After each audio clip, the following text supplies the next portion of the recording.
obviously have something. I mean, a random price.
Está na esquerda, devagarinho, mete só a torre e o candeeiro, mais um bocadinho, área em cima, mais, ok, começas daí, estás a ver, vem-se abrindo, deixa-me saber onde é que tu acabas, vem abrindo, a ver o final, sempre fazem o nome do restaurante para a gente não... Ok, mal lá na igreja, ok, está bem, fixe. Peter, Pedro Pereira, já é melhor dar o outro, se não tivermos aí mais nada, desculpa lá, está bem? Até pode ser daí, olha.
Bora, vai essa vídeo.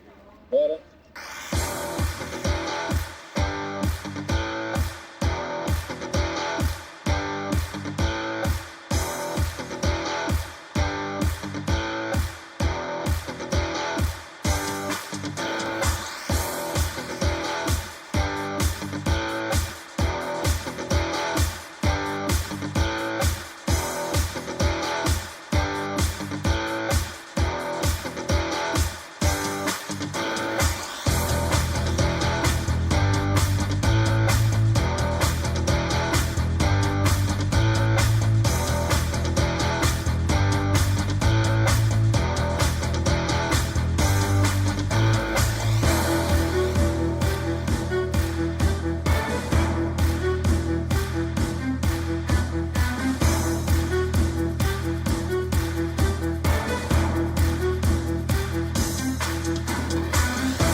Good morning and welcome back to the fourth and last day of the European Marathon Championships 2007. We are in Ponte de Lima in Portugal, ancient village with the Roman bridge. It's amazing that this bridge is built during the emperor period of the Roman Empire. So many legionaries have passed through, so many other people and so many paddlers have passed under the bridge, Ivan. And so many quality paddlers yesterday, Stefan. We just had the recap of day 3. So many highlights, but probably you can't beat a local winner. And Jose Romalo was so good yesterday in his race, everything he did right. Huge finish at the end, and the crowd just absolutely loved it. It was a proper highlight at the end of a superb day of quality racing. Yeah, it was. And also the women's race was fantastic with Renate Shea and Lani Belcher in the sprint, won by Shea. So this is today.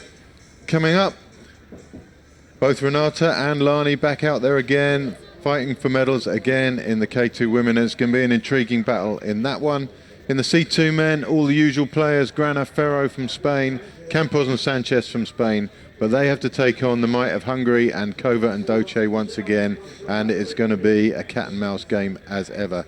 K2 men, huge again. It's later this afternoon. We'll give you a rundown of the names, but we saw the quality in the K1 men's field yesterday. We saw the size of the groups, and that is going to be well worth tuning in for. Later on, the medal ceremonies, and here's where the medal table stands, and there's no doubt who the force in marathon canoeing is. Not just marathon canoeing, but sprint canoeing as well. Hungary have the facilities, they have the coaches, they have the numbers, and there's the proof. France, amazing here. They are doing so well, and they're due probably or possibly for another medal today. Ukraine, there's the C1 medals right there. And then further down the list, it's picking up the pieces really, but the good spread on the medals through the nations, and that's always a healthy sign for a sport, Stefan. Absolutely so.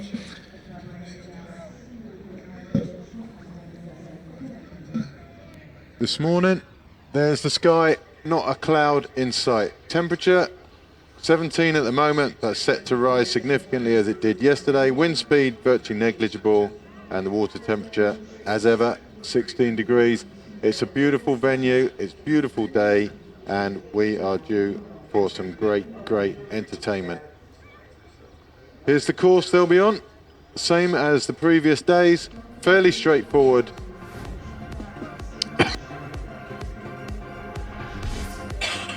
The start just below the Roman bridge, up under the other bridge and round the turn, back down. This yellow line represents the first lap, down the bottom narrow end of the course, clockwise around the bottom turn and back to the start. Then we start on the green laps. We're going to do a number of these, same procedure, up round the turn, down round the bottom turn, but this time when you come back under the Roman bridge, it's a turn left onto the portage, and then red representing the final lap, just a quick squirt up round the top turn and back to the finish in front of us here in commentary, and that's where the medals will be decided. First off, K2 women, and looking down the list, it's an impressive list. It's only a short list, but you've got Che and Barra, pretty much unbeatable in living memory. Lizzie Broughton, 604. She's changed her partner this year from Phalanth. They've been perennial fourths with a couple of medals thrown in there. She's got a new partner, Alex Lane, this year. We'll see what happens to them. But 606, Belcher and Mason, they're going to have a say in the results today. Hungary 2, Katona and Vaxai. You can never write off the second Hungarian, especially if the two work together. Then we've got Barrios and Figueras and Alcaro and Massages from Spain, and Souza, Correa, Valentim and Noval from Portugal. Right in the middle there, the Norwegians. There's the proof that Hungary are pretty dominant yet again, and both of those results, though they say Hungary, they mean Che and Barra, world champions, European champions, and they'll come out here as the crew to beat. In the C2, it's Spain versus Hungary.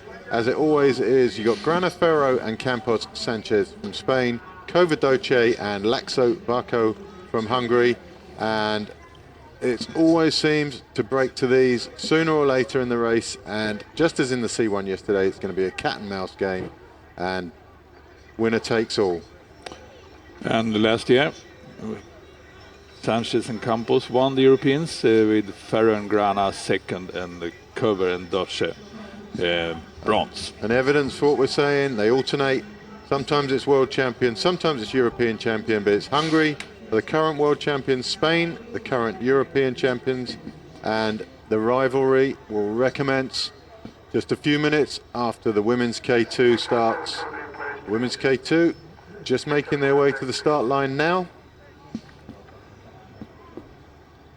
And there they are. It's only a small field this weekend, but it's a quality field, and this race is going to take the full distance to pan out.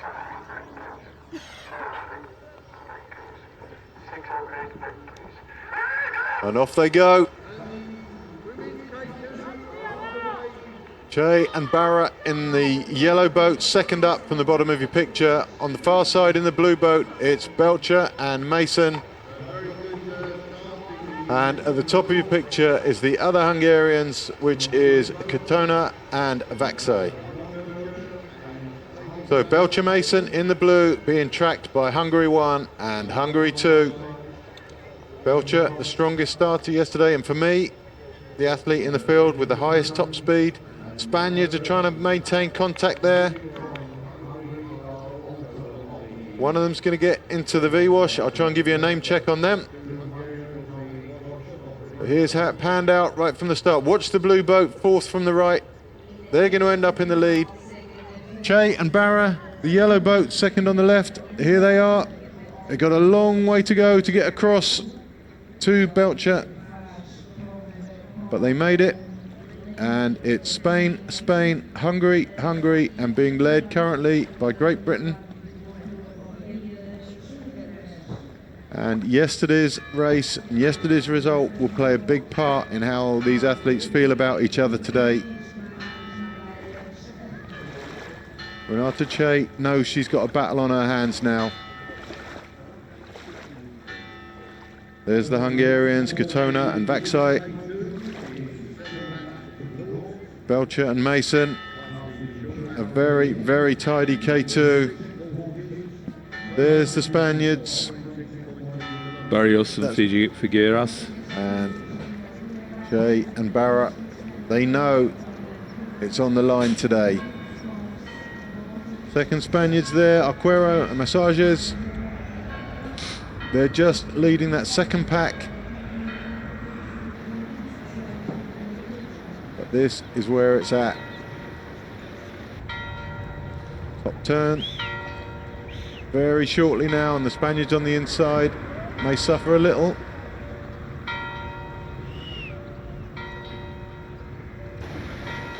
Two minutes into it, and round the turn they go. The Spaniards have had to drop back, as you'd expect. Just whether they can get their boat round inside the others, and it looks like they can't. The gap's opening up on that Spanish crew, or Portuguese crew, sorry. Barrios and Figueras. The Portuguese crew is Valentin and Noval, 609. Sletjo and Spikland there from Norway at the back currently.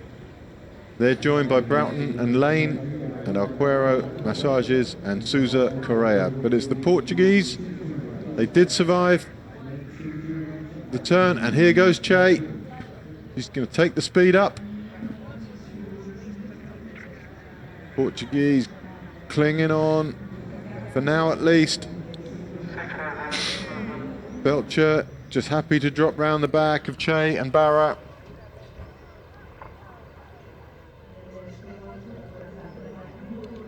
As the other Hungarians come across to sit on the side.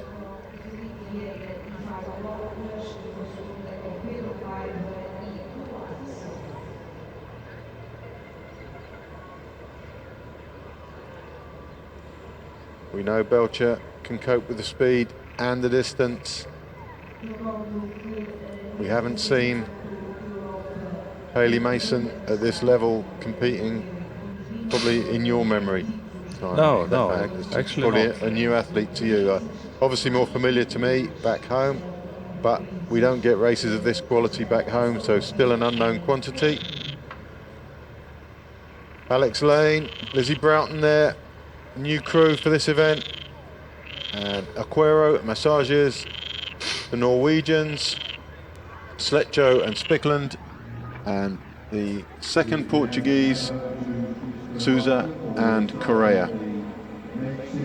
So Portugal just dangling off the front group. I don't think they can make the cut there. So we've got Che and Barra, we've got Belcher and Mason, we've got Katona and Vaxai, and as they make their way up, the C2s on the start line, similar size field, and away they go. Spaniards on the far right of your screen, Granat and Ferro, always there in the mix. The white boat near the top of your screen.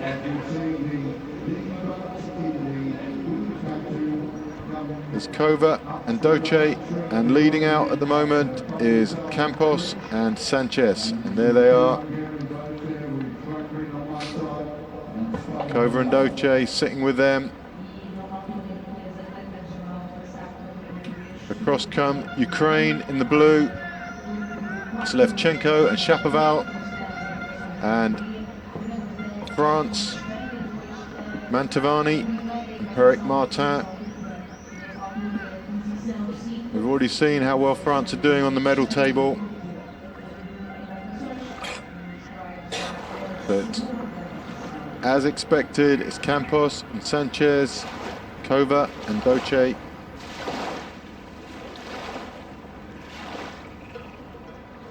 They're being tracked by Ukraine.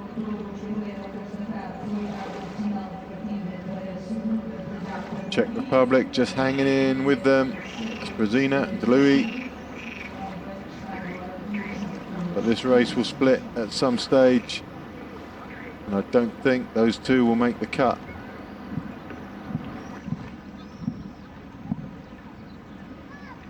There's evidence they're just dropping off. So top of your picture there's these two, Campos, Sanchez.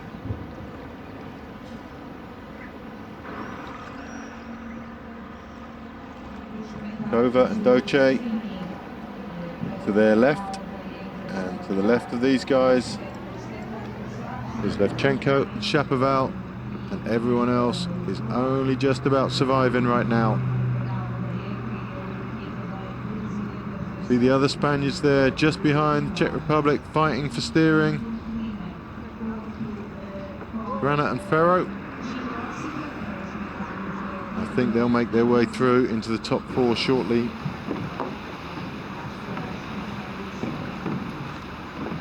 So around the turn, taking the turn extremely wide, bizarrely wide. There's an opportunity for Granat and Ferro here to make up a lot of ground, and they're going to come out of this third or fourth, and that's experience. Although it's all closing in around them now, it's a little bit hectic. The crews that started the turn wide could finish it narrow. The crews that started the turn narrow had to finish wide, and that means they're coming together. But certainly Granat and Ferro made some ground there. So Campos, Sanchez, Kova, Doce, Levchenko. But these are the two big players. The rivalry resumes.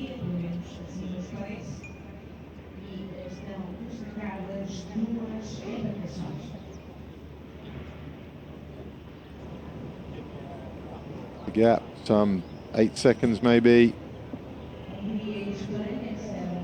And really, in that chase pack, it's only the Spaniards who've got the quality to keep up with the two crews in front. And here they go. They're leading the group. It's going to get very tight on their left. It's going to be problems. The Poles have said enough. That's Poland, Bourgil and Gluza. There's all sorts of problems there. Granat and Ferro just pushing their luck too much. They squeeze 3 boats on their inside, and ultimately the steering in these boats isn't accurate enough to deal with that. So you can still see it's close quarters stuff there.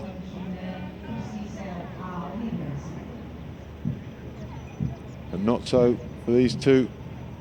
So much respect exchanged between these two crews. They know each other, they know their strengths, their weaknesses, and it just comes down to who on the day is having their best day. So here we go, up with the women, and Che and Barra. It looks very much to me today like Renata Che has decided she is going to run the legs off everyone else in this race. She's absolutely ripping into this, and life is hard for everyone in this group right now. Barrios, Figueras from Spain, clinging on. Belcher and Mason moving up and across. A little bit of tension. Belcher and Mason just wanting to get onto the side of the second Hungarian crew, Katona and Vaxai. It will leave the V open for the Spaniards if they can climb into it, but it's going to be a big climb at this speed.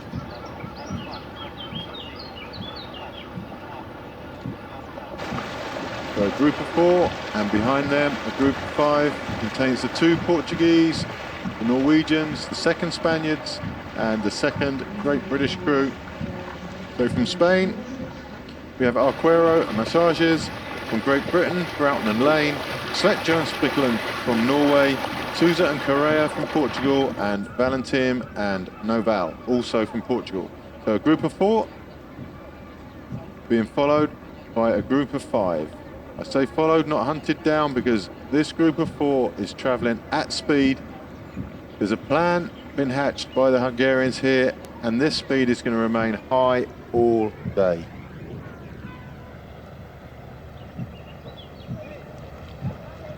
At the moment, the Spaniards sitting pretty.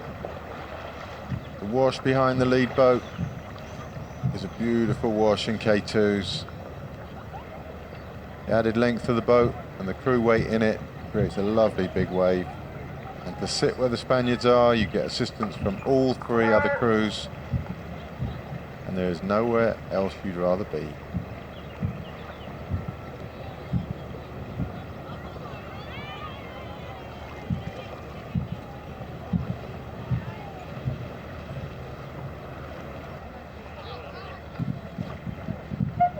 Be interesting to have been a fly on the wall in the Hungarian camp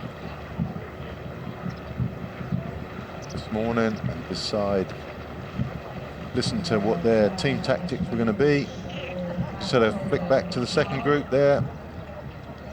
That group's going to stay as a 5, I think, for a while. This group will stay as 4, at least until the first portage, and the 2 races cross. 2 leaders in the C2. Then the second is the Spaniards and the Czechs. It looks like the Poles now have moved out to the right-hand side of the river, and that will all come back together at the turn, but the 2 lead C2s up and away. K2s still pressing on.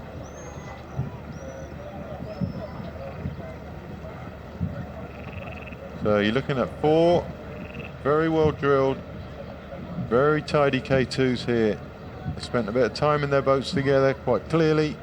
Certainly Che and Barra have. They've spent many years refining that K2. Belcher and Mason both training together up at Nottingham Kayak Club in the Norm Plan group. They're really on a mission. They've both had a tough time in the sprint system. They've both toughed that out and got on with what they love doing, just paddling, racing. They're back here in the marathons after several years, loving life right now, as is their entire group. And it's really good from a Great Britain perspective to see athletes of that quality back in our team and doing well, and really lifting the rest of the team. I'm sure that's true across a lot of the nations, who also suffer a sprint drain from their talent structure. I think we all suffer from funding issues to a certain degree, and when athletes are strong-willed and strong-minded enough to do what they want to do, it's always very rewarding for everybody. So Hungary in the white boat, Hungary in the yellow boat, Great Britain in blue, and Spain in black. Okay, and Barra there.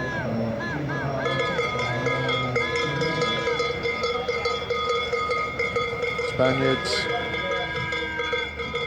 Barrios and Figueras having a really easy time in the back there. Really comfortable, very, very comfortable. Here's the second group just coming under the bridge at the end of their first lap.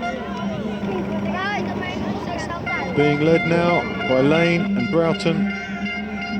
Both these 2 phenomenal endurance athletes. They won't be giving this up, that's for sure. And they will be prepared to work and work. Meanwhile, at the top turn, the 2 main contenders in the C2 race.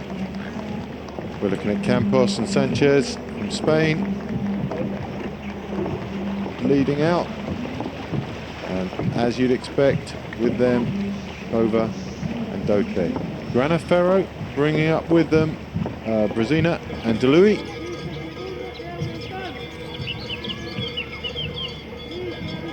We've seen Grana and Ferro slowly haul these 2 back in the past,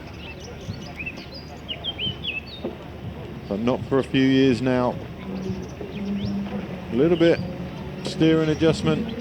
Quite clearly the Spaniards wanted to be on the left side of the Hungarians, whether that's for the portage or whether it's just for the steering convenience, I don't know, and I apologise for my lack of insight on that one. But they clearly wanted to be somewhere they weren't and were prepared to take a bit of a knock to do it. So things have moved on a little bit. Che taking on the haul again, and this is fast again. This is a woman with a plan. That's the difference between the front group and the second group.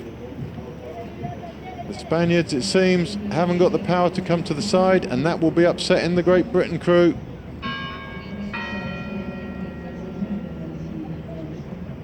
Great Britain need here is the Spaniards to move up to the side of Che and Barra, and I don't think they've got the strength to do it, and this is not looking good for Mason and Belcher. That gap is opening, and it's opening quickly, and Che and Barra have done the damage. It's going to be very hard now. These two Hungarians will work together. They've seen the gap, and that gap, though only 5 seconds, is an awful lot bigger than that in reality, because it's 5 seconds and opening. Mason putting her paddles down to get a drink, which says an awful lot about their motivations right now. The motivation wasn't to go forward, it was to rest, and if that's the motivation at this stage, you know you're suffering. So sad for Great Britain, and sad for that training group as a whole.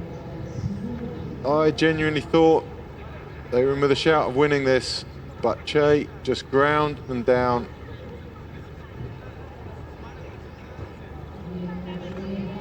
And it's a 3-boat race now. Spaniards indirectly did the damage by not moving up onto the side wash, and that wasn't deliberate, I don't think. I think the speed Che set was too high. They couldn't make it onto the side wash. That took the good wash away from the Great Britain crew, and the Great Britain crew just weren't up to the job. So it's a 3-boat race. 2 Hungarians and the Spaniards.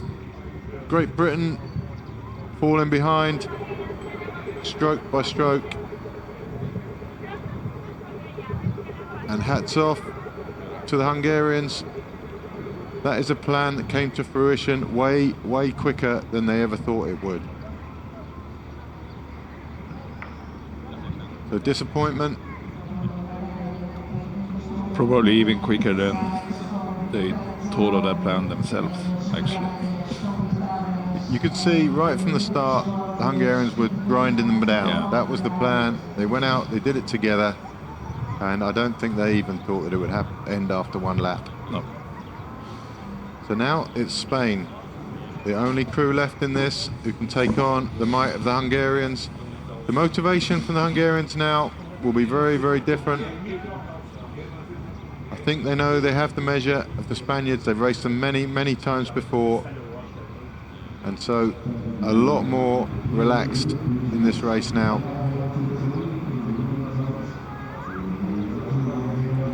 But as always, it's beautiful to see them paddle together, so coordinated.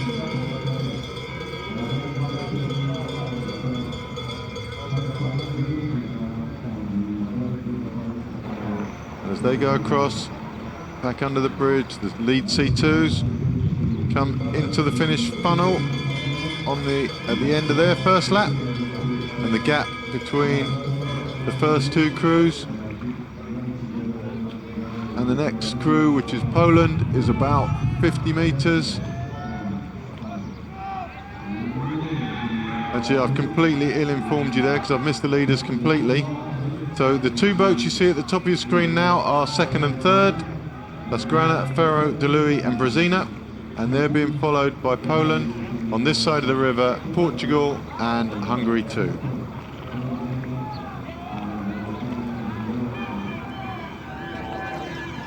Meanwhile, Hungarian train on full steam ahead.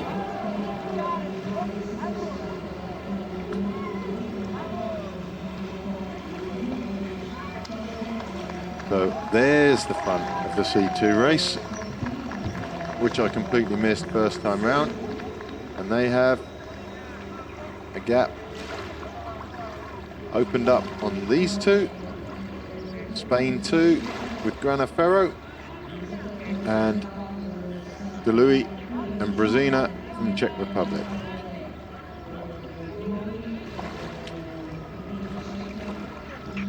DeLuy and Brzezina both called it a day very early on in the C1s yesterday. We commented on it. 2 retirements from 2 paddlers in the C1 race. Stefan pointed out that they were going to do C2, and it looks like you were very wise on that one, Stefan. This looks like it's their main target, and I'm not sure we've seen them in the top 4 before. No. In this. It's usually the 2 Spaniards, the Hungarian, maybe a second Hungarian or the Polish, but not the Czechs as far as I can remember. Czech were 7th last year at the World Championships in Brandenburg, but then it was Rusho and Brzezina were paddling with Rusho by then. So at the front, Campos, Sanchez, who seem to have been leading every time we've seen them so far, really. Round the turn. Wide on the entry to the turn, narrow on the exit. Just as they finish their turn, the second crews start theirs.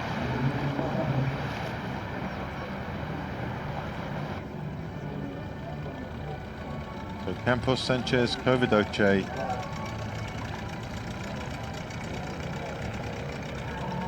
you think they ever get bored with racing each other, Stefan? Or do you think it's just such a great game? I think so. They have been doing it forever, and Grana and Ferro sometimes is much better than Campos and Sanchez, and sometimes it's the opposite way around. You never really know. Last year, it's such a mixture, isn't it? A physicality obviously comes into it, and then the mind game between these crews who race each other so frequently that they don't know at the start who's going to win, and all the way through they're working it out. Oh, So that was the Grana and Ferro and DeLuy and Brzezina. DeLuy and Brzezina just tipped the back of Grana and Ferro's boat and took them inside the turn buoy. Both crews opting to come back round the buoy rather than take the 15 seconds, and that's put them back with the Poles, who will be very grateful, I'm sure. And the chase begins. And I think Poles now will stay with Grana and Ferro. So Poland is Bourgil and Gluza. And here is a race that has a very different complexion than the one we thought we were going to be seeing.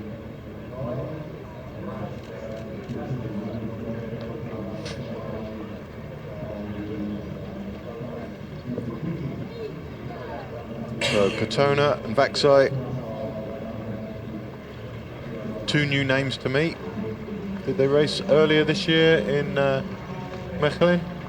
no, but we know them since previously. They raced together in some other races.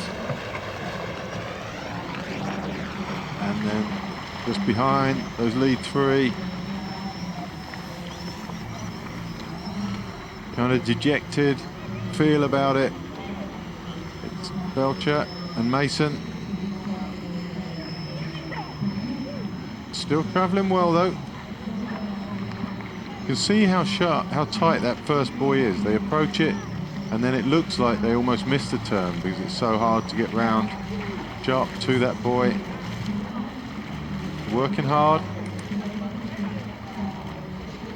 If they can get that boat running smoothly, it will be possible to catch up, but I think if Renata Che sees them anywhere close, that speed will be up to a point it becomes terminal. So there's the leaders. Katona Vaxai leading that group out. Meanwhile, the trailing group is down from 5 to 3, and we've got Massages and Arquero. We've got Lane and Broughton and Portuguese crew, who I apologise for not catching the number. But I think we're looking at Souza and Correa. No, we're not. That's Valentin and Noval.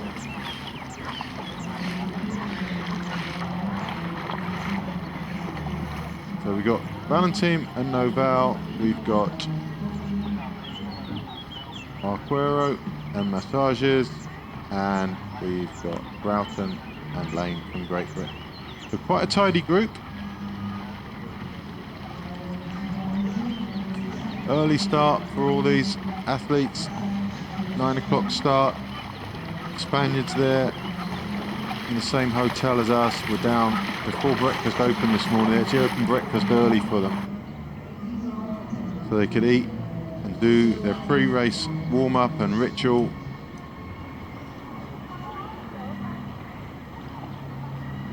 But the hotel were very good to all of us this morning. Opened up at these girls' request. So here's the leaders in the C2.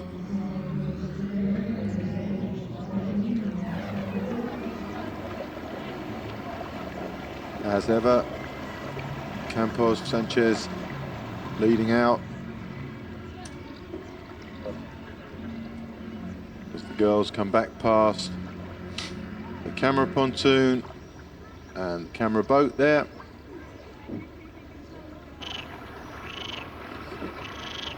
Here we go, state normal. Is any time during these races, Stefan, where they're just going along, or they try and thinking of something all the time? With two boats, do you think you have a dead lap ever, where you just go, you know what, let's just forget it for a minute and go for a paddle, start again in a lap time? No. They need to be concentrated all the time. All the time. I don't. But adrenaline, the body works like when you're experienced enough, you know where the challenges is along the course, and the thing is not to relax too much and miss these occasions, because then you're off. But so much going on. The thinking process is there all the way. So Che Barra pushing the pace again. And the Spaniards are doing really well in here. Covering all the moves. Portage coming up first time. Here's where you see who's been under strain. And I think it looks to me like Che is in the mood for a getaway. If this Portage pans out for her, she gets in early, gets in clean, 2 lengths gap would be enough for her and Barra to get up and go. Spaniards a little bit slow, but not too bad.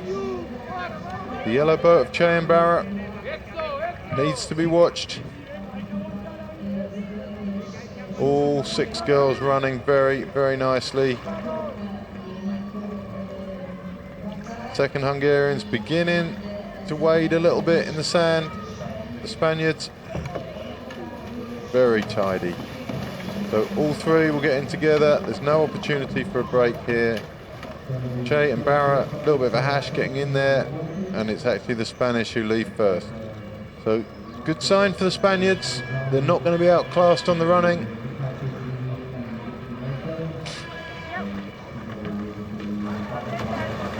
As they exit the Portage, Belcher and Mason enter. Belcher's so strong on the portaging yesterday. That's where she dominated.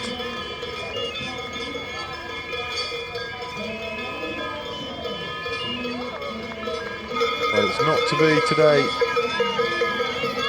Having to adopt a very different mindset. It's a 48-second difference after just the 1 lap of being on their own, and in fact These people are only 30 seconds behind, and these people are Arquero, Massages, Broughton and Lane, and Valentim and Noval. So we got Portugal, Spain and Great Britain, and they are going to catch Belcher and Mason, who are currently loitering in no man's land between the two groups, watching the front group go away and hearing the cheers as the Portuguese come through. They will know exactly that this group is very, very close. So the Spanish now taking the lead for the first time and looking very, very strong. This is the best Spanish K2 we have seen in a long, long time. Absolutely. There haven't been a Spanish crew on top 3 for many, many years. K2. They look very well drilled.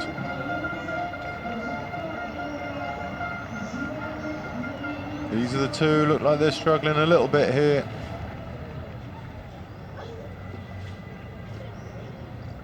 Spanish certainly keeping the averages high.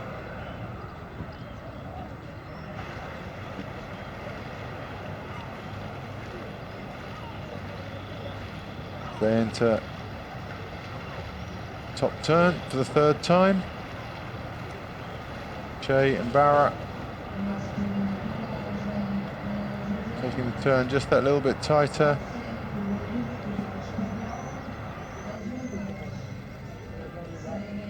It does look crazy that they go out that wide, but I think that's just the shape of the turn and the angle that they have to go around the first buoy that pushes them wide around the turn. They really aren't as bad at steering as that looks. And that second group, the left of our shot, is now just moments away from closing down Belcher and Mason.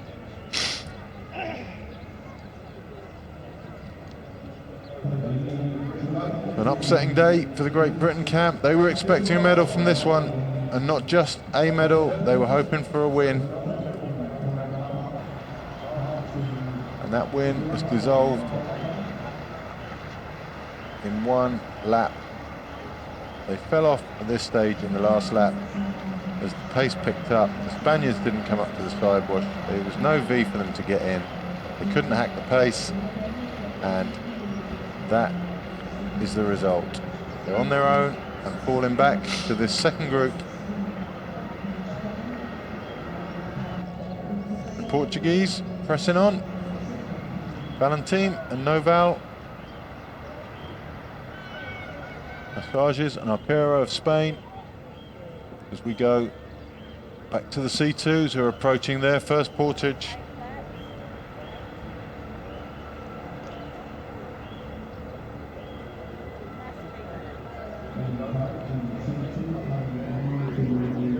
Kova and Doce. Campos, Sanchez.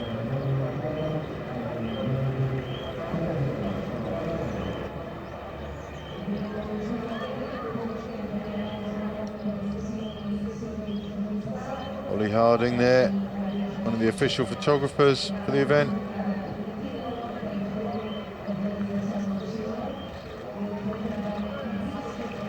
At the meal last night, I was fortunate enough to sit next to one of the other official photographers for the event, Carolyn Cooper, who is a great fixture at these events.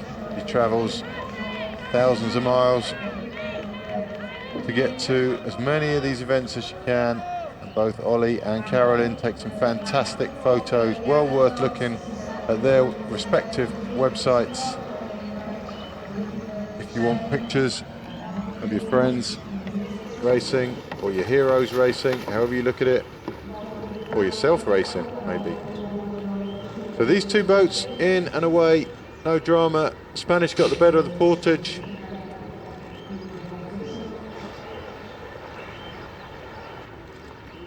And in come Polish Bourgil and Gluza, Grana and Ferro. DeLuy and Brezina just losing touch with these two. DeLuy not too fast on the land. And it looks like the Polish and the Spanish are going to form the chase pair with no one else for company.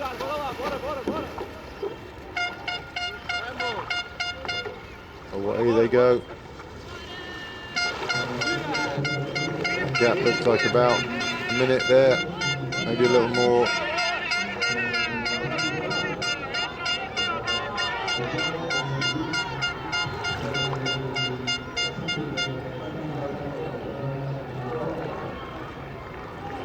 But as these guys paddle up to the top turn, can confirm that the second group of women is now 4 boats as Belcher and Mason join in. But this is the view at the front. It's still Hungary and Spain.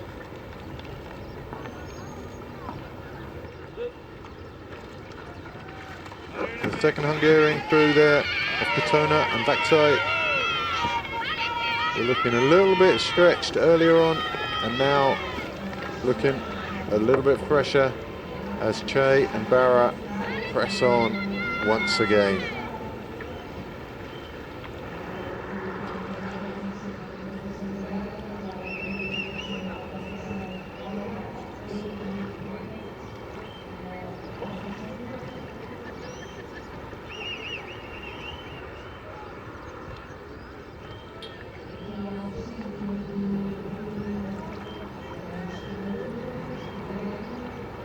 So these are the chase pair at the moment.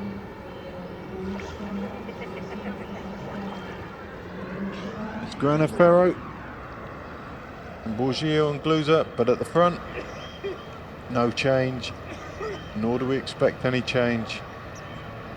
The intrigue here is to see which one of these dominant crews is having their day today.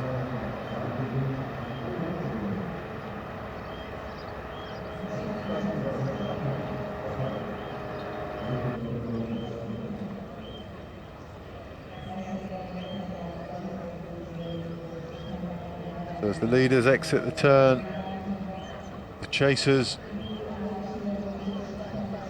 if we can call them that, not sure they're chasing too hard right now, enter the turn. Covert and Doce leading from the turn, and Grana and Ferro dragging the Portuguese with them.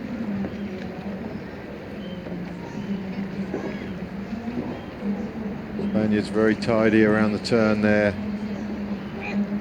Poles just about hanging in with them.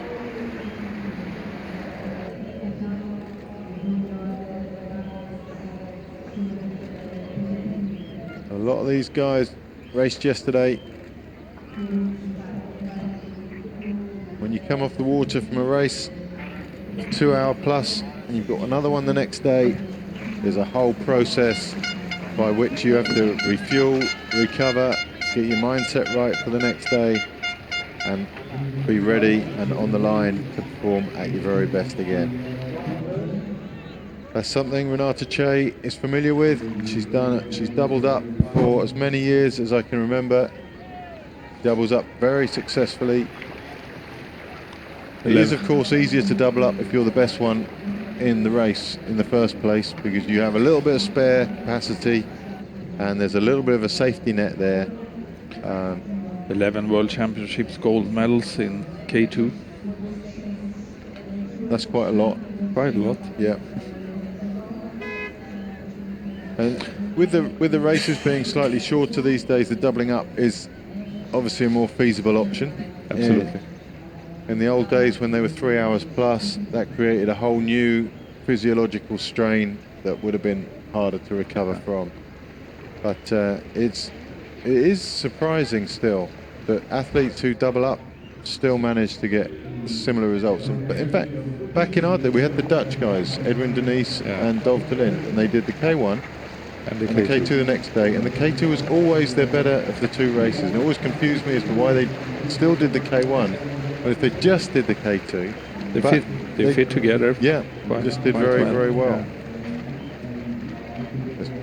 Hungarians pressing on again, just constantly forcing the pace. Renata Che is forcing the Spaniards, you can see it's about to break. That elastic is about to break. They are so close. Now. The Spaniards are absolutely flat out at this minute.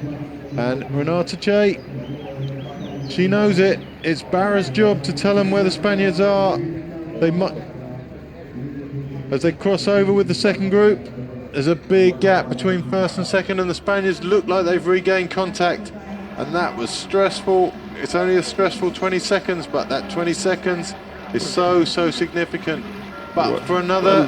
Well done by this place. Absolutely, that was a proper effort, yeah. And they were right on the edge, and they came back from the brink, and they're back in the group, and that will keep them in that group for at least another half a lap now, until Che has another go. Really, for those Spaniards, as long as their portaging's clean, if Che opens up a 2-length gap at the portage, boom, she's going to be gone. We've seen it so many times, and she looks like she's in the mood for that sort of race today. So 6:09 leading this is Valentine and Noval.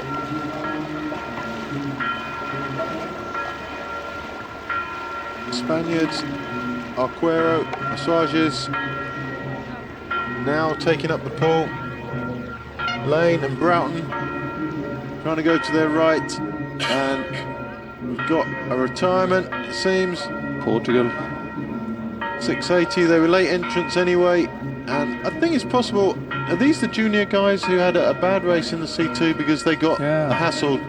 That's right. So these guys were hindered in their own race by the Hungarians, and I think they've just come out to have another pop at it. And fair play to them.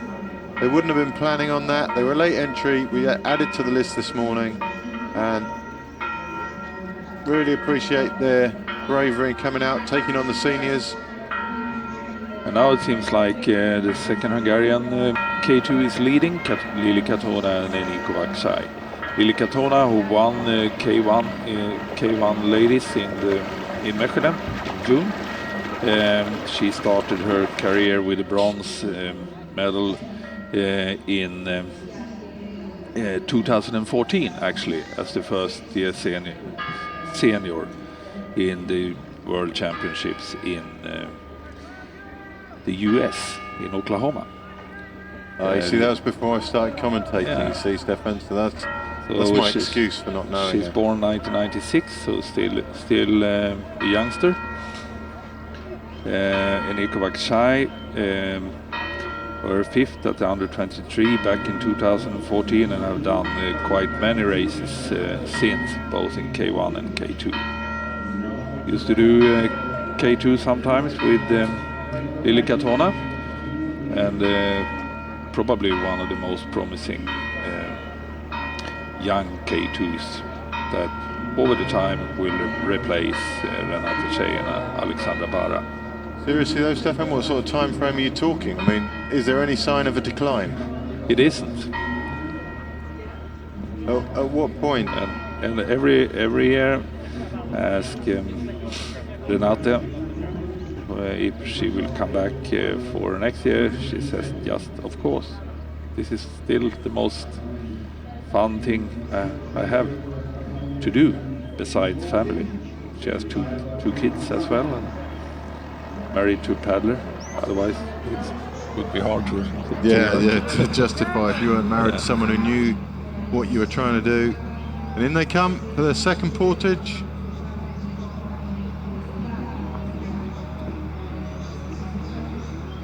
Jay coming in fairly aggressively. The Spaniards are going to have to be cautious here. Only a length lead, but if that expands to 2, there could be trouble. Jay and Barron not clean out the boat again. It was the other Hungarians. Hungarians and Spanish opting for a drink. Stop. Over the heads go the bags. Nicely done. Still struggling with the back paddlers one. Jay and Barra first in. Not by virtue of portaging well, it's just the other two took the longer route through the drink station. All in. Ooh. Spaniards a little bit careless getting in their boat there, but they're away. They know they can't let that gap open. And even now, Che and Barra forcing the pace. They are going now. They are This is forcing this decisive. pace. Yeah. A serious attempt from them now. You can tell how hard the back girl in the second Hungarian boat is working. Spaniard's nose is uphill at the moment. They've survived one of these. And we'll see if they survive that one when we come back. But meanwhile, it's back to the second group. It's Lane and Broughton leading in from Belcher, from Figueras, and from Valentin.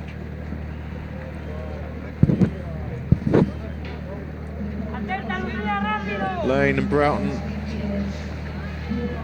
serious runners on the portages, as is Belcher. So the Great Britain crew's here in with a decent chance of making a small break.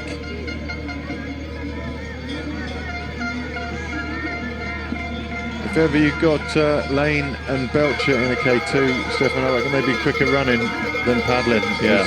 They both run so well. Unfortunately, that's not allowed within the rules, obviously. So Not anymore. It was. no, it used to be. Yeah. And away go Belcher and Lane. Portuguese and Spaniards just a little bit down on them. And here's the top. Let's see what happens here. Hungary, and Spain still there. And I'm getting increasingly impressed by these two Spaniards. That was a very real attempt to make them suffer, and they've survived. That's 2 from 2 for the Spaniards.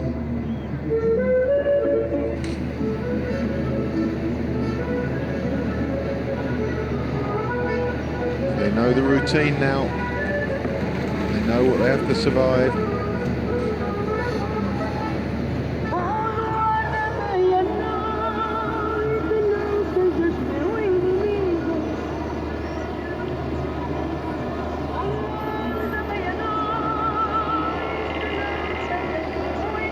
Che and Barra keeping the speeds high.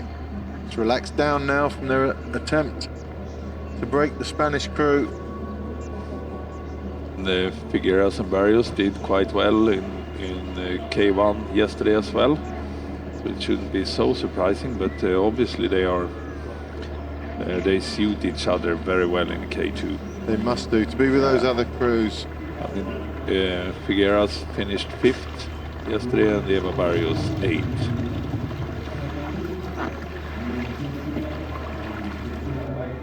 Still a good 3 minutes behind by them. Now They're certainly not looking like a crew that's built up of athletes that are 3 minutes off the pace in the K1. Exactly. They look like a quality crew. They look like they belong in the front group. They certainly do. That was a view of the second chase pair in the C2. And now in the foreground, the leaders, and that gap is pretty big. It's not a gap that's going to be closed.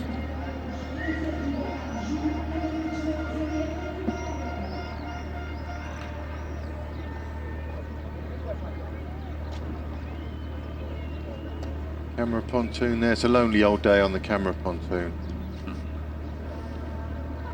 So as most years on this side of 2010, the medals will be decided between Hungary and Spain, this category.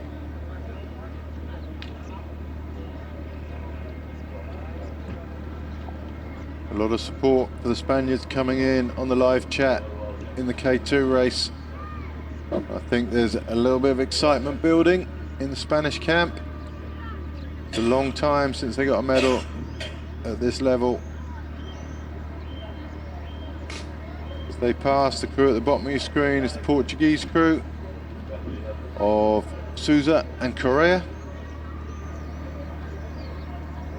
As the big guns come past us toward the Roman bridge.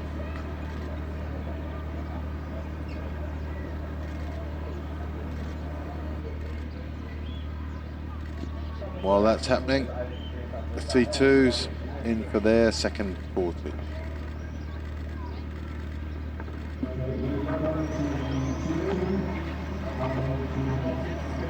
Hungarians lead in, neat little step out.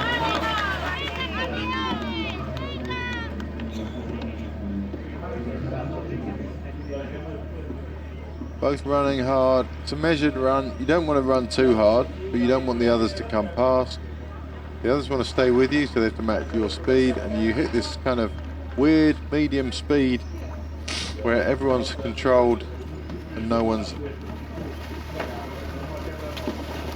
stressing too much.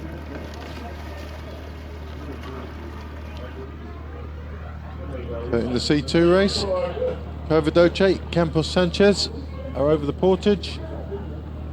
The next pair is the Polish and Grana and Ferro. So the Polish of Borgil and Gluza.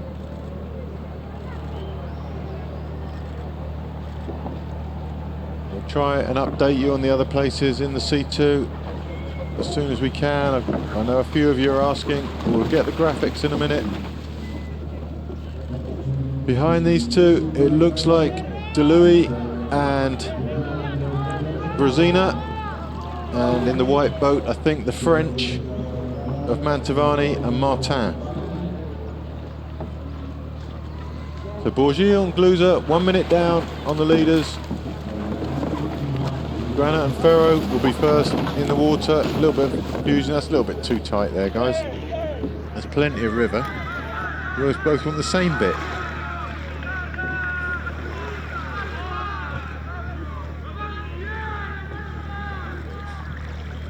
The Spaniards away, a little bit of unnecessary contact, and the relentless pace at the front of the K2 continues. Now we might be able to get a time check on the other C2s as they come through the portage with the system we have on there, so we will try and update you on where your crews are.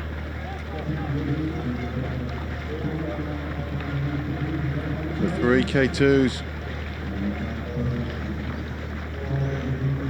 Spanish tapping along at the back there. Happy to sit on the half V.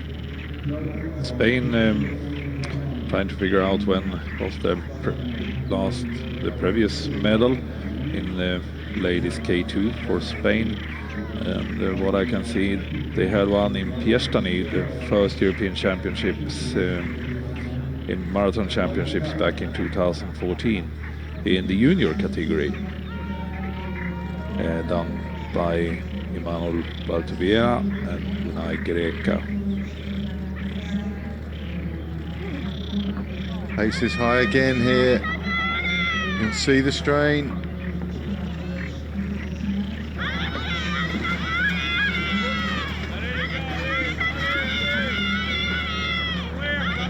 Have we ever seen Alexandra Barra in recent history paddling K1? No. Not even at the World Cup, smaller events. No, not as I can remember. In the C2s, we've got the top 6 in shot now. These are the second pair. They're in 3 pairs. This is Grana Ferro, Gluza and Borgil. Bottom of your picture there is DeLuy and Brezina, and I think Mantovani and Martin from France. But these are the leaders, Covadoce and Campos and Sanchez.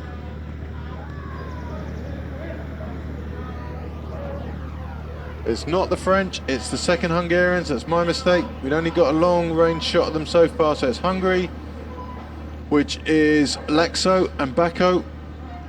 So they're the third pair. So it's Laxo and Bako traveling with Brezina and DeLuy. So that leaves out there somewhere Portugal, Ukraine and France, who we haven't seen for a while. They're clearly a long way off the pace right now. We'll try and give you a time check for those guys. So Deluy and Brezina a minute and a half behind.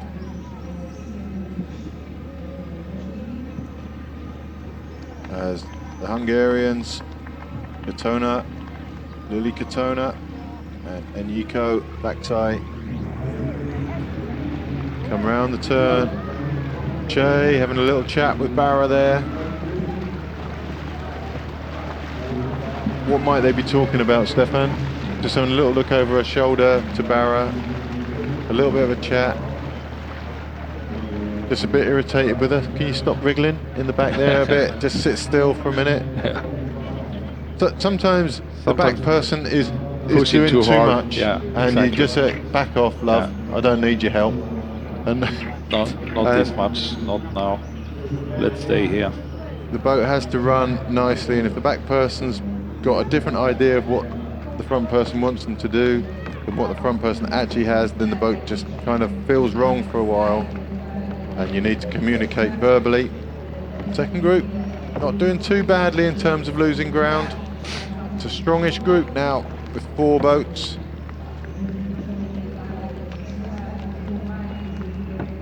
So, travelling up in double file, 2 and 2. Assages and Arquero not coming up onto the side of Lane and Broughton. There's no V-wash formed here, which will irritate the Portuguese somewhat, I imagine. The boys in the boat doing a great job out there. All the officials, of course, at these events, volunteers, they do it because they love it. I think they do it because they love the little presents you get at the meals, Stefan. We got each official got a gift last night at the officials' dinner, and I got a lot of people got. I don't know how they divided who got what. Some people got the dolls, which Jim's got a version of in the booth next door. Very proud of that. That's going pride to place on his mantelpiece when he gets home. But I got a lovely sort of watercolour view of the town, and it was really nice. They gave quite a few of those out. I'm sure there was someone there for you, Stefan, too, but you were too busy to attend. So you should ask, because it's really quite nice. So that'll be going up on the wall in my house when I get home. Spaniards and Hungarians. Battle continues. The second group is about a minute behind, and the news is that the Hungarians in the third group, which is Laxo and Bako, are now dragging Brezina and Deluy up, and it could be, after another lap or so, a group of 4 chasing down the lead 2.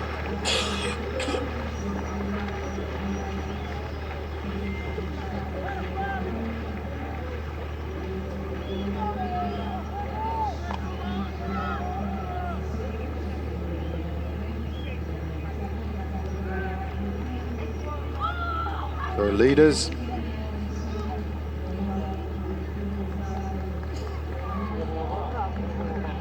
of both races. K2's coming down towards us as the C2s go up. So that's the second group in the C2. Grana, Ferro, Gluza and Bourgil. And then somewhere not too far behind them is now Laxo and Bako. And they're dragging Brezina and Deluy with them. So as the 2 races cross,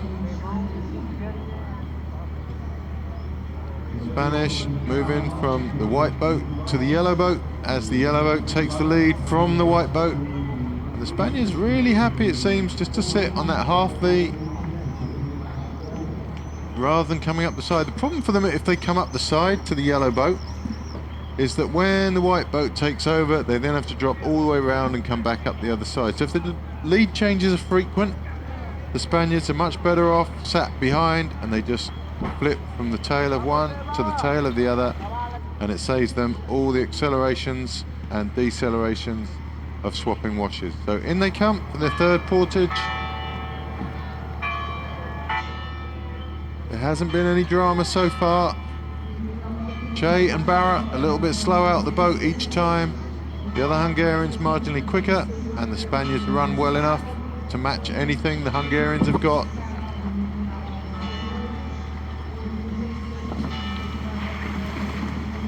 But Che comes in at an angle each time, rather than head on. She always slopes into the side. It's good for the back paddler. That means it's slightly less deep for her, yeah. And no one opting to run through the drinks lane this time. Spaniards, no, they have to get in contact with these two. She did well to duck over the back of Che's boat there. Che away. Spaniards are going to get going just in time, just in contact with the back of that yellow boat. Hard paddling, get the boats up to speed. And Che goes again. Spaniards caught indecision there as to which Hungarian to chase. If they can get the bow up between them, it's going to be very tight now. The Hungarians aren't in formation, they're side by side. Was this So on this purpose? is going to be, if it was on purpose, it was very well organised. Maybe too well organised to be on purpose, I think. But it was interesting in the portage because Che and Barra let off a little bit and kept Spain behind. This is looking bad for Spain now. One little glance over. The two back girls in the Hungarian boats will be giving the two front girls some information now. In the back of the white boat, she'll be telling Che, press on, we're doing it. And not only are they doing it, they've done it. It's two boat race. Hats off to these two girls. They did unbelievably well, I think. It's a long time since the Spanish crew has been this good. And it was good to see. The more crews you can get up to this level, the better the sport becomes. Absolutely. And I think gratitude to those Spanish. And now for Spain, it's really a case, they've got 3 laps left. Can they stay ahead of this? The second group, which has 4 motivated crews in it. Great Britain out first and second. The Portuguese coming in through the drinks lane. That might not pay off for them, especially as their helpers aren't even there for them. Oh my word, he's catching them up now, but they've had to wait for him. He's not going to be a popular man, is he? Especially if they don't stay with the crew here. He's gonna incur the wrath of 2 Portuguese paddlers. Luckily for the Portuguese, the Spanish are pretty poor at getting in their boat.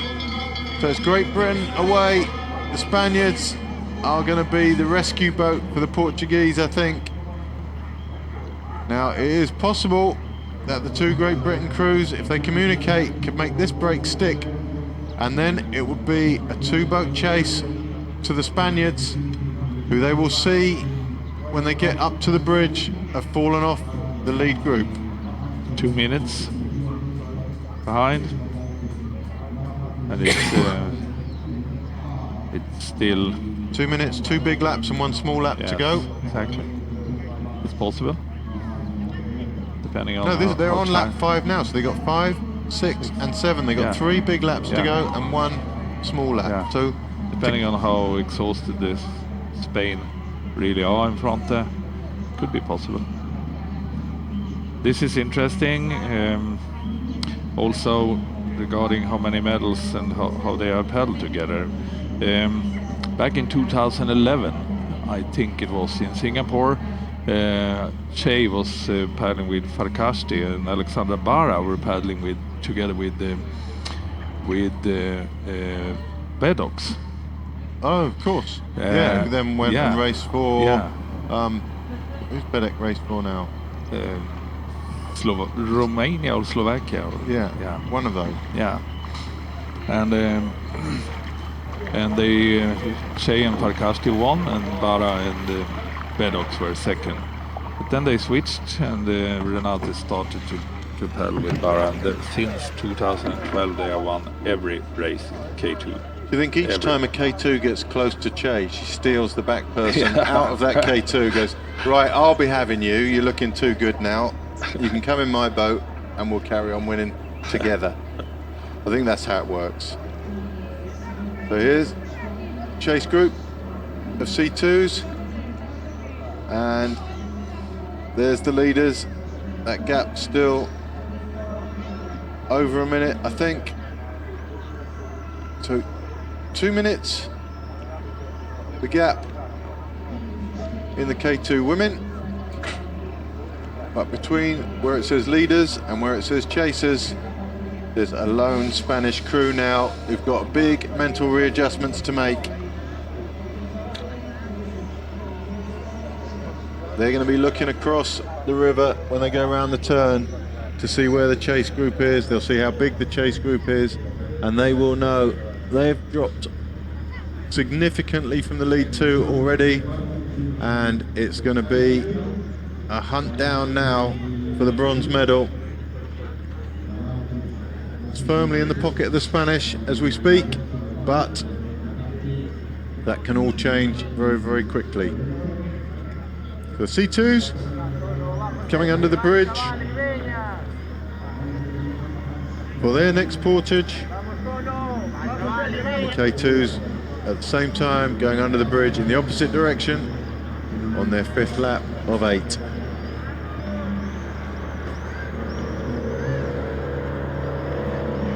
Spanish K2 still moving well at the moment. So that's the second Portuguese crew. Just got out, K2 crew. It's Souza and Correa. And they're going to be caught fairly shortly by the lead C2s. All the usual suspects coming in for drinks together. Oh, proper mess in the back of the Hungarian one. You can see that the support crew have to stop by the end of that barrier. It was getting fairly desperate for the Hungarians there.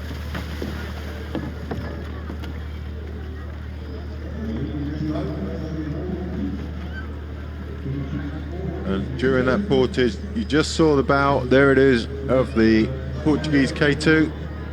They've been overtaken.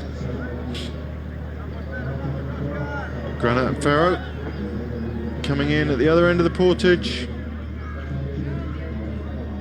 And they seem to have held off what looked like a challenge from the pair behind.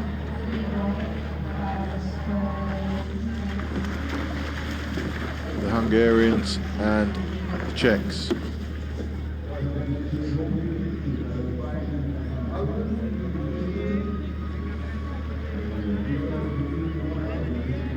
Spain trying to organise their drink systems a little bit calmer than the Hungarians we've just seen.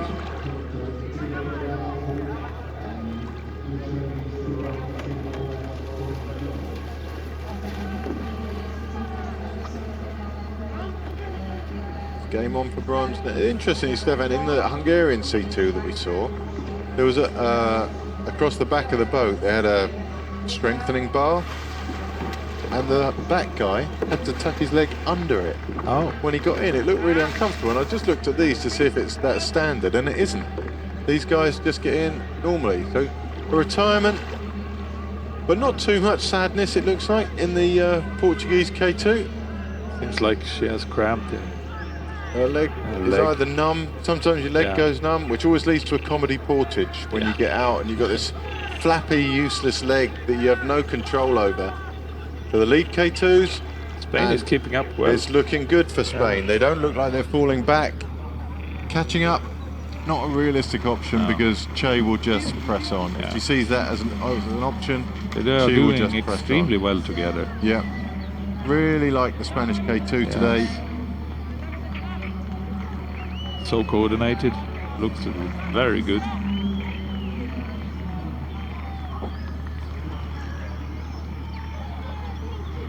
Slowly accepting my disappointment that the Great Britain crew aren't in the front of this race with these two, and I'm getting into the Spanish crew.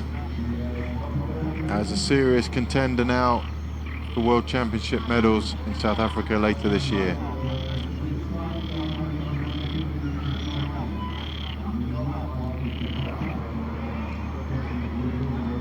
And on the live chat, we got Bedox competes for Serbia. Ah, yeah. We were all over the place there, weren't we, Yeah. Stefan? We were. So, thanks to Collie Captain for that. Keep us informed and point out our inadequacies. We are really happy for that. It's That's what we need. It's no big database for canoeing, so we need to keep things in our head. And as they are poor, it's really good that you out there help us a bit.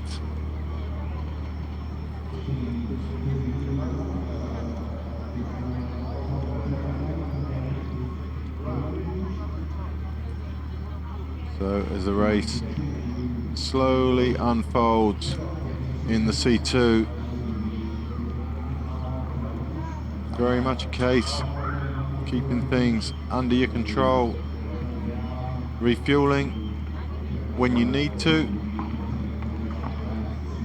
or when you can rather than when you need to. And another mistake I did, I said that Renato Alexandra had won every World Championship since Singapore. They didn't. They didn't in Copenhagen. 2013 in Copenhagen, Yeah. yes, and it Engel Hansen and Jeanette Löfborg. How could I have missed it? I don't know. It was a great race. That's just a yeah. lapse, Stefan. You've had a tough weekend, and I remember yeah. the race pretty well. Yeah. It was a great race for and Denmark won on It's their always home it's waters. always a great race when the home nation Yeah. pulls a big win Yeah. like that. And since then, Renata Che, untroubled at the top of the podium, and it's one-on-one with their teammates, and the Spanish looking very good for a bronze medal here. The chase pack are nowhere in sight.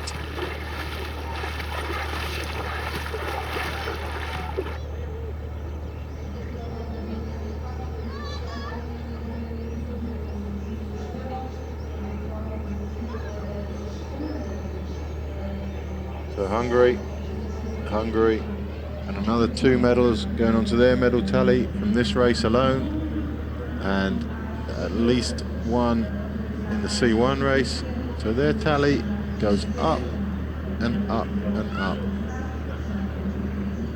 I think that diminishes the value of a medal if your team gets, you know, are you the only guy on the bus who hasn't got a medal on the way home? That'd be really, there's always someone.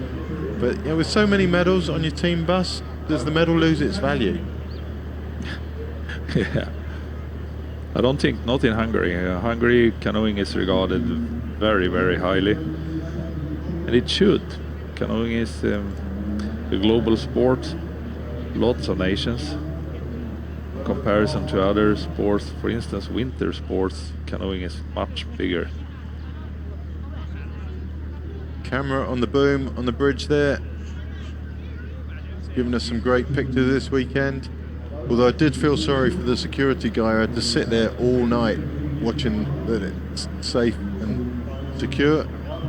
All the cameras all over the place, 15 cameras, and then it's installations on them, so they need to be guarded over the night.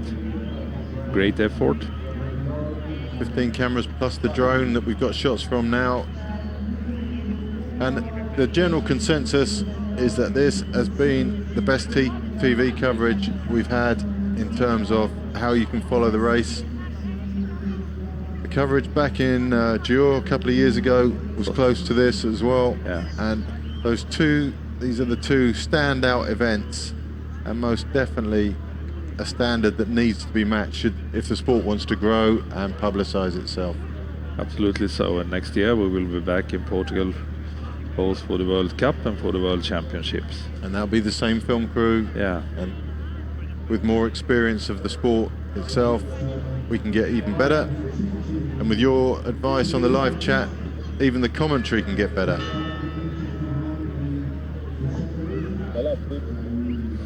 Okay, so Spain. And now up And to Poland. to the leaders, and it's interesting to go through the years in this C2 category as well. Martin Koeber used to pedal with Attila Györ up until 2014, and the Ferro Garrido had a silver medal behind Koeber and Györ 2011. Campos were then pedaled with Areal and had a bronze, and then it has shifted. These guys have been medalists all the way, 2011, 2012, 2013, 14, 15, 16. Campos paddled 2012 with Sanchez, so it was their first race, Campos Sanchez 2012, and then continued that way. 2013, Grana Ferro won, Campos paddled with Romero, and Koeber Györ also. And so I think they are counting medals in between each other, Yeah. these three crews.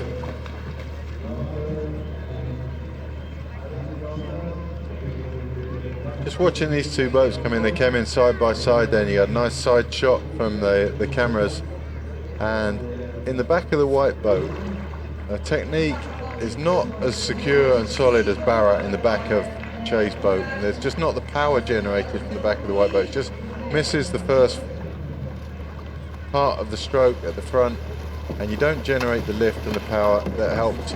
It's really important in the back of a K2 to have a powerful paddler, for the front person then has the ability to change speed very easily. If it's all load on the front person, then the front person can't do anything too dramatic. So a little bit of work to be done in the back of that white K2, and in fact it's possible under that graphic in the top right that Che and Barra got a few lengths on that portage and might be away. Here's the Spaniards. They've lost very, very little really. 40 seconds over a whole lap, which bodes well for them maintaining their position in the race. And yep, there's a small gap opened up between Che and Barra. And it's stopped. And Katona and Vaxi. They won't be able to close that gap. Now Che and Barra is just pressing on. And this falls the best for the Spanish, because now they've got a motivation in front of them, not just a fear from behind. The Che and Barra away and clear. And see how the gap opens up more and more now. Just a couple of 100 meters. In the back of the white boat, they're already looking over their shoulder there. Then they know they can't close down these two. And those Spaniards now have got a real target.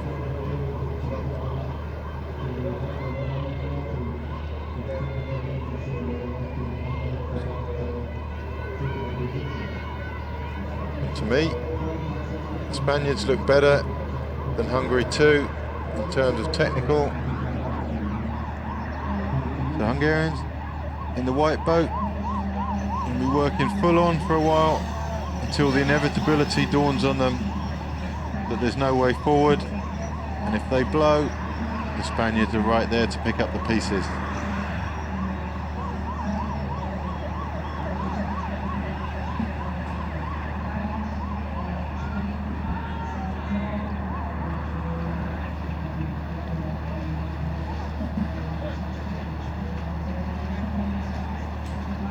Che and Barra round the turn, a gap of some 15 seconds, maybe only 10 actually.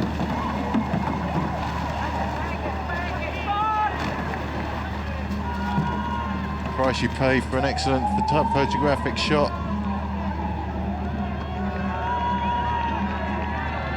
So that was at the portage.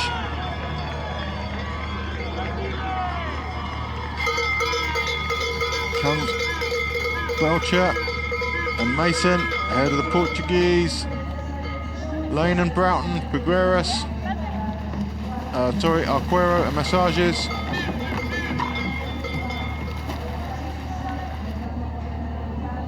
Lane and Broughton just struggling to get in the boat a little there. Belcher, Mason, away clear.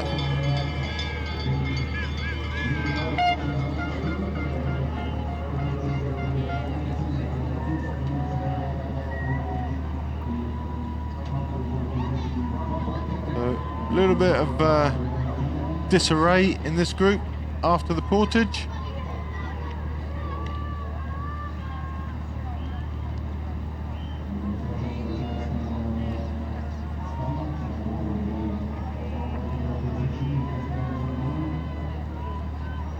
So Great Britain, Portugal, Spain and Great Britain. Up at the top of your shot, there's the leaders. It's Hungary. From Hungary, that gap's not opened up too much. It's opened up enough that Che and Barra know the race is theirs. But the other Hungarians not out of this just yet, and certainly it's still a long way back to the Spanish, about 40 seconds I think back to the Spanish, and we'll try and keep you informed on that time gap. You can see there in the back of that boat, just missing the front part of the stroke. And here's Spain. Would be really interesting to know what their thoughts are right now. They're certainly not slacking, and that's the gap that they're looking at. And there's the leaders. So all the time, that white boat, feel they're in touch with the leaders, their speed will stay high. If that elastic snaps though, and they start falling back, the Spanish will be there to mop up the pieces.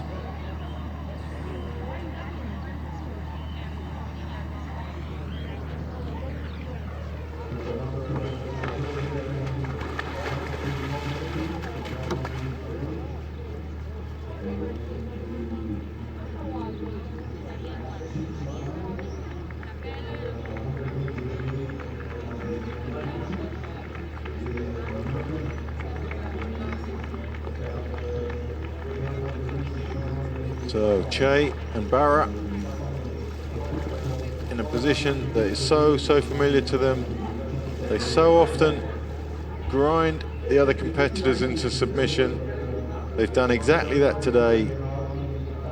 No drama, no fuss, just heavy duty, high speed paddling that seems other people just can't live with.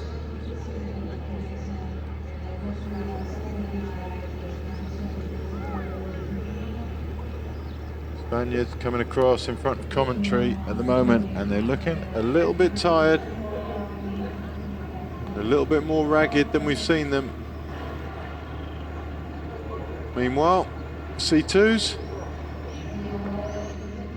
coming in for their portage to end lap 5.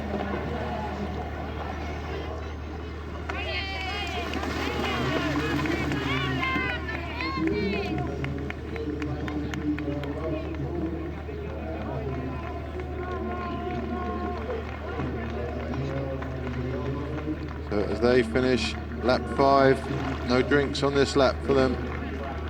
They begin lap 6 of 8, so they've got lap 6 and 7, which are both long laps, and lap 8, which is just a quick trip up to the bridge and back. So Campos, Sanchez, Covidoce, and behind them the significant thing is that it's the Poles who are just losing touch. Bourgil and Gluza losing touch with Grano and Ferro. The Spaniards have taken it to them on the entrance to this portage.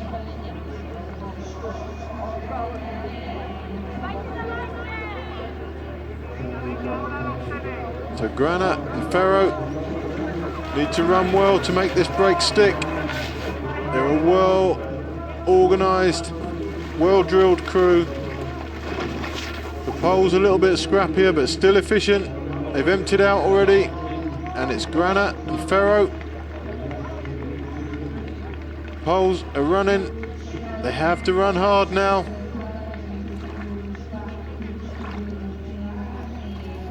Grana and Ferro getting back in the water. Bluza, Bourgil in after them. At that gap, 6 or 7 seconds is a big one. And I have no idea what happened to the chase that looked like it was on at one point with the second Hungarian crew and the Czechs. It looked like they were closing down on second and third, but no more. That chase looks over. And there it is. They've just come under the bridge in the background, so they're a good sort of minute behind probably the chase pair, which is now 2 chase individuals.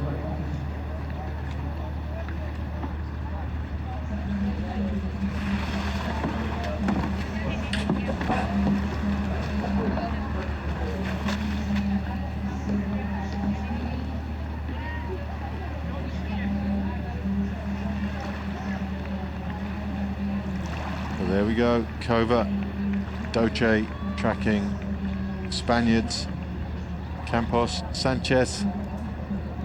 As the laps run out, the tension builds for these guys. Measuring each other's strengths and weaknesses.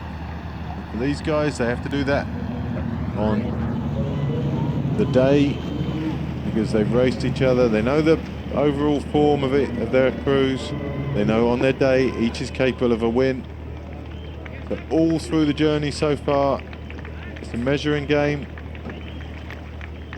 Not only measuring out your own energy, but weighing up the competition, seeing if they've got their top speed in place, their endurance in place. You're seeing when you can attack that chink in the armour.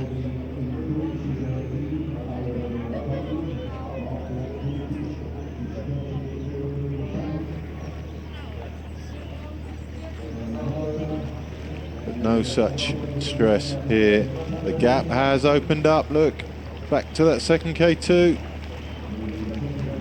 But no sight of the Spaniards, so looking safe so far for Hungary 1, Hungary 2.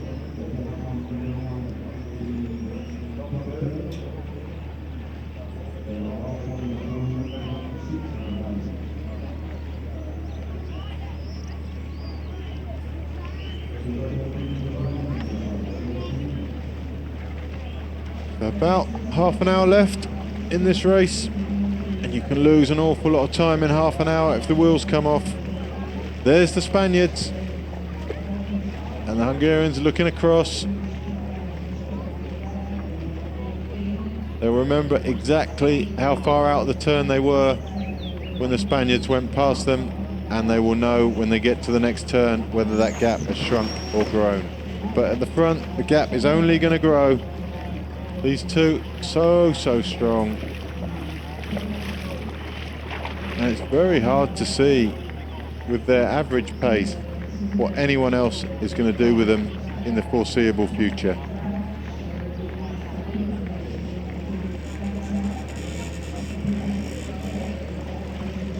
There go the Spaniards.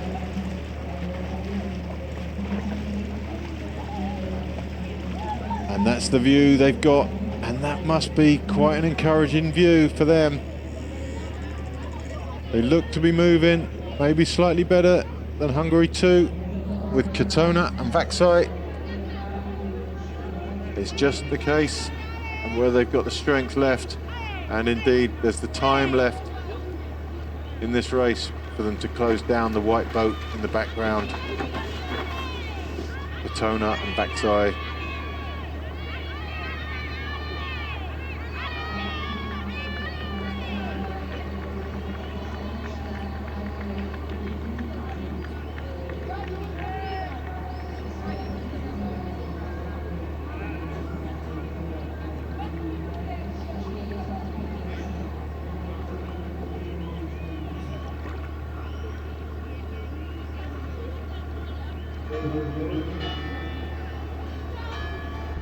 The C2's just bouncing some weed off the front of their boat. It's just a little bit out here, it's not a big deal. There is a boat that collects it, which I saw going around on the first day. Pulled quite a lot out, but you can't see any floating on the surface and nobody's complaining, so it's just normal conditions for these guys.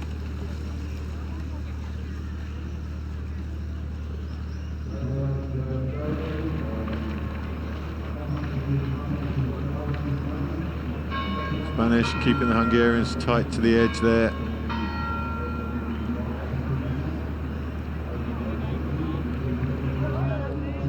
As they pass under the bridge, this is the view behind them.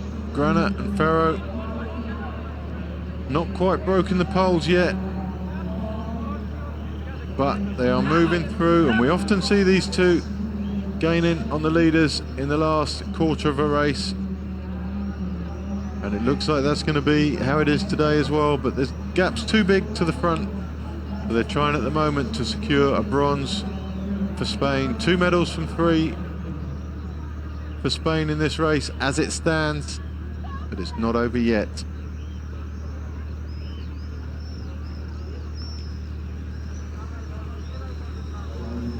So Granat and Ferro, they pulled away from Bourgil and Gluza. There doesn't seem to be a chase on behind them. So this is 3rd and 4th. It's the bridge there, the lights. You can see lights up the bridge in the evenings, and it really is quite a spectacular town. There's lights around all the windows on the buildings in the background, and it's like it's Christmas every day in Ponte de Lima. The leaders on lap 6 of 8. This is their 6th big lap. They then have the 7th lap, which is also a big lap, and the 8th, which is just a small lap. K2 women about to finish their 6th lap and enter into the final long lap. Body numbers, Stefan. Talk to me about body numbers. Do we need them, really? I know who Renata Zay is with or without a number. In these categories, flappy little bit of paper, yeah. the 4. But it's sometimes quite helpful for at least for the commentators to see from the front who is who. The most annoying thing with those body numbers is when you finish the race and you put your wet kit in your bag and you leave it there, then when you finally take the safety pins out, you have that little rust mark on your clothes. And you can do that to a brand new vest, and it's so annoying. If you just, I don't know, draw it on their arm like a triathlete or something, rather than have a sheet of paper flapping around on your back. There go Che and Barra. 1 long lap to go. It's a formality for these two. Second Hungarian crew, they're just about to get in the water, and no sign yet of the Spaniards. So it looks safe for gold and silver for Hungary. 2 more medals in their cabinet. Both girls in and away. Another body number dragging in the water, and here come the Spaniards. So that gap, probably about 45 seconds to a minute. Whoa.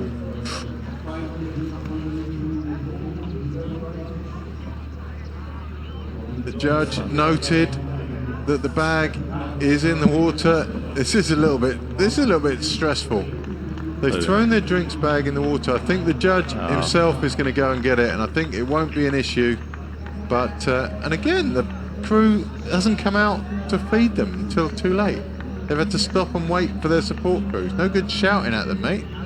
Should have been there for them. Absolutely so. They give him one job, Stefan, one job, and he can't get out there and get to these girls in time. These girls have done such a great job. I've really enjoyed watching them this morning. There's the gap. It's a long gap to the Hungarians, much longer than it looks there.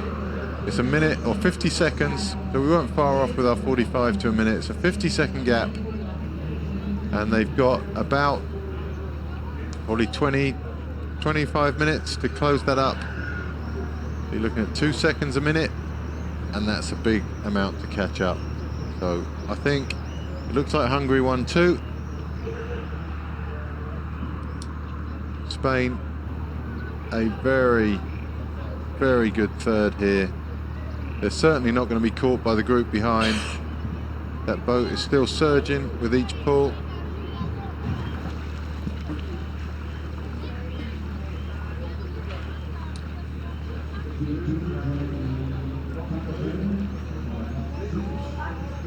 Two C2s tidally around the turn, and they've got in their sights now the Norwegian K2 of Sletjo and Spickland.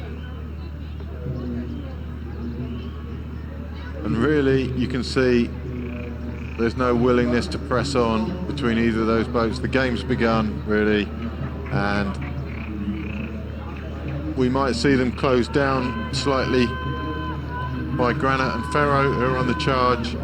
Granite and Ferro won't have an impact on who comes first and second, but there's dodging about, there's changing of sides, there's planning going on now. In fact, the poles are back with Granite and Ferro on the far side of the picture there, top of your screen now. But Granite and Ferro didn't make that break stick. I think they'll be a bit disappointed with that. And the lead cruise, cat and mouse, has begun. The Portuguese running through the portage behind us. Cowbells are going, vuvuzelas, they're shouting, screaming. And it's great to have such a lot of local support. This is one of the biggest clubs, the biggest club in Portugal. Oh, a man has just come around to our box with a bag of cherries, for which we are extremely grateful. I've been greedy and taken nearly half the bag, but that was an accident. They all cling together. It was not my fault at all, so apologies for that. Some fruits locally produced from this agriculture area. We haven't said much about the river. The river is very clean, the Lima River. The water is crystal clear. From watching from the bridge, you can see fishes swimming around there. It's a really nice environment here. Cold water coming from the mountains, all the way from Spain.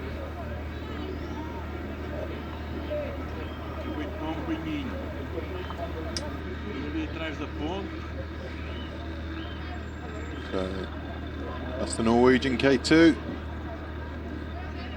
Over here are the C2s leading past the pontoon. We're going to fly back with the drone to the second group. It's a long flight. It's almost worth buying club class for a flight this long. There is absolutely no danger to those front pair.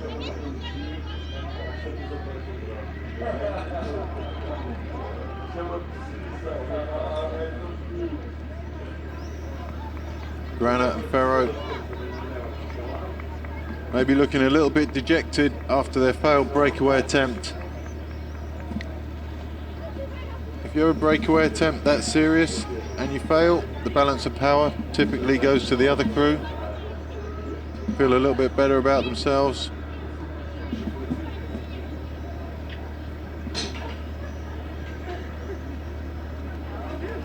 Quite open, both for gold and silver and for the bronze.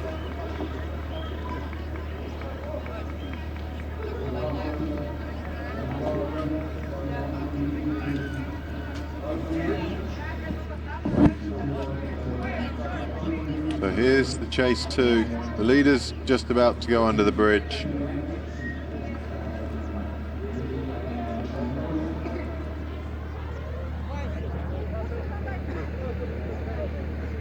And there's a lot going on in those 4 heads right now. They've got 2 more portages to do. One at the end of lap 6, which we're going to see right now. And then a final one. The women have only got one to do, but their race has broken up to such an extent that the portages have become insignificant. But portages for these two and the chase two are probably going to be the most significant factor between here and the finish.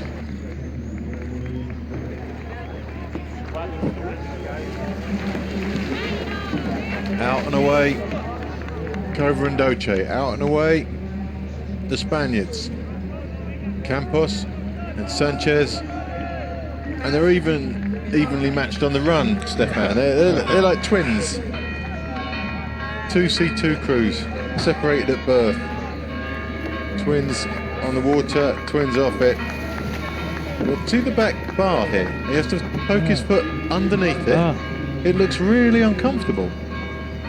None of the other C2s have that. It seems crazy, because even to stand up, you've got to wriggle your leg out from under the bar. So Spaniards got the best of that.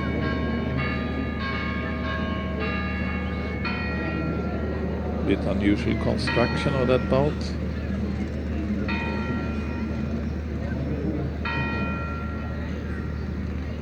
It just looks like it's an unnecessary hindrance to getting into the boat. So all the winners on their final big lap now. The C2s have just started their final lap. They're still closing down the Norwegian K2, and the fact that they haven't closed them down anything since the top turn would suggest that the speed has dropped a little and thoughts have turned not to covering the ground anymore, but to choosing whether you get a gold or a silver medal.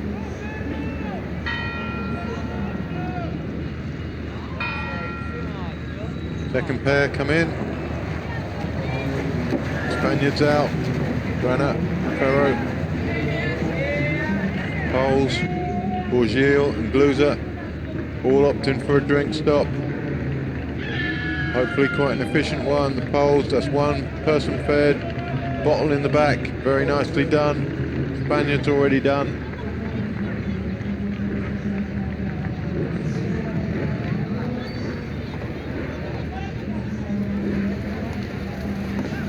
And in they go.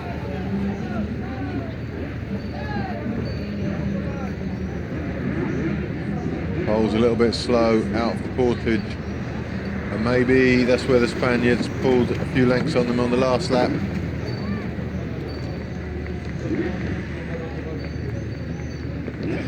There's the winners, or the leaders at least. It's a minute and 43. Back to that chase pair.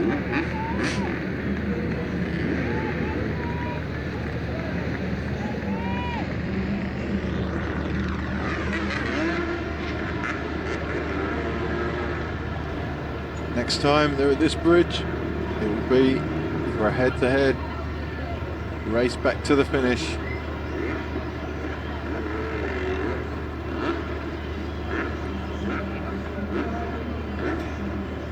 Let Joe and Spickland, the K2, only just ahead of them now.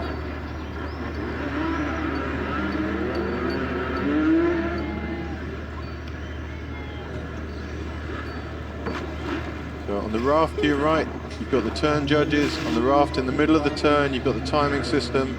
And on the boat to the left of your turn, you've got more turn judges. They sit out there all day, just making sure there's no rule infringements.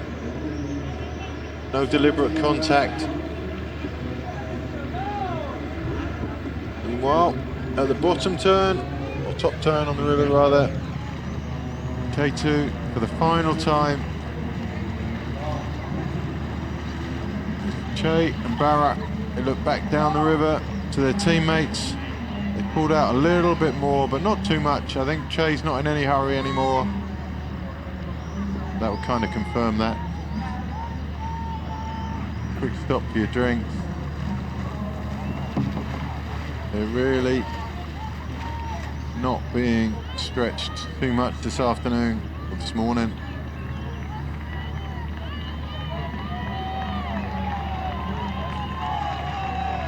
Here come their teammates.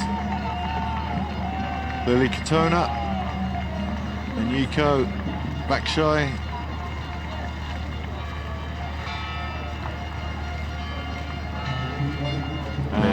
the background, Spain. And in the boat there is the judges. It's between 20 and 30 judges traveling around on these events on mostly their own or their federation's expense. No one got paid for it, just do it because of interest in canoeing. Going around and do the judgment of the international races. Quite an impressive effort. It's a good feel. You have officials dinners on one evening at each of these events, and camaraderie and the mutual interest that everyone has is really evident. I mean, not everyone speaks the same language, obviously, and there's communication issues to a certain point, but the feel in the room is a very positive, very unified, big family feel, and I think, certainly for me, that's one of the highlights of coming on these trips. Absolutely. And it's beneficial for the sport. Developing better. So, heading back to the final portage.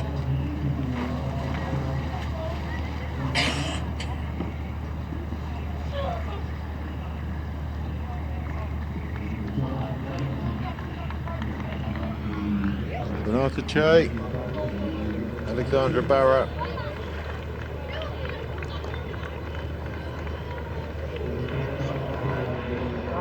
And behind them, their teammates Lily Katona and Enrico Vakshai. And this is going to be 1 and 2. There's no doubt now. Once again, 1 and 2 for Hungary.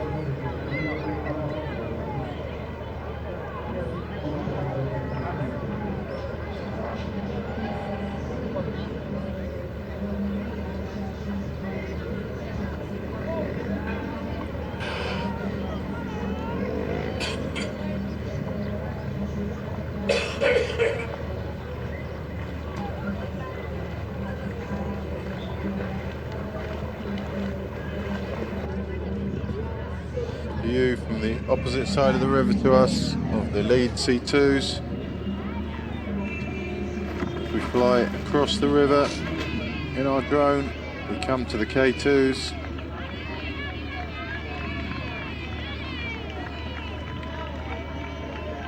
There's really not far to go now.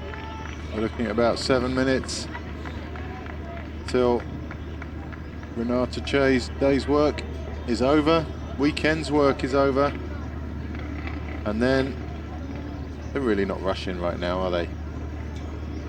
And then for her, it'll be a day off while they travel, but even on that day off, her mind, I think, is going to be on the K1 race yesterday, and what she's going to have to do to ensure a win in South Africa. You know she's got a battle on her hands now. Maybe not in the K2s, but in the K1s, it's game on, and a 50-50 chance only of a gold in South Africa as it stands. And 50-50 is not odds that she's familiar with working with. No.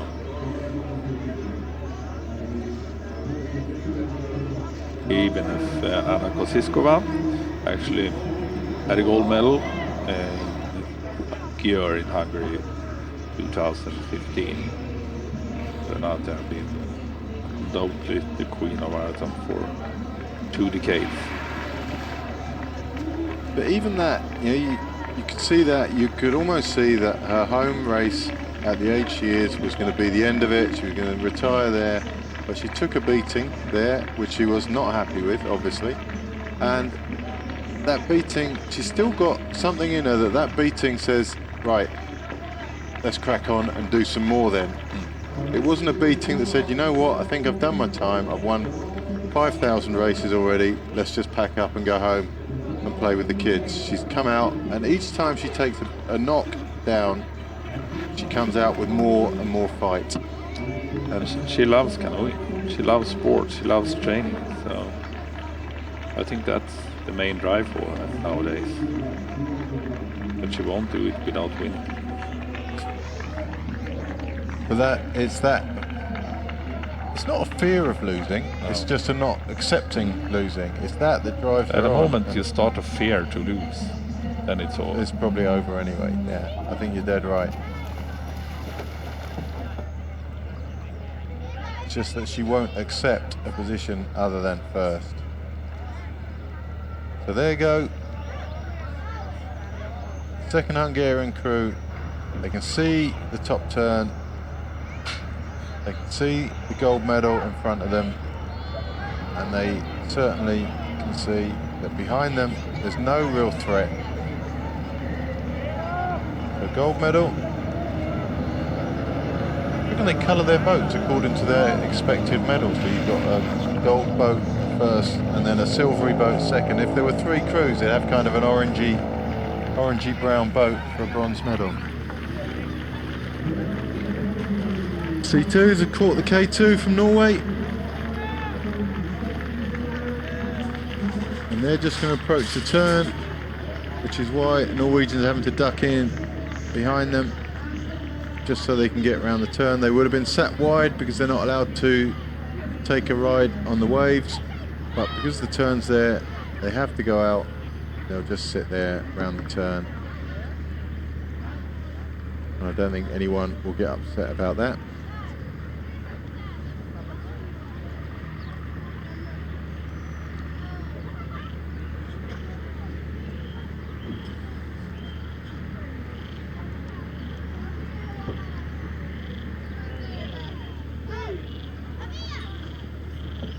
So from here on in, once they're around this turn, all thoughts will be on the portage. The approach to the portage has to be clean. The exit from the boats has to be clean. We've seen they're pretty much matched on the run. It's getting back into the boat. It's crucial. And I really think that Hungarian boat slows them down on the entrance into the boat. That's a crazy setup. So the Spaniards, I think, have the advantage getting into the boats at the other end, and then if the Hungarians get in second, it's pretty much down to Kova's power as to whether they can force past the Spaniards for a win in this one. It's quite a long short lap. Yes. It's a little bit longer than usually. I think 1.6 kilometers or so, 1.5.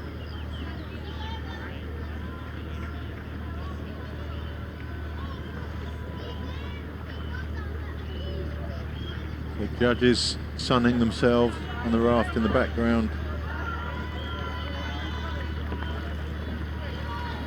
These two make their way to the final portage. And already round the top turn, there's just a couple of minutes left to go. Jay and Barra, 2 minutes left of work today.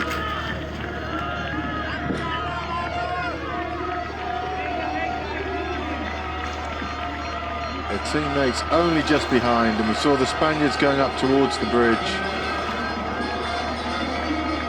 as the Portuguese run through the portage behind us. Cowbells and vuvuzelas going.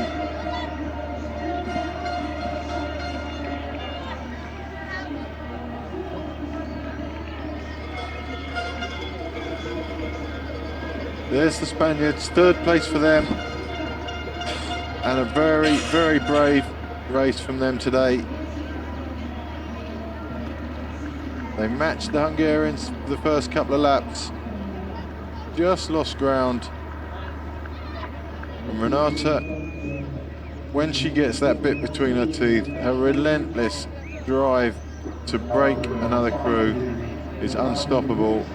Spanish paid a price, and they never folded after that. They kept their rhythm, they kept their composure, and they're going to be rewarded with a bronze medal. But for now, Jay and Barra is moving out from the left-hand side of the river to make their way toward the finish funnel. It's going to be hard to lift the drama on this one, Stefan, because it all happened so long ago when this race was decided. But I think you just have to appreciate Absolutely. what you're seeing here. Absolutely. It's great. it doesn't seem to matter. We put out a strong boat today, Great Britain put out a strong boat that we genuinely believed could match these girls and get a gold medal. And they've destroyed the field again. It doesn't matter who goes in it. Absolutely. I think this is, repeats and repeats. Yeah, over all time, the best female K2 in long distance paddling that we are seeing here now. Renate Che and Alexandra Bara, Hungary, winning another gold medal and are now European champions 2017. I'll try to jog off and try to get the good luck with that. Renate is one of the hardest people to pin down for an interview. He looks at you and says yes, and then immediately walks off the other way and hides in the team tent. He's not someone who enjoys an interview, but in her position, it's part of the job.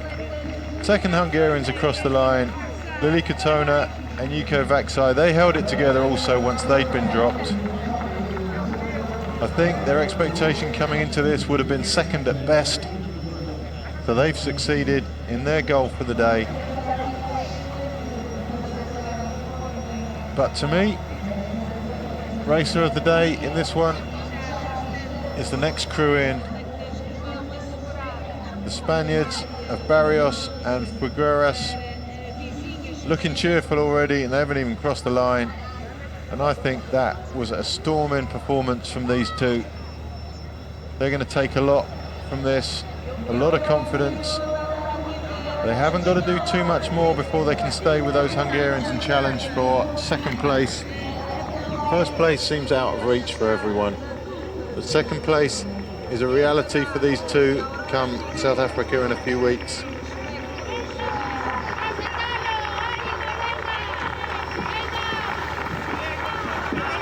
They're looking pretty pleased with themselves, and rightly so. Great result for Spain, and particularly these two girls. That was fantastic. Really good, really good.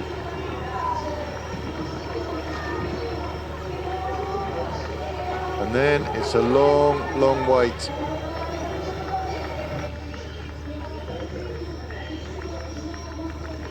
Until chase group, well, calling it a chase group, a little bit ambitious. The following group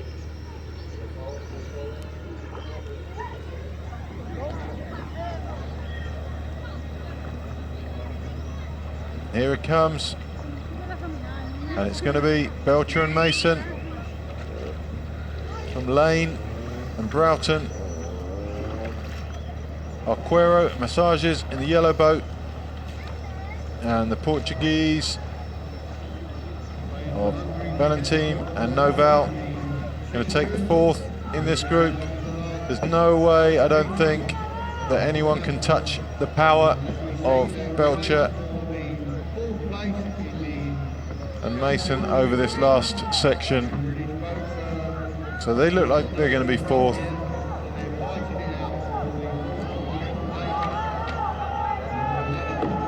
Broughton and Lane hanging in with them though, hanging tough there. Matching them all the way. But it's going to be Belcher and Mason from Lane and Broughton, but Lane and Broughton are giving it some now. It's all on. But they just haven't got it.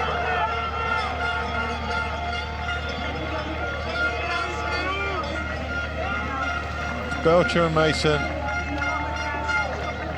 Lane and Broughton, Great Britain 4th and 5th from Spain, Arquero and Massages and Valentim and Noval from Portugal. Good race from them. Disappointment for these two today. They were expecting more, the team were expecting more, but an untested boat at this level. And today, at least, they came up short, and they will go away, and I'm sure they will improve on that before their next big event. Meanwhile, here we go in the C2 race as they approach the final turn. It's Spain from Hungary. And Spain know that the attack from Kova and Doce is coming. The sooner they see it when it happens, the more chance they've got of resistance.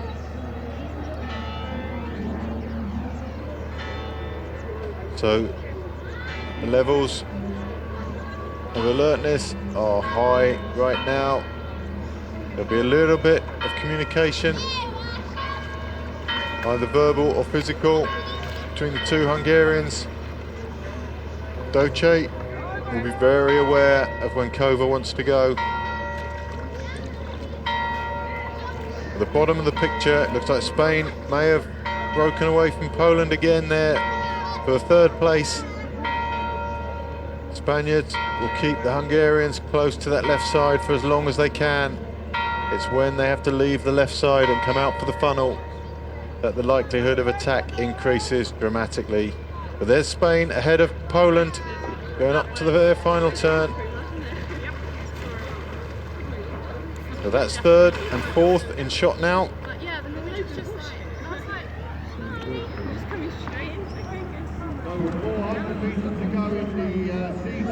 The third and fourth look to be decided at the top of the picture, first and second. And the moment they leave that left-hand bank is when everything opens up for Kova and Doce.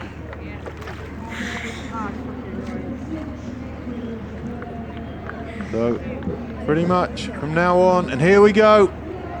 As soon as it opened up, Kova goes. The Spanish are matching them. It's going to be very tight. The Hungarians are not coming past. Power is going down big time here, but Kova and Doce really struggling to get on terms with the Spaniards. They're falling back now, and it's game over, it seems. The Spaniards have held them, at least for now. There's only time for one more attack in the finish funnel itself, but the Spaniards were awake to it. The Hungarians got level. They got no more than level, and gradually were forced back again. It happened as soon as the Spaniards came off from the left-hand bank. They knew it was going to happen then. The Hungarians didn't have any option. And it's Spain from Hungary. Kova will have one more go. Here we go again. Kova's tired though. There's no run to the boat anymore. It's the Spaniards. Campos and Sanchez, they're leading into the funnel. They've held them tight to that left-hand edge. There's nowhere for Kova and Doce to go. They know it. They have to come in at an angle. There's no chance of passing now. And fair play to the Spaniards. They saw it coming. They responded well. And there was nothing Kova and Doce could do. Even with the power we saw him display yesterday, there was no way past.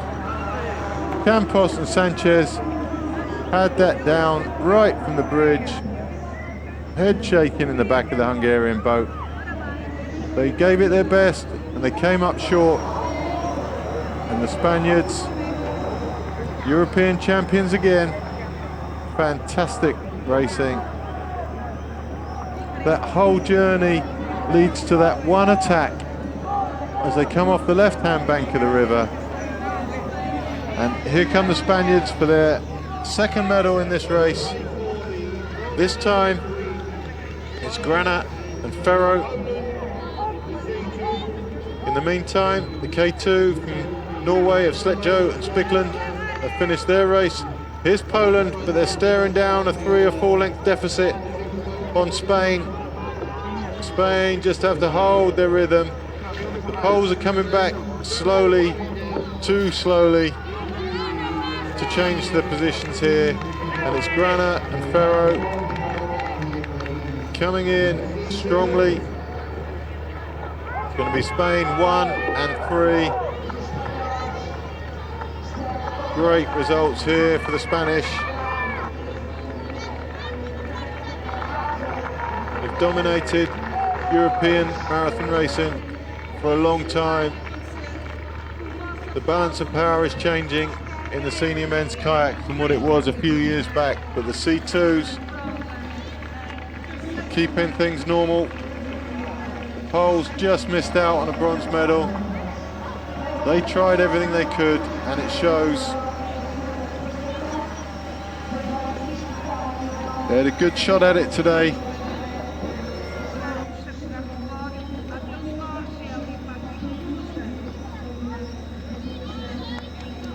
So Bourgil and Gluza shaking the hands of Granat and Ferro. They had their own tussle for third and fourth. It seems that race broke up at the portage. And hopefully Stefan has managed to get hold of the Hungarians for an interview, so I'll leave you with him.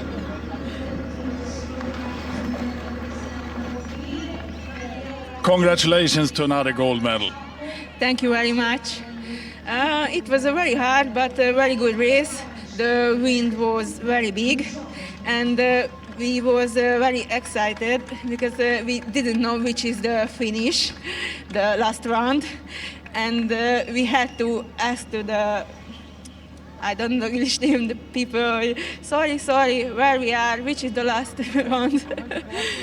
But So you were just going on and hoped for another couple of laps and not to be finishing too early. yes. So how did you think before the race? You had the Great British team with Lani Belcher and her partner. How did you think about that? Angolról mondjuk. Igen. It was a very good race, and other people, girl, very good. It was a very big experience because we was afraid because the last day the British girl was very good. But, congratulations for the girls. Yeah, it's you that should be congratulated. So now you are heading for South Africa? Yes, we are very exciting. Yes, we're coming. For sure. See you there. Congratulations once again. Okay, thank you very much. It's so hard doing interviews with English as the second language for both the interviewer and the interviewee, but I think what you pick up there is that those girls are excited to be where they are in their sport right now. They're looking forward to competing again, and they enjoy what they do. So just a quick recap of the K2 race, and you'll see how it panned out for the Hungarians.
So that was a recap that showed exactly how that race panned out. A strong group broken down by Che and Barrow, who are top of the list there. Broken down to single file for the first three places. Hungary, Spain, Great Britain. A little bit disappointing for them. Spain, Portugal, Norway, and the Portuguese crew that didn't finish, but Hungarian dominance was in evidence there today. ECA and Barra, it seems that there isn't another crew in the world to touch them right now, and if anyone wants to, they've got to bring out some different paddlers or do an awful lot more training. Right now, ECA and Barra untouchable. Quick recap of the C2 race as well. Cat and mouse game all the way through, all the usual suspects, a good start line, and here's the story.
So another story, a 2-hour story told in just over a minute, and the story panned out as it so often does in the men's C2, with the Spanish playing the Hungarians for first. Spaniards came first and third today. It was their day. No results yet, as the race isn't entirely over yet. There's still paddlers out on the course, but we'll bring you those results as soon as we can.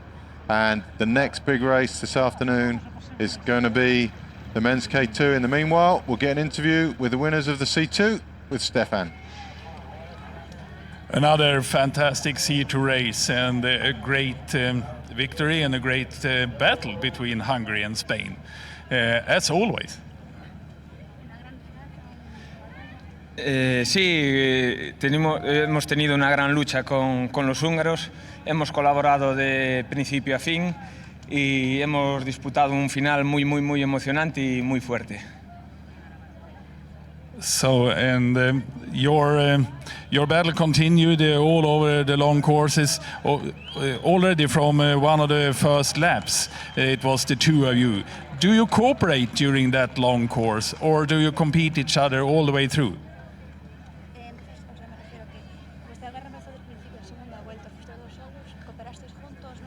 Sí, hemos estado cooperando desde que nos conseguimos escapar los dos barcos, colaborando juntos y esperando a las vueltas finales para jugárnoslo entre nosotros, claro, distanciarnos de nuestros rivales, los otros españoles, polacos, los otros húngaros, y después pues nos lo jugamos ya al final. And now you're heading for South Africa? Sí, ahora estamos con vistas a Sudáfrica. Esperamos llegar un poquito mejor a Sudáfrica, ya que hemos tenido que apurar un poco los entrenamientos para este campeonato debido a una lesión que he sufrido a principio de este año, pero espero estar un pelín mejor para Sudáfrica. And we are looking forward to continuous battle and competition, good competition between the three of you, the two Spanish crews and Hungary. Congratulations once again. Thank you. Thank you very much. With the full results for the men's C2 long course marathon, they'll be on screen shortly. Here we go. Campos and Sanchez Covadoce, a battle royal for first and second as always. Grana and Ferro, often as they do, come from behind, through the pack and into third place. Bourgil and Gluser did well. They were dropped at one point and came back. Laxo and Bacco, who put on a charge through the midsection, that faded, and they finished fifth. Brezina and DeLuey, fourth for quite a while, fell back to sixth. Vieira and Lopez Levchenko and Shapoval 8 minutes off the pace, and Mantovani and Martin 9:17 off the pace, with the final Portuguese crew not finishing. They would, I think, the juniors from the previous day out here because their junior race didn't go well. And this is what's coming up in just a few minutes. It's 12 o'clock for the K2 men, and then the ceremonies for all three classes. And before that, Stefan and I are going to go off for a cup of coffee and a cake, and we will be back for an introduction before the K2 men's race at about 11:45. Thanks for being with us this morning. It's been fun, and I hope you've enjoyed it as much as I have. See you soon.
Dennis.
Yep.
So that was this morning's excitement, all wrapped up in a 2-minute clip.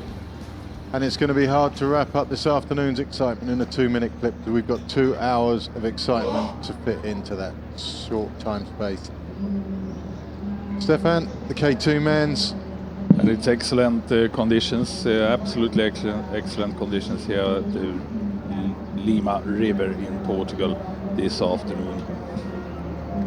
And K2 men used to be fantastic, a fantastic excitement. It's 17 boats and it's the final event of these European Championships here in Ponte de Lima, Portugal. 8 minutes to go until the 12 o'clock start time. And they've got 2 hours and 45 minutes to finish that before the presentation. The weather's looking good, it's getting warmer by the minute. Even the water's gone up a degree or two since this morning, it would seem. It's 22 degrees, the sunshine in shot is a reality here. It is burning down. The wind doesn't look as strong from commentary as the competitors suggested in their interview, but they clearly feel it more than we do on account of we're inside. Yeah, we heard from Renate Che and Alexandra Barra that the wind was quite tough and difficult up there, especially at the upper turn. We don't think it will cause any problems, but and it could actually be good when the heat is coming up this afternoon during the 2-hour race. We've got some big players coming up in this race this afternoon. It's quite an interesting race because we've got some known quantities, and this will be the course that they're competing over. It's a simple course, we've seen it all weekend.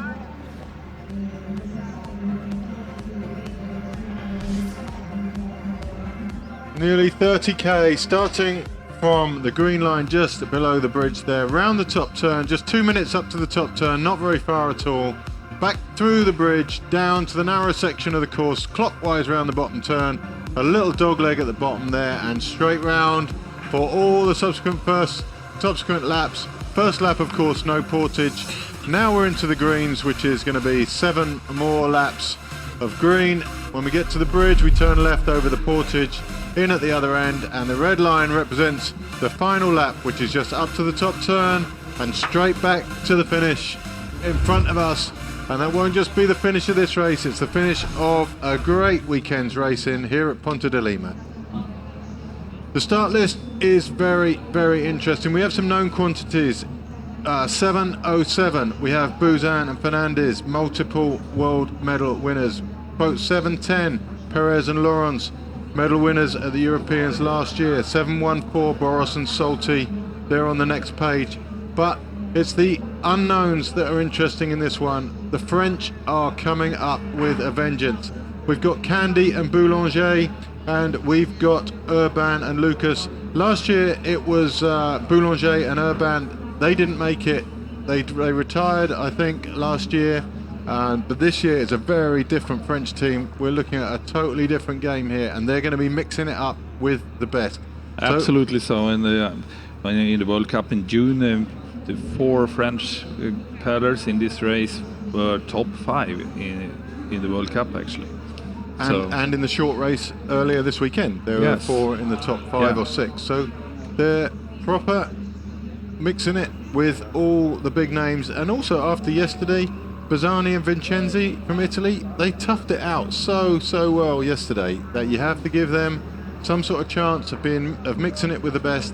So I've got 8 crews here highlighted for potential top group stuff, and here's confirmation. The Europeans not world's best at the moment. That goes to the South Africans.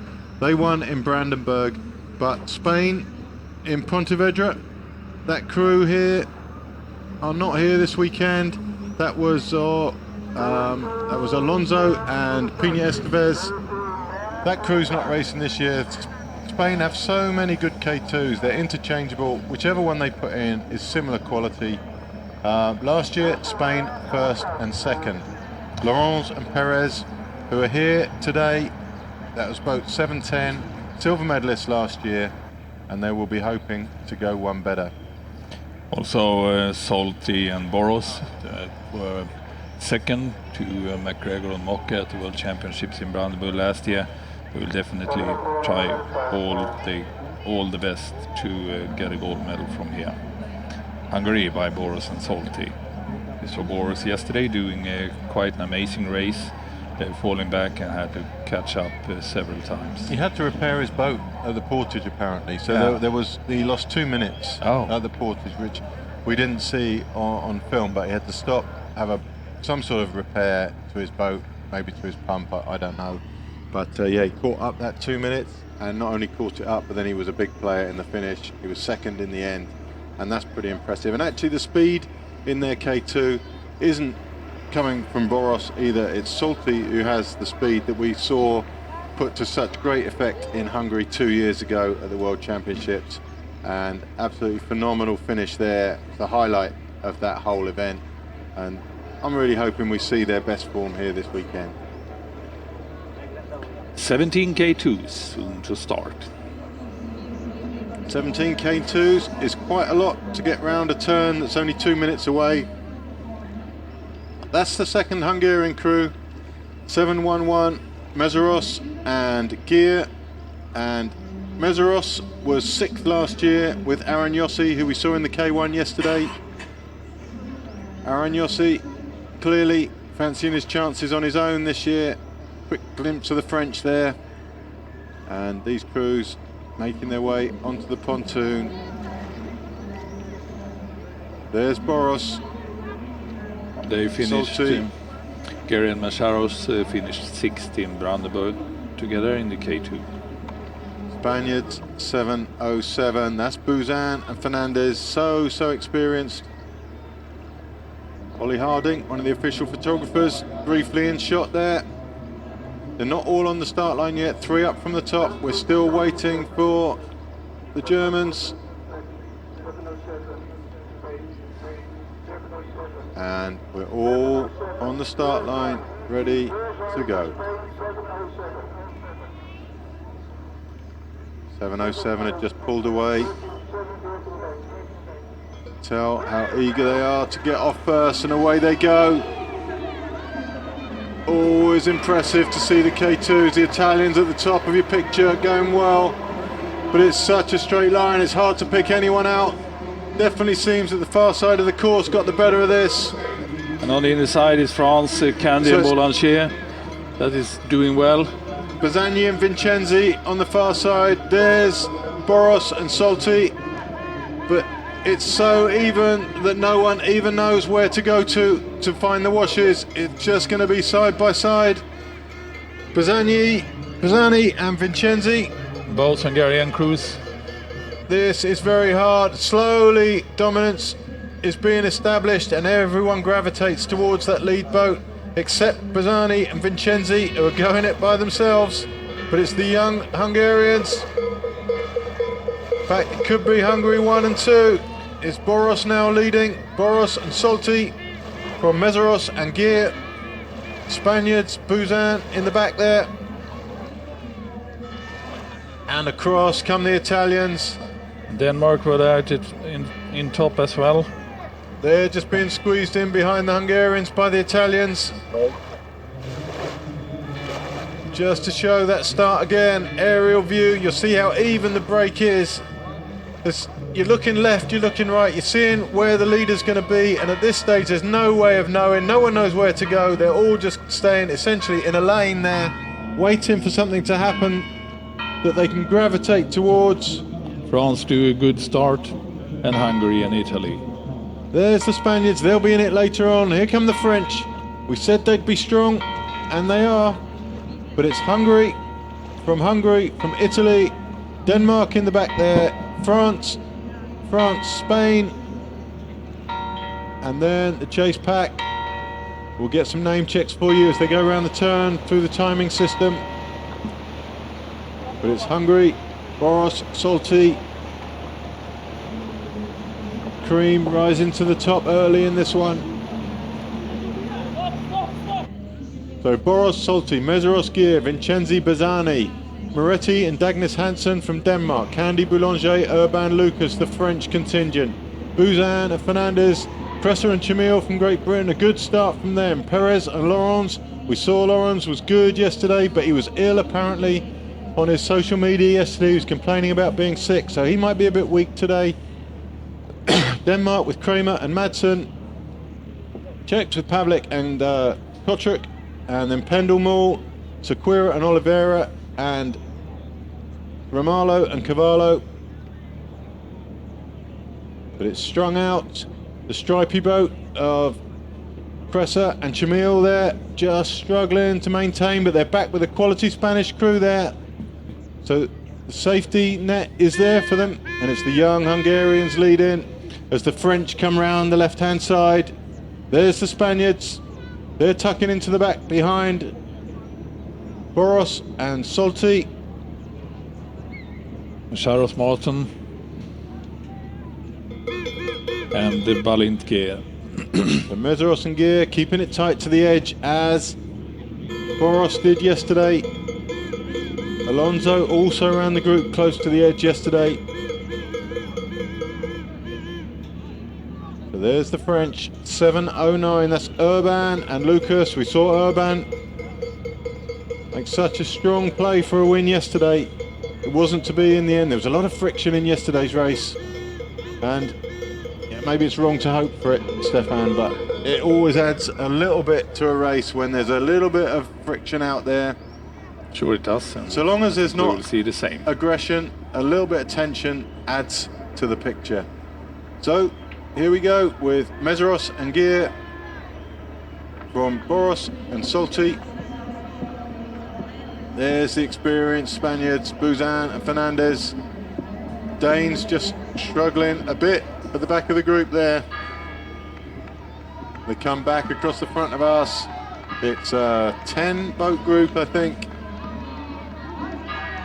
And the group behind being led by the Germans trying to make contact. The German crew of Paufler and Paufler. They're with Romalo and Cavallo. Romalo, such a popular winner here yesterday. Italians moving up. There's a little bit of tension in the background. It's Chamil and Cressa making contact with the Spaniards. And in reality, Spaniards are probably the last people you want to make contact with. They are rough, they're tough, and you do not mess with an experienced Spaniard. That's a lesson you learn in your early days in these races. They are so used to rough and tumble racing. Back home. Yeah, back home in Spain, that they are used to the close quarters stuff, and they have a way, actually they develop a way of actually looking at you that makes you move over. There's something about a Spaniard.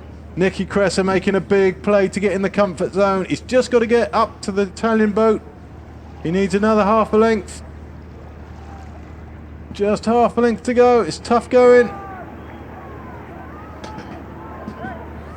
I think he made it just before we lost shot, and it's still Hungary, France and France. Spain tucked neatly in the back.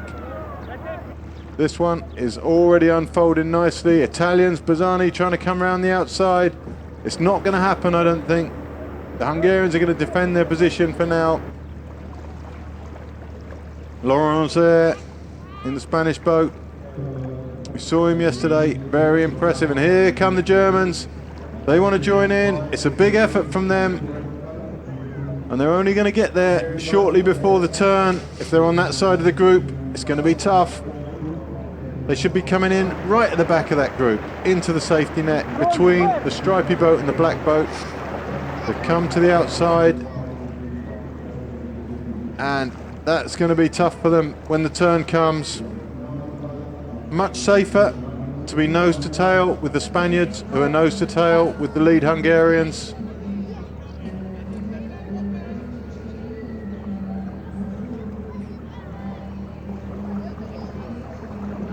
A little bit of change there. Hungarians looking strong. We've got Hungary, France, and France. The monster truck hat of Quentin Urban featuring large in today's race again. Two crews on the right hand side. It's Portugal with Romalo and Carvalho. You know Romalo's got the quality to make this stick, and the Danes gone with him. Belgium in the background, and it's going to be tight by the time it comes to the turn. They could well join in just at the back of the group, and certainly they could pick off some stragglers if there's contact on the turn, which is highly likely with a group this size.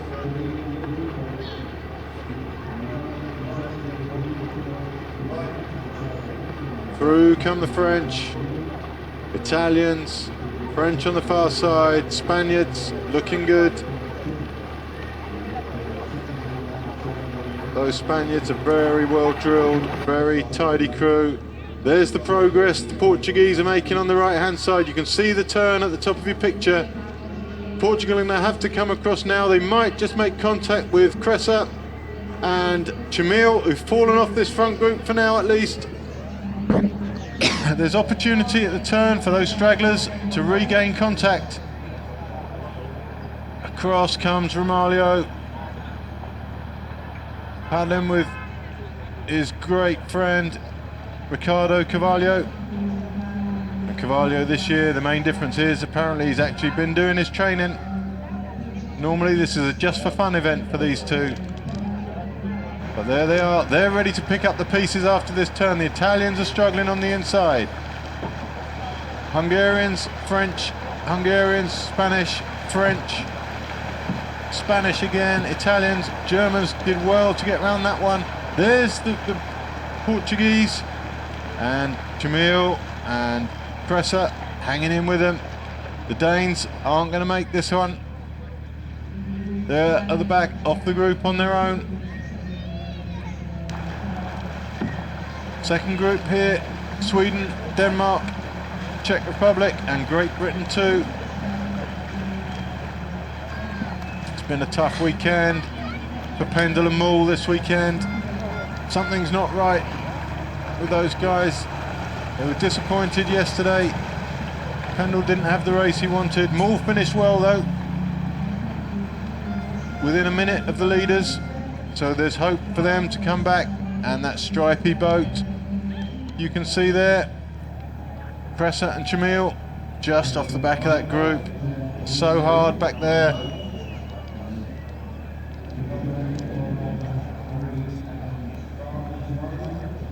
And it kicks off, changing washes.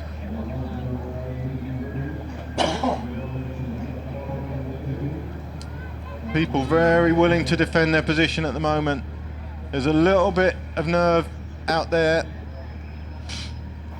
Cressa and Chamil are looking at 5-6 length catch up. There's two very nice washes to choose from if they can get there. It's a big if at this stage. Chamil so strong in the under 23s earlier this weekend. But that gap can go between either of those three back crews. There's a lovely rest if you can get there, but it's tough. The speed is high.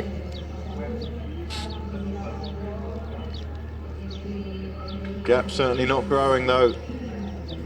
Great Britain toughing it out for now, but it's France at the front. Candy, Boulanger leading, the closest to us. Their teammates, Urban and Lucas.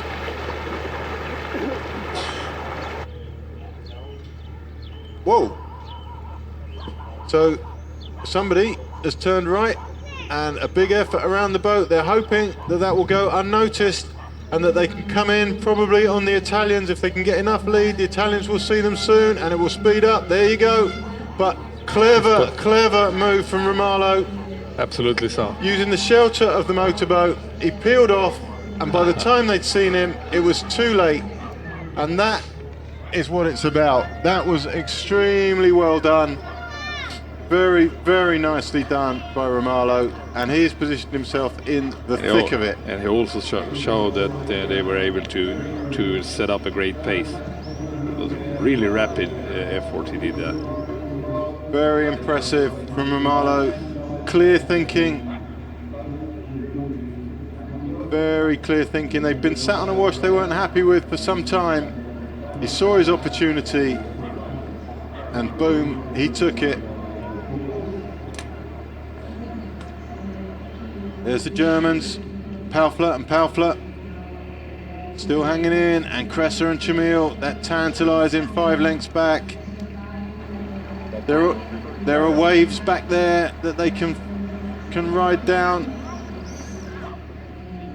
Chamil we saw earlier in the under-23s, Kresser, more a white water paddler, but he's in with a tough group of training up at Nottingham Canoe Club. That Norm Plan group, they've done so well to keep spirits high and to keep motivation, and that is the value of a club right there. So Kresser, first time at this kind of level, and they're doing well so far. Quick change from Meseros and Gear, or is it Candy and Boulanger forcing this? There's definite change of foot. It's hard to work out what anyone wants here. Meseros and Gear happy to drop back. Up the right hand side again comes Romalo. It's the Spaniards forcing it. It's Laurens and Perez. Just unhappy with the wash they've been given. The other Spaniards having to drop back as the French drop in on them. And Boros and Solti waiting for the group to form before they move. They've decided to follow the Spaniards. If they follow the Spaniards, they're not going to end up with the best wash. They may have to come all the way round, and it's a long way round from where they are now. Perez and Laurens. Now Buzan and Sanchez. Buzan and Fernandez rather. And that's fallen well for Boros and Solti. Romalo goes again. He doesn't want to be second wash out, but then nor do Laurens and Perez. So holding them off. It's tough going now. Romaglio didn't really want to lead. He just didn't want to be second wash out, and he's prepared to pay to do that. Italians sitting well. Germans doing really well. The Paufler brothers in the back there. Urban and squeezes again as the lead changes again. This is a hectic group right now. There's changes all the while. The gap needs to be filled behind Boros and Solti, and it's not being filled at the moment. It's got to be those second Hungarians at the back of the group who fill it, and they need to get there before the turn if they can. So round the turn, Buzan and Fernandez lead from Romaglio and Carvalho. Impressive so far. Laurens and Perez tidy and in the V-wash, and Boros and Solti on the left-hand side of the leaders. So big front group still. We're still looking at 9. This is the chase pack, and we've got 715, which is Kramer and Madsen leading that one out. We've got Pendle and Mull. We've got 705, which is Lindberg and Torstensen. And we'll get all their time splits as they come round. Chamil and Kresser going around the top turn now. They've lost contact now. They were 5 lengths down for so long. Now it's 30 seconds. And that 30 seconds will grow. The top group of 9 presses on. 9 is quite a nice number for a group. There's something for everyone there. Buzan and Fernandez is leading. They have quite an impressive record. 2010 gold medalist in the World Championships, 2011 gold medalist, 2012 silver medalist, 2013 silver medalist, 2014 bronze, and 2015 bronze. So quite a record of these guys. We didn't see them in last year, but now they seem to be back in good shape. There was big incidents at the Spanish selections last year with broken equipment and stress, and as only Spanish can do. There's such a political structure in Spain that there's groups and there's factions, and they didn't make it last year. They were still good, obviously, and they're still good this year. But this year, they're back and looking good at the lead of this race. Only missing medals once during a 7-year period. Quite an impressive record. It's such a nice K2. It runs very well, and a lot of the medals they've got by grinding the others down. They can set a very high pace when they have to. Very happy to do some work. So this group of 9. They goes on so relaxed together, these two. Yeah, two guys. it looks like a beautiful crew. It's like one person. Last time, you've just listed the medals, and those medals span out over years and years and years in a boat. You learn what your partner's thinking, you learn how they react to situations. How they react in the boat. Yeah. Learn to relax. So, these 9 boats for now, quite calm.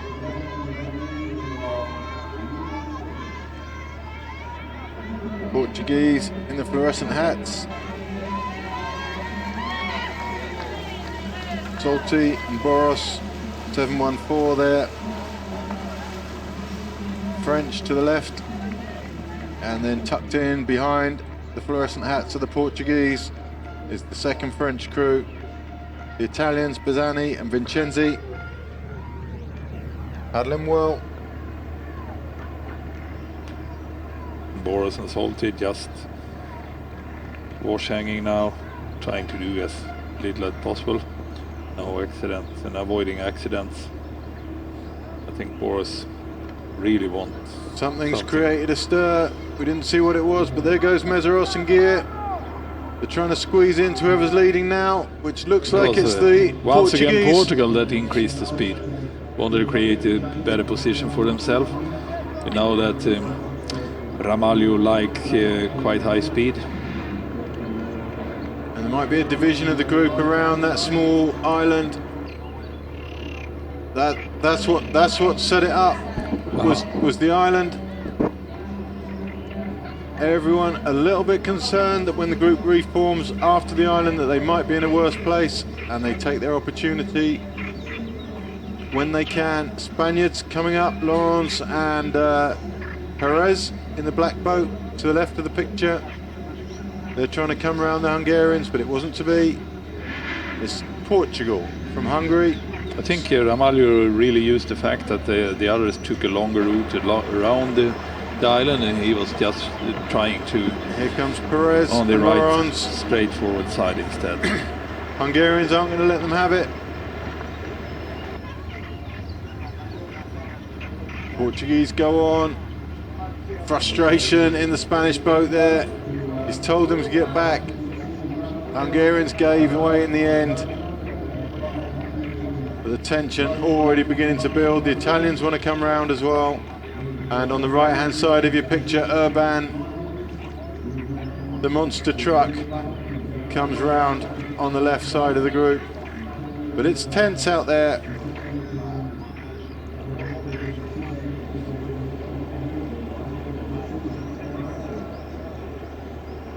There's the Italians. Italians so tough yesterday. Unbelievable. There's so many more K2s that are really good now into this year. We saw the tendency last year and the year before as well. More and more nations have very good K2s, which makes these races fantastic. Big groups in the K2s. They're a pleasure to be in, for one, because it's such a great game to play, and it's really cool to watch, especially when you've got footage like this. So there's the Portuguese. It's the first time they go very well together for many years that we've seen them actually doing some damage in this race. They're normally sort of trawling around towards the back of the front of the second group, but this year Carvalho has got his act together and he's training, and it shows. Nice group formation. Italians choosing to sit back. Sorry. Italians choosing to sit back there because it's not worth coming up with the turn so close. Italians in the blue boat. So as we come up to the turn, this group really shouldn't be anyone troubled, provided everyone does what they should.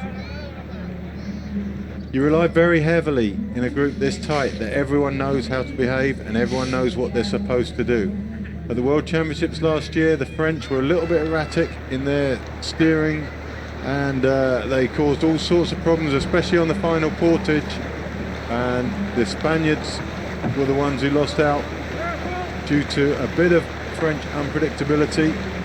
But it looks like everything's okay today. Germans suffering a little bit, and the Portuguese are off. They're stringing it out. It's going to be Italy and Germany. We've got work to do here. Quite impressive that Marcel Pofler and Sven Pofler from Germany have been within this group that long. Good race for them today. So far so good, but the gap's opening a little, and the two groups, first and second, pass each other in opposite directions. It's Jamil and Cressa leading that one. So Great Britain together, the two crews together now. And We've Sweden, got Sweden. Lindberg and Torstensson. It's so odd in these races how the crews from each country very often end up together. It's like there's a magnetic pull. You can't break away from your teammates.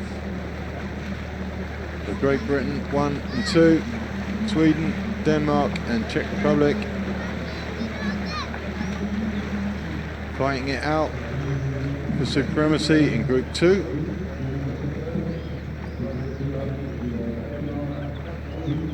Camille putting his paddles down, time for someone else to take over. We saw yesterday Keith Moore in the back of that lead boat now. He was down and out at one stage, but finished strongly within a minute of the leaders. Spaniards out to the right, that's Buzan and Fernandez. Portuguese sensing danger, pick up the pace again. Two really great crews there. Whoa, a broken paddle from the Spanish. Their race is over. Unbelievable. We'll get a replay of that in a minute, I'm sure, from the film crew. Oh, they may try and stay, but I'm not sure it's possible. Crew, they haven't got that far to come to the portage. It's about 2 minutes from there to the portage. Here's the replay now. So they're coming round the outside, driving, and next stroke, boom, there it goes. And who knows why that stuff happens. The loading isn't too huge at speeds like that. It's just unlucky. That paddle's taken some damage somewhere in the past, and it was just the time. Very seldom happens nowadays. That is desperately unlucky. Although they're not showing it, there's a few pleased people in this group right now. Feel sorry for them. It was sad for the race. It is sad for the race because they're a quality crew and they were doing some of the damage, and it is a real shame. They'll come in, they'll get a new... Oh! What is going on now? They fell in.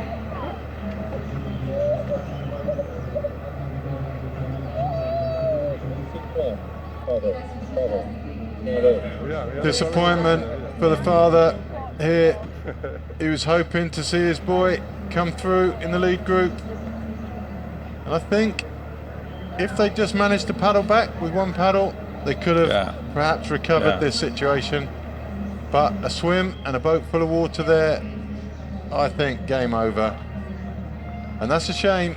But it's Portugal, first portage. We know how well Ramalho runs. I think we've got Hungary either side. We've got France there. We've got Spanish, Laurens and Perez tucked in the V. Italians out to the right. Boris and Salty. Boris and Salty. Remember the great portages from Hungary 2 years ago. Really good at beach portaging. Spanish a little bit ragged. Italians very ragged.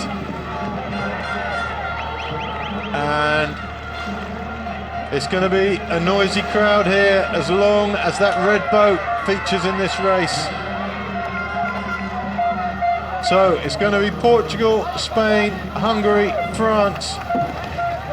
France again, then Hungary. Here come the Germans. They may be able to keep in contact. Italians scrappy out at the other end. But away we go. It's France. The speed reasonably high. Salty. Boros just going to come into shot around now sometime nearest the camera. They're going to have to work hard. Here they are now. They're going to have to work hard to get round the Portuguese. There's Messeros and Gear. There's 5 boats for now. Romalo doing more damage just by steering well. He left Salty and Boros stranded to do their own work by ducking over to the right hand side. And what's going to happen here? Now this is a gift for Group 2. This is a gift. If they continue. They look. It looks like they would like to go. They came in, it looked like they had intention to carry on. And what, if a crew of that quality comes back to your group, it's like Christmas. You've got, through comes the train. We'll see if we see the front of their boat. They should have replaced their paddle by now. They'll be just a few seconds off the back of that group. I think that's them getting in now. And there's a ride back to at least the 2 stragglers on this lead group. 1 minute 30 seconds. So we messed up on whose father it actually was there, Stefan. So that's Louis Perez's father. So he's still in the main race. It wasn't Walter Bouzin. So thanks for the correction on that, Gonzalo. Good man. Stefan and I don't know everyone's parents, it would seem, which I think is a bit of an oversight on our part. We're not quite there, though. But that's great information. That's the stuff we need to be hearing from you people out there in internet land. Meanwhile, this race is down to a front group of 6 for now, and even that 6 is looking vulnerable.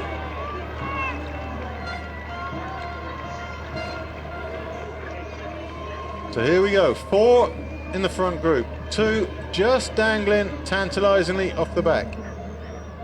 So the 4 are France, Portugal, Hungary and Spain, 1 of each. These are the 2 stragglers. So we've got Hungary, Messeros and Gear. They're looking back to Urban and Urban and his partner. Urban and Lucas. Urban and Lucas. And neither of those crews look like they had the stomach for the fight at that moment. But now it's Urban and Lucas who've taken it on, and the chase begins. Front group slowing, so they're in with every chance. Duck leading out the pack now, but it's moving out to the side.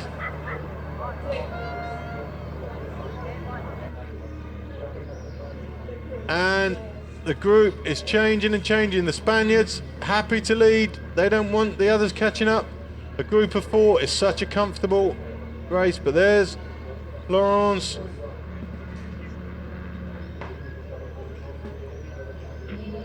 And Perez. Salty and Boros. Candy and Boulanger. And Romalo and Carvalho. Bozan and Fernandez, 140 after the top group now. At the turn. So Urban working hard, very hard to close this gap. It's still not done. The Hungarians, Messeros and Gear, even more vulnerable. Urban trying to go up the left-hand side of the group. Doing that on purpose. Makes the Hungarians go round, and it looks like that's the white nose of Urban's boat back in contention. Yes, it is. The Hungarians also just about safe on the back of the group there.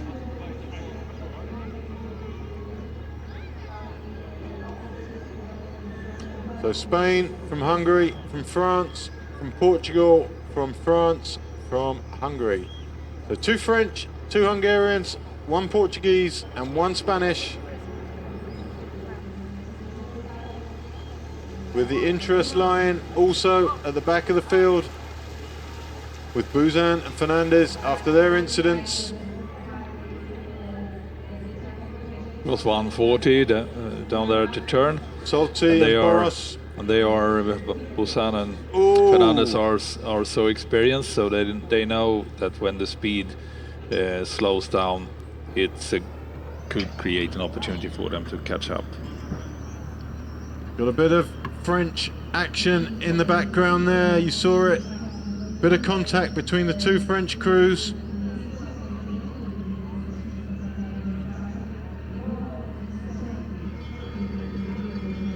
And the crew of Candy and Boulanger making their way up, trying to get to the side of the boat we see in picture now. They may choose to come to this side of the island to do that. No, they're trying to go left again as the Portuguese take it on now. Tough racing now. This is tough racing. There's changes here that are non-traditional, which means that the speed is high and the stress levels are high. So it's Hungary from Portugal, from Spain, the French struggling to keep in contact. And it's a 4-boat breakaway now. It was too much for Urban. And it's 1:27 now for Buzan and Fernandez. They have gained 13 seconds on the couple of 100 meters from the turn to here. So they are definitely traveling fastest now, Buzan and Fernandez. It's not too much of a surprise to see they're traveling fastest. They've just got one simple job to do now. Exactly. They've got to keep their averages high. It's catch up or nothing. Whereas this group, we're going to have slow periods, we're going to have fast periods as the tactical work kicks in. Urban feeling the pain there. That's not the same Urban we saw yesterday. He's asking the Hungarians to do their share. The Hungarians haven't got anything either. It's paddles down from Urban. They are suffering now, all of them. There's pain on 4 out of 4 faces, and that doesn't bode well for closing a gap on a lead group that is pressing on. So this race is disintegrating slowly, and that's handy for Buzan and Fernandez. They've now got a ladder of groups up to the front. There's still a long way to go though for them. Romalo, Carvalho working well together. Spaniards looking very relaxed in the back there. Laurent's raced well yesterday.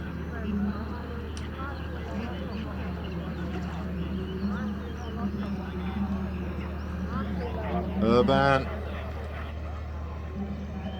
and Meseros and Gear in group 2, and then the third group there. Here we are, the Italians, Pisani and Vincenzi,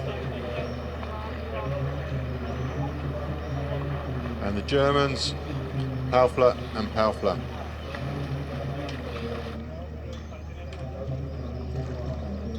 So chase is still on. Meseros and Gear leading. Urban and Lucas to try and get contact with these front 4. The cost will be high on the far side of your picture. They look closer than they are. They're at the left-hand side of your screen now.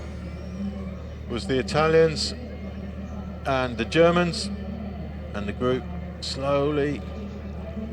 So much effort. They're going to get to the turn.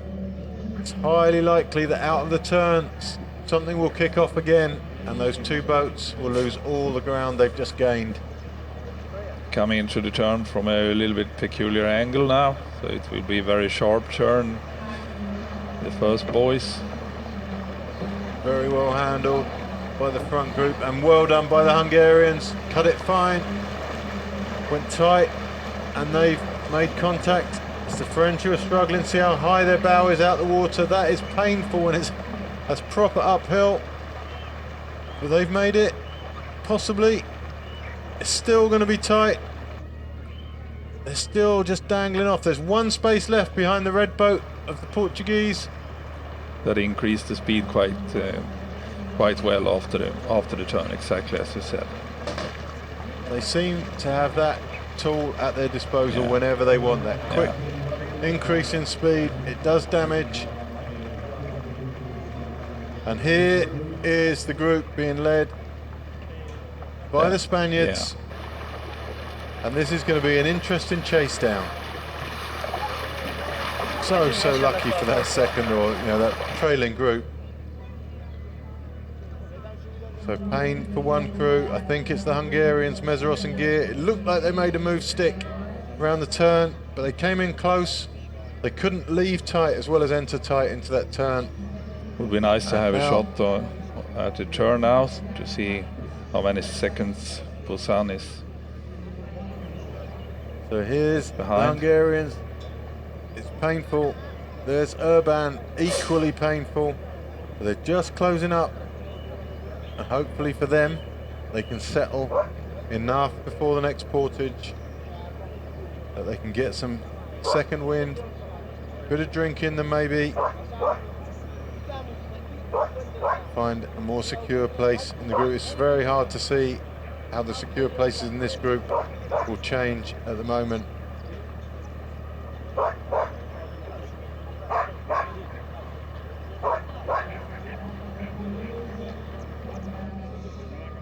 So 6 boats in the front group. There are 2 behind, which is the Italians and the Germans, quite a way behind. And then behind that is the big group being led by the quality crew of Busan and Fernandez. Couple of minutes now to the portage.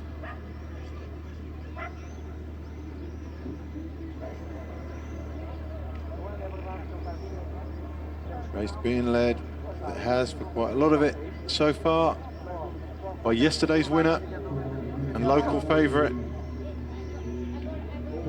Ramalho and Carvalho. A good impression of the speed they're travelling there.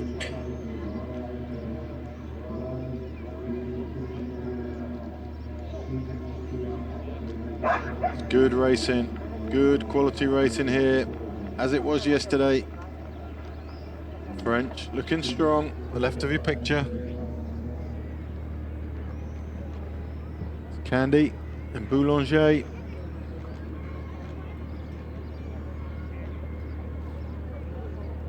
Bridge in the foreground, portage just beyond the bridge, and you can see the 2 boats behind, Italy and Germany, about 20-25 seconds off the pace.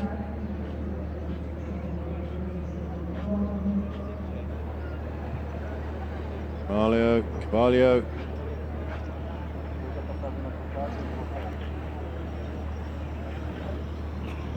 Bow of the Hungarian boat, Salty and Boros. The energy gels strapped to the deck. Ramalho's boat there. And in they come. At this stage, the greatest stress lies with Urban and Meseros. Those 2 crews that have been struggling to maintain contact. Up goes Boros, Salty, Portuguese out, beautiful, French, Spaniards, all good. And there's the difference between crews that are working within themselves and crews that are struggling. You just lack that little bit of control when you're struggling. Urban and Lucas doing well. They've recovered from a little stumble at the beginning of this portage. The Hungarians, Meseros and Gear, are not going to make it, I don't think. There's the French, there's Urban, and he may even make it into the front 4. It's Salty and Boros, who are 5th at the moment. And here come the Hungarians. It's not looking good for them. Meseros and Gear. Hats off to Quentin Urban on that one. He made the best of a bad job and came out well. Vincenzi and Bazzani hanging in there with the Paufler brothers.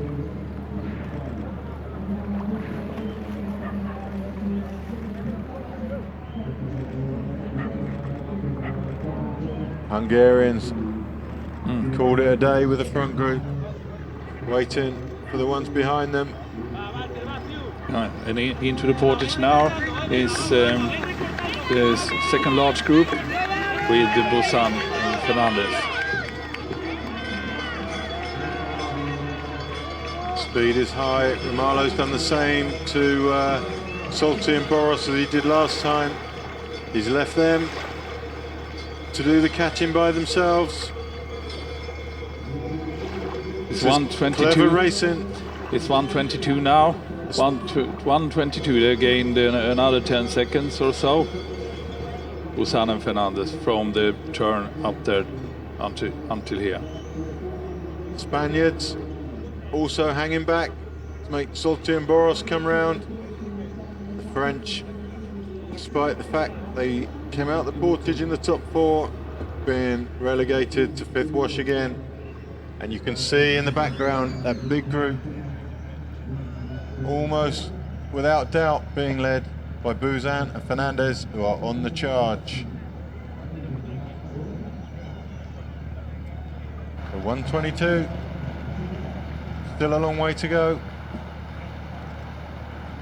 But when this group starts messing about later, it could be closed fairly quickly. French on the inside, still struggling to find the comfort zone.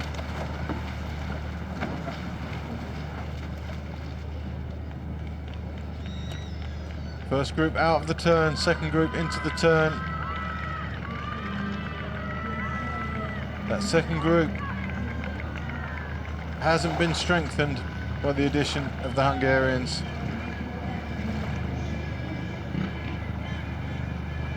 It's still going to be the Germans and Italians that are going to do the lion's share of the work. Hungarians, I think, pretty much dead in the water at this stage. They may recover, given a few minutes.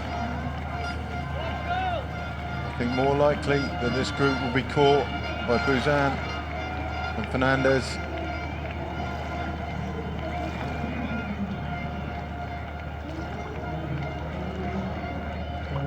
So 44 seconds back, that second group, and that's about halfway between the first and the chase pack. On go Portugal.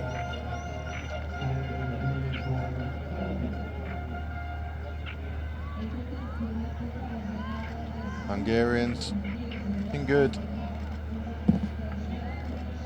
Round come the Spanish. Urban drops back into the V. 123 behind now. For the time being, at least, it's Candy and Boulanger on the 5th.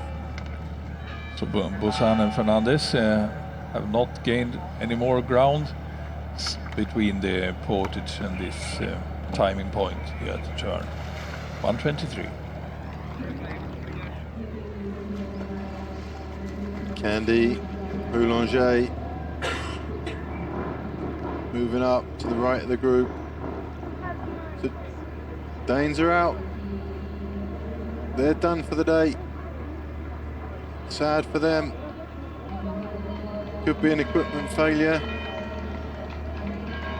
That's Moretti and Dagnus Hansen. So we're down to 16 boats.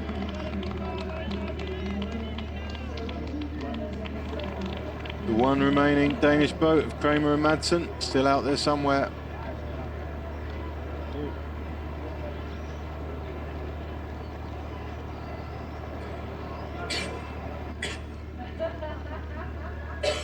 Life always looks so easy in the front group.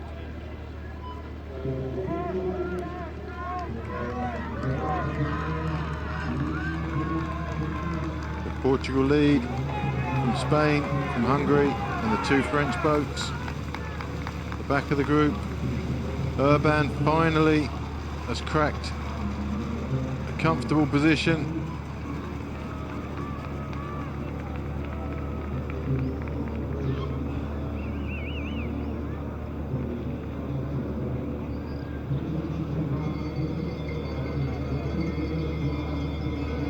Looks like everyone's happy to let the Portuguese take the strain. So here's the young Danes. Come into the portage, step out, lift the boat, and gone over on his ankle by the look of it.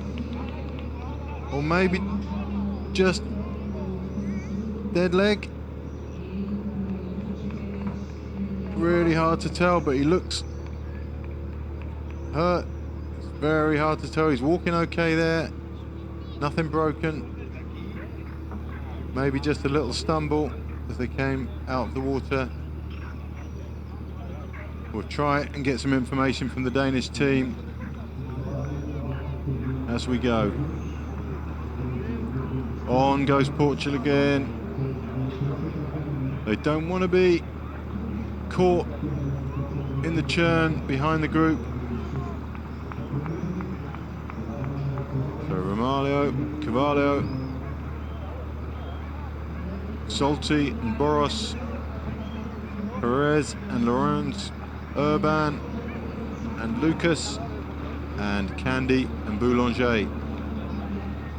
The French living up to pre-race expectations. 2 boats in the lead group, which is pretty impressive. Hungarians down to 1 boat through attrition, and the Spaniards down to 1 boat through accident. The tolerances are so fine in these races.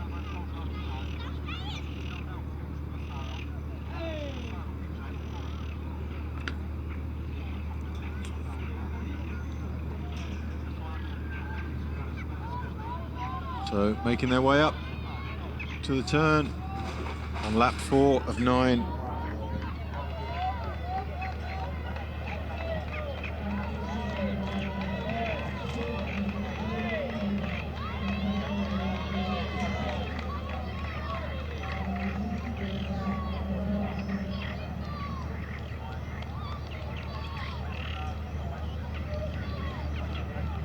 Salty, Boros. Boros are much easier, more straightforward progress through the race today.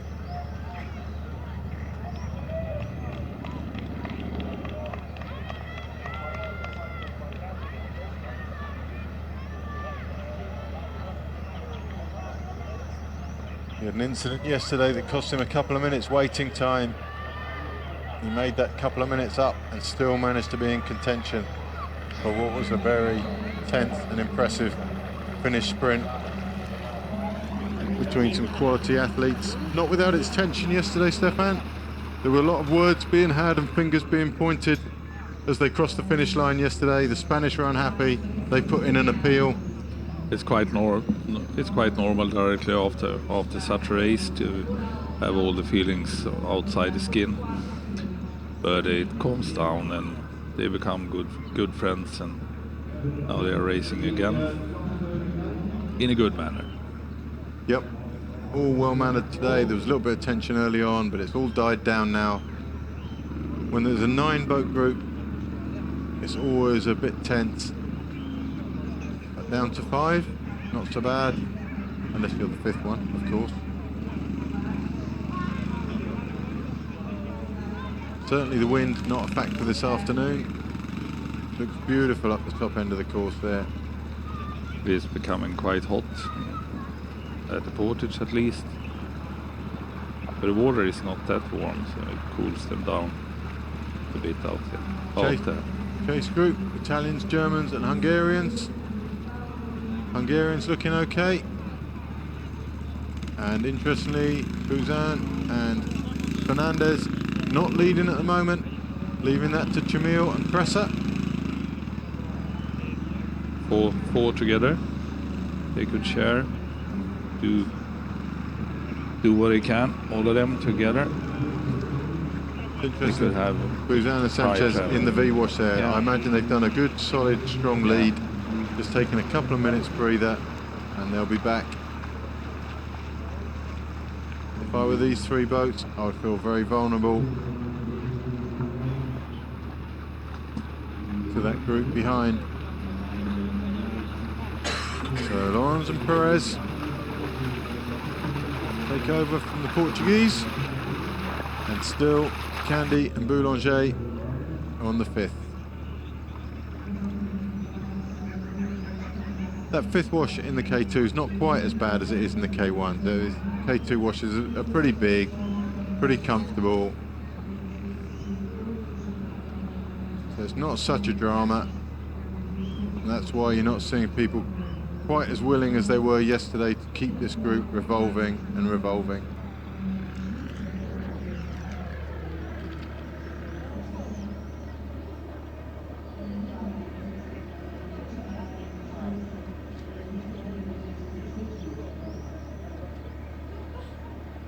Romaglio,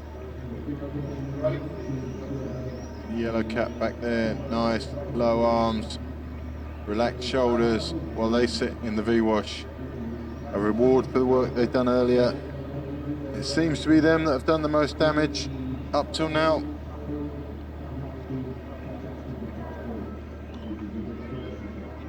Second group.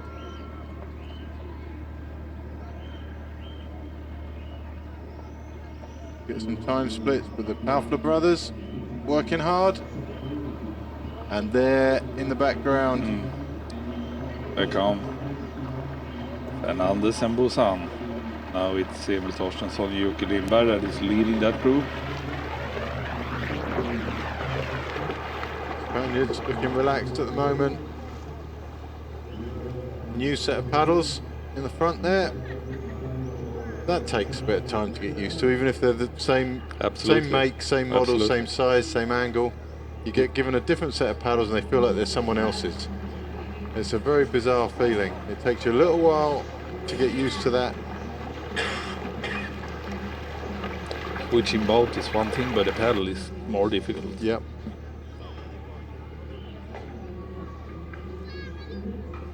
Coming down for the next portage. Spaniards. Urban finally dictating a little bit to his teammates.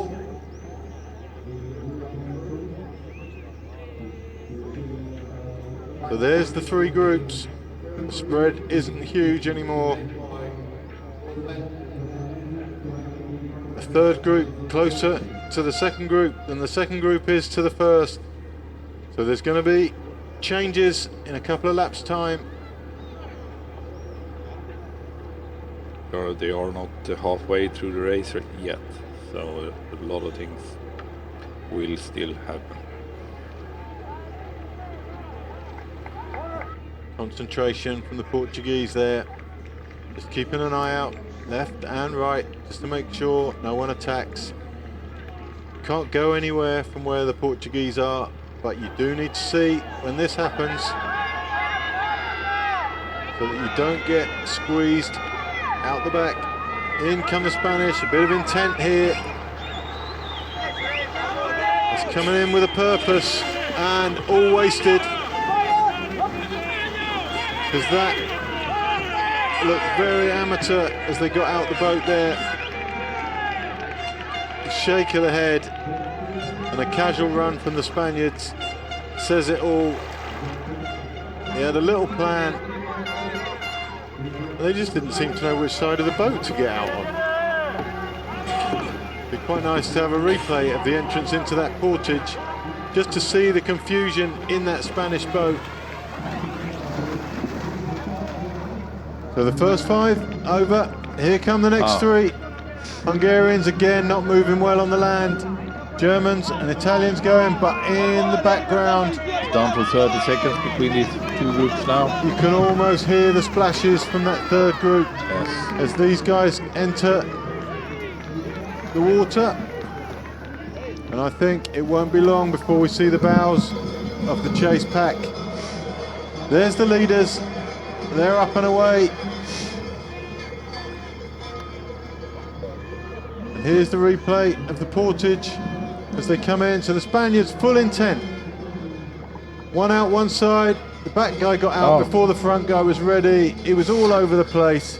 And the bit of distance they'd created, which was significant, all lost with a little bit of lack of coordination between the two. Over-enthusiasm from the guy in the back. And the time gap between Bouzan Fernandez and the top group is now down to 45 seconds only. So they are closing fast, and this race is going to change in its nature dramatically at some stage. Yeah, we said yesterday it was more or less impossible to catch up after capsizing nowadays, but I think these guys will do it. If they hadn't capsized, they'd probably be back already. Yeah, sure. You can't imagine why they capsized, can you? The guy in the back still got an end on both his paddles. Bit over-ambitious, maybe? Maybe.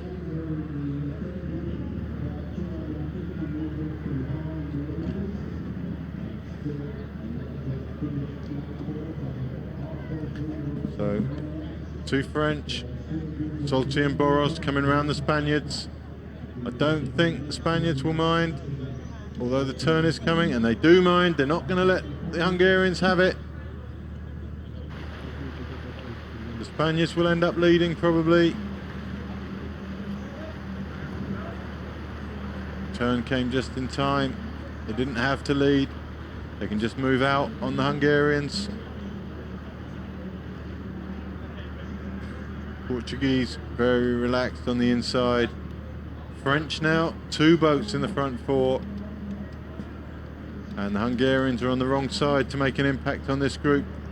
15 kilometers into the race, it's halfway through now. Exactly halfway through. Here come the Hungarians around the outside of the Spaniards again. They're going to run out of room though. French squeezing them, and they made it. Just squeezing the Spaniards into the V, and it's the French again out the back. They're going to try it on the right hand side.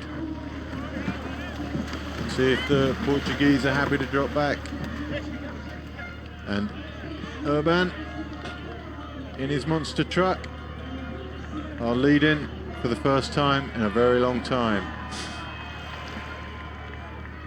Bouzan Fernandez 50 seconds behind now. Wash hanging, seems like when they are wash hanging, resting, they are losing some ground, which is quite natural. Yeah. It's Great Britain that is leading that group now. Kresser and Schmiel. It's a tough call for the other leaders in that group because they want to do their share to help the job. They all want the job done, but they know that if they spend themselves on their own lead, then when Bouzan and Fernandez rather, do their strong leads, they could easily fall off the back, and it's all over. I think they do what they can, all of them. Yeah.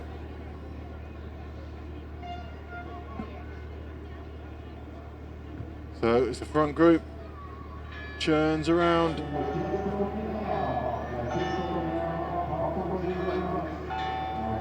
That 5 of 9, and the Portuguese press on.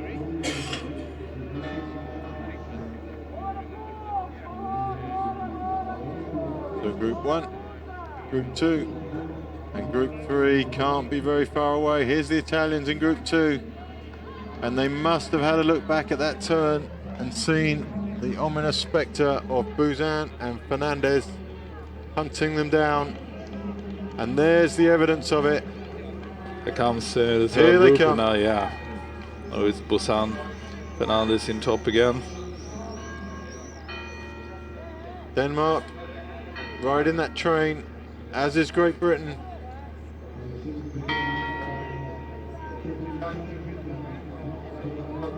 It's looking tough at the back there for Great Britain though. Portuguese, a little bit of frustration, a little bit of chatting there. French leading, Hungarians left, Spanish right, Portuguese in the back, and France tailing at the back of the group.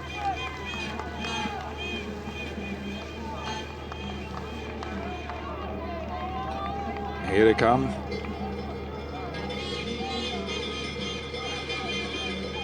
And it's pretty slow at the front, and this is going to suit Bouzan and Fernandez. It's under 30 seconds now. Under 30 seconds behind. 28, something like that. So we are going to see the Spanish back in this group. What's open to debate is who they bring back with them. So it's two distinctive groups now, created by Spain, picking all the others up on their wash, on their journey to try to close the gap. It's going to get exciting, Stefan. There's everyone. Everyone in shot now who's got any say in what happens in this race. Hungarians pressing on at the front of that second group. And everyone in that second group needs to be in contact with the Spaniards. Anyone who's not in direct contact, either side or tucked in behind them, is going to miss the bus. I think Spaniards now will wait until they're within striking distance and do one big almighty effort to get there so that as few people as possible can come with them. So it's Hungary for now, leading the second group. Front group has virtually slowed to a standstill thanks to the French. Hungary will see the opportunities as well. They are setting the speed and helping. I think they are the next strongest. A little look round, asking the Germans to do their share. Spanish are resting for now. Germans looking strong. Spaniards relaxed, very relaxed, the Spaniards there. Who's down, a little look over his shoulder. Little chat with his mate. Fernandez there. And they are cruising right now.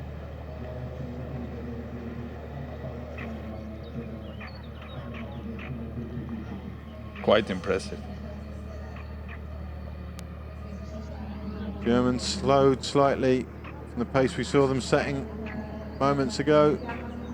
That second group travelling at least as fast as these five.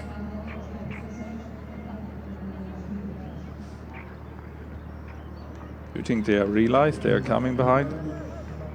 I think you do realise, don't you? You can sense it. Urban going up the left of the Hungarians. He's going to try and come round. I don't think that Boros will mind. He'll just squeeze back onto the V.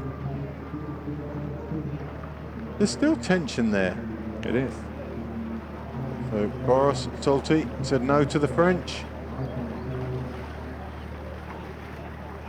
I think they think it's inevitable that Fernandez Busan will close the gap now, but when they do, they will increase the speed in the first group, not to be too many in it. Yeah, I think it'll probably be the Portuguese that do that. Yes, absolutely. They'll just pick up one, maybe two boats from that second chase pack. They are just waiting to do it now, sitting there resting, waiting to make the effort.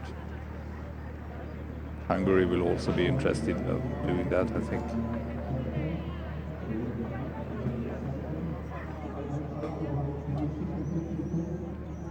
So that second group's fragmenting slightly. There's one boat off the back already. It's down to 5 in the chase pack, 5 in the lead pack, and even the 5 in the chase pack don't look comfortable.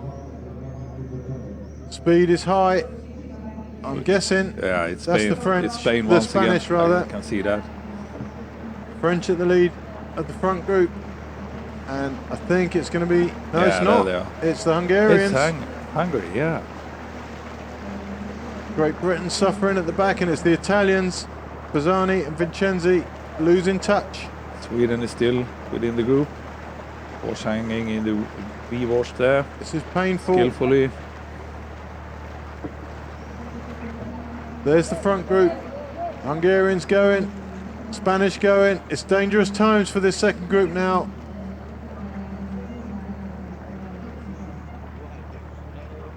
If you're not in contact soon, it looks like 2 boats are going to close the gap. Hungary is doing an effort. Germans Spain, are desperate. Look how relaxed Fernandez and Busan were. We're just doing it. They know they will close the gap now. And they know that the job's going to be done for them by the Hungarians. That are much more unexperienced and panicking a lot more. So any minute now, boom. There they are. In fact, they're in front of that shot, so they're virtually in that front group already now. Here's the guys who paid the price for that final spurt to catch up. Italy. Italy and Great Britain may find themselves forming a stragglers group. There's the 5 at the front. The speed's being picked up now. Hungary, the boat behind them, the white boat just turning right there. The Spaniards are going left. So Hungary have closed the gap. They need to move forward one more place. Spaniards chasing in behind them. Sweden is still pretty well. The Germans just together hanging with on them as well. So Spain and Hungary back in the front group. Germany, Sweden. Sweden and Great Britain struggle a little bit still. I think they're still quite a long way adrift, these two.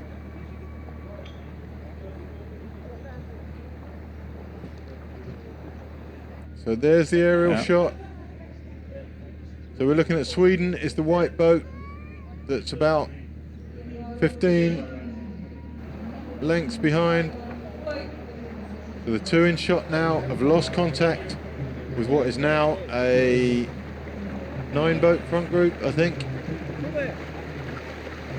And once again, Busan and Fernandez are within the top group. After falling in. And breaking up. Yeah, and that's quite amazing. They did it within 3 laps. Yep. So we were wrong again, saying yesterday that this was impossible. Yeah. Nowadays racing in these short courses, they proved us wrong, which is really good. So Spain leading, Hungary. Round the outside go the Germans. They're not going to hold off. The Portuguese was an ambitious move, and maybe too ambitious. Busan Fernandez is moving behind. Through come Laurens and Perez, and the group gets stretched. Very, very high speed now, early on into the I'm going to portage. assume that's Salty and Boros at the front. I can't be sure, but this speed is high. Yes, it is. There's the Portuguese. The group is breaking up big time now. Busan and Fernandez making their way to the left, just trying to find a bit of clear space to move forward. And it's 3 boats into the portage together.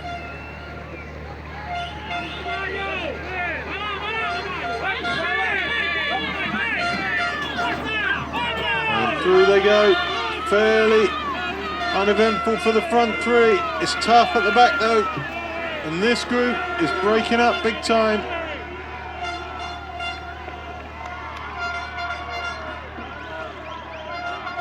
It's Urban who's struggling out the back for the French. Candy, Boulanger, they're there. Busan and Fernandez just about could make it. Meseros and Gear looks bad at the moment. There go the Spanish, in come the French. Urban, it was a poor portage for these guys. And away they go. Salty and Boros really pressing on now. Salty, Boros, Perez, Laurens, Portuguese, Ramalho, Carvalho are in 3rd. There's the red boat of the Portuguese. It's full on at the moment. For a very, very long time, they set up the speed before the portage and doing full speed right over the portage and after for many 100 meters now. This is very challenging, exhausting, and can only be done with by these really, really fit top of the world paddlers. They are doing a lot of damage. If it was easy, the Portuguese would have come to the same side as the Hungarians, but they daren't drop back. They're just about clinging on to the Spaniards, Laurens and Perez. Fernandez and Busan, wash riding. Fernandez, Buzan wisely using someone else to do their work for them. And at the last Trying minute, to they'll come relax. across the back and try and slot in behind the Spaniards. They know the speed will decrease once again, and they are It isn't decreasing yet, though. This is serious work from the Hungarians. amazing. Amazing. They have done it now for 700 meters or so. French there, Candy, Boulanger just about keeping in touch. Spaniards have made it with them. These 5 should close up at some stage. Turn's going to be tough, but tougher for the Portuguese than anyone else at the moment.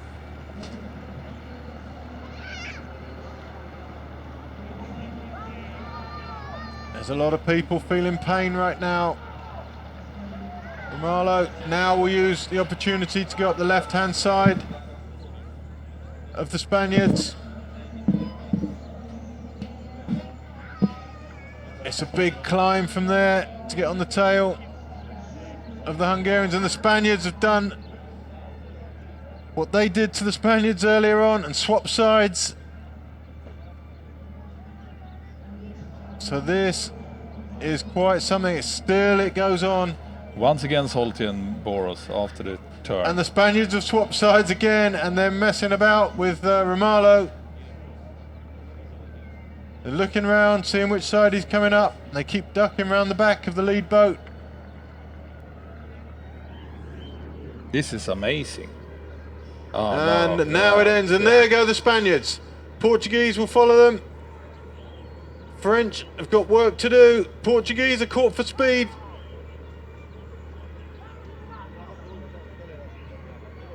They're not comfortable at all now. Carvalho blowing hard there. Everyone is suffering now. Romalo's giving it his best shot, and it's everything they can do to hang in. Buzan, Fernandez, just reaching comfort now. And looking very good at it. Yes, very good. They actually look quite comfortable. It's the Portuguese who are still stretched. On go the front 2. Portugal losing touch a little bit there. You can tell from the pain in Romalo's face. It's hard now. This is really hard for them now. They need to get in touch with the Spanish. They need to get another half a length up. And they know that, and they do everything they can. Yeah, they will manage. Still uphill. It's not getting any easier. Carvalho's shouting in the back of the boat. Oh, that this took is a lot painful. out of a lot of paddlers. No, and here we go again. Hungary again. This could be too wow. much for the Portuguese Yes. now. Perfect tactic of Boris. This could be too much for Portugal. Yeah, it is. It is too much for them. It is too much for Portugal.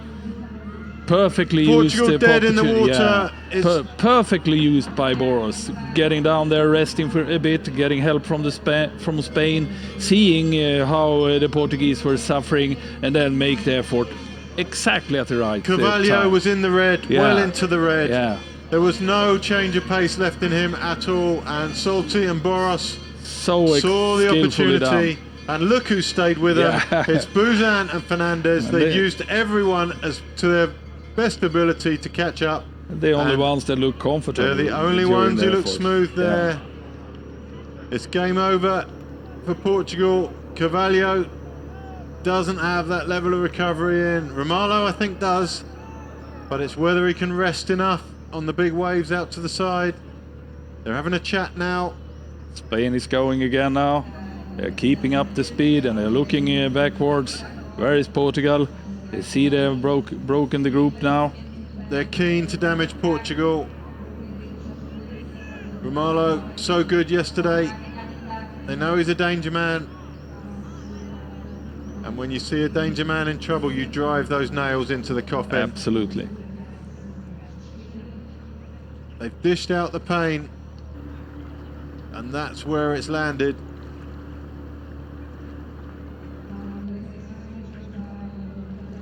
There are two very tired men in that red boat right now.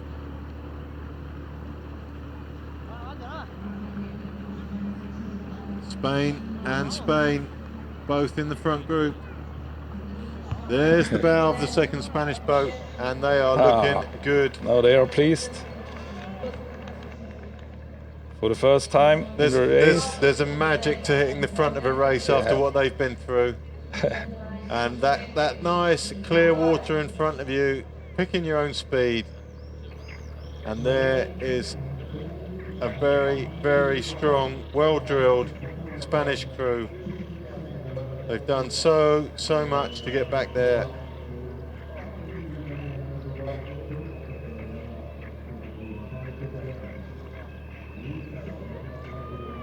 So, 4 boats, and I think that 4-boat break will stick now. There's no one behind with the firepower to change it. You can see how far down the Portuguese are. When it ends, and it ends painfully. A very, very brave move from Hungary there, Boros and Salty. It took a long time to do the damage. Yeah, seldom seen, but they were determined just to do it. Takes whatever it takes, just go for it. And now, be so calm. And having failed to survive all that stress, you lose the group.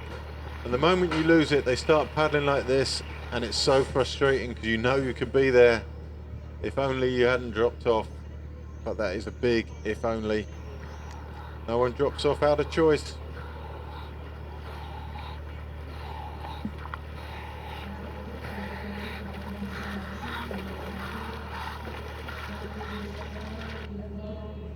So 4 boats, 3 medals.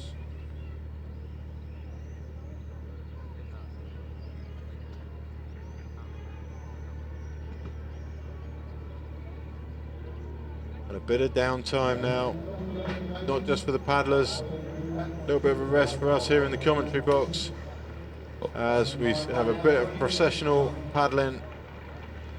We needed that as much as the paddlers. Lap 6 of 9.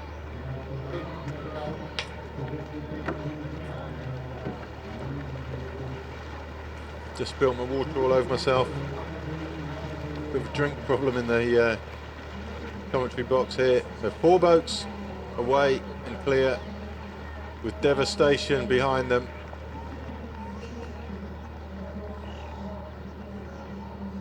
Spaniards really don't want, and nor do they need, to be putting in the work at the front of this race.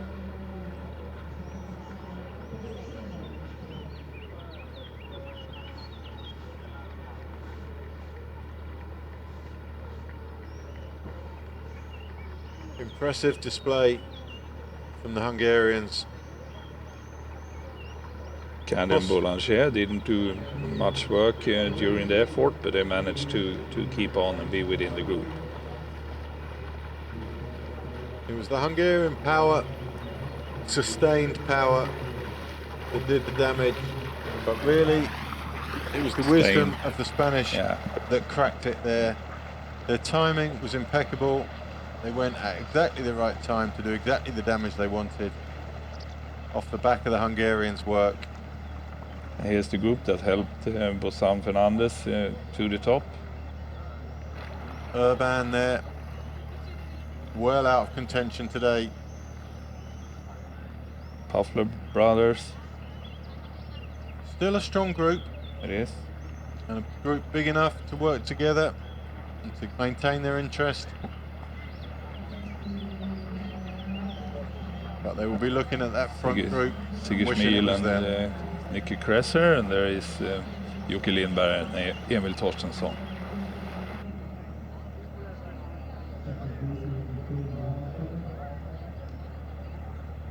Portuguese there, revived a little,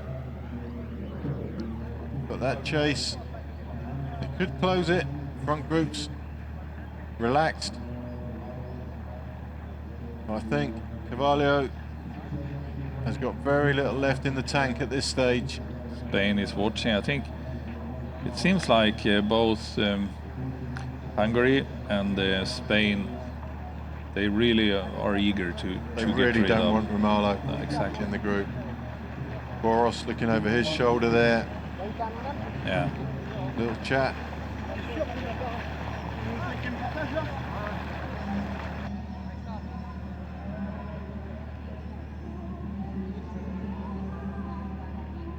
So 4 boats cruising for now. Everyone is looking out over the shoulder now, wondering how long they shall allow the French to keep this low speed.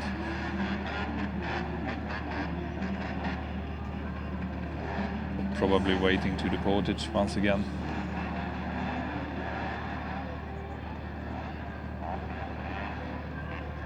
Always looking back. Yeah. Laurent's there.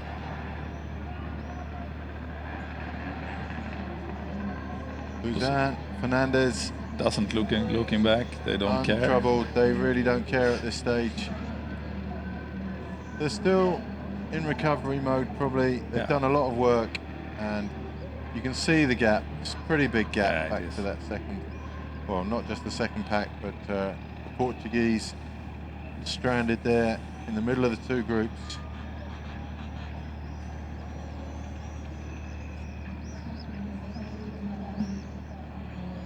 So this is the end of lap 6. They've got 7 and 8, which are both long laps, and then 9, which is the short lap. So 2 big laps, 1 short lap to go.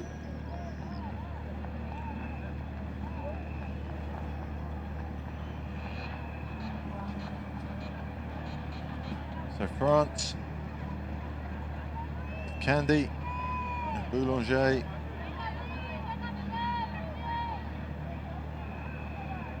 Hungary, Solti and Boros. And 2 very, very strong Spanish crews. Nicely out by everyone. So very little stress at the moment. Spanish just ducking over the back of the Hungarians to come in for a drink. France leading. Can't really see much happening here unless the Hungarians go again.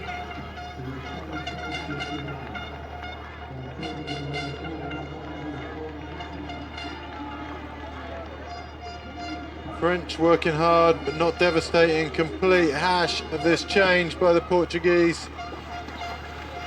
24 seconds.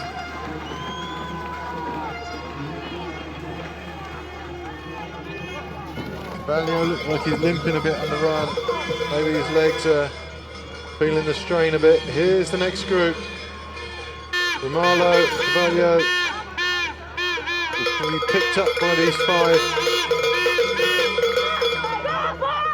There's 15 seconds in it, and they lost a few of those on the drinks change, so maybe only 10 seconds now between these 5.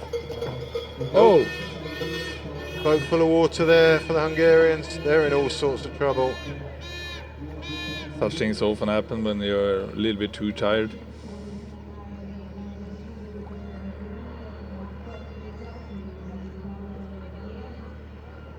Portuguese paddles are down. They're waiting.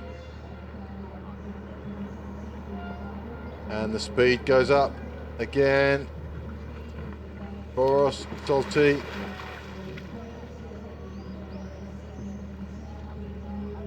Motivation in the red boat, currently low.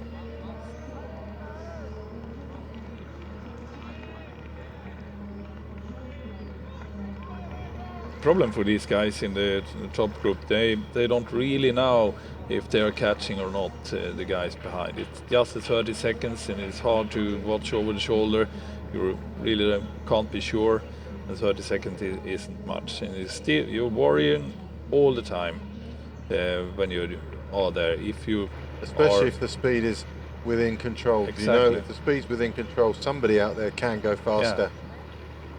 And if you are a crew that really don't want a larger group, you need to keep an eye on it. Who in this group would fear a larger group? I think, as it looks like,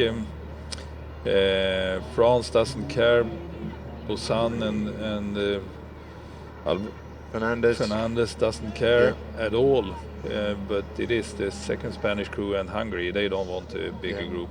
Then creating a bigger group once again would have made their big effort previously unnecessary. Is it a bigger group they fear, or just the Portuguese?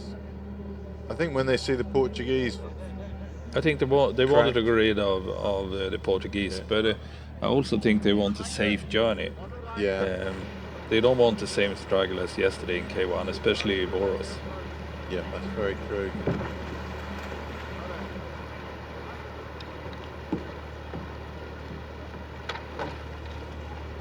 Portuguese saw the door opened on them with the Swedish struggling to steer. Swedes are all over the place there, and the Portuguese capitalised on it.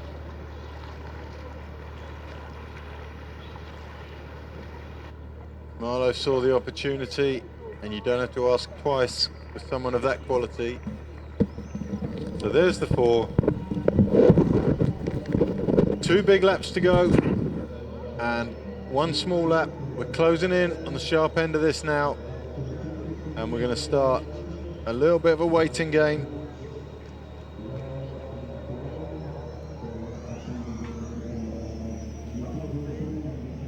French, they feel they've done enough. He's trying to get a weed off the front of his boat with his paddle there.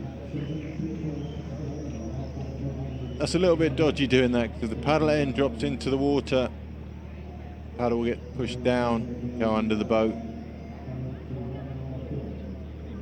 Spaniards, Laurence, Perez. And that wind absolutely vanished now. Flags can't even be bothered to flap on the edge of the river. Water is as flat as you like. And this is going to be perfect conditions for these last 2 laps.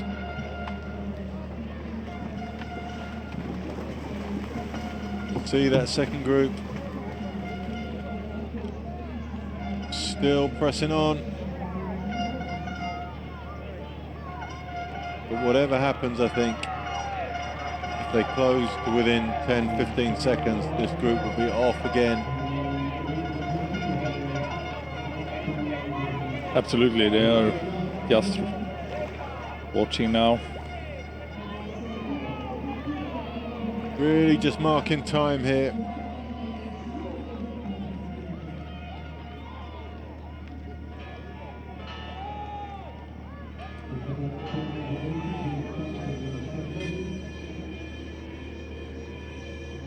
It's really quite slow now.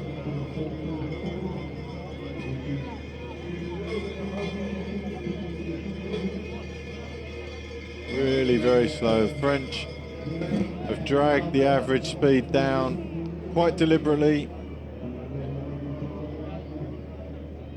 Spanish out the front.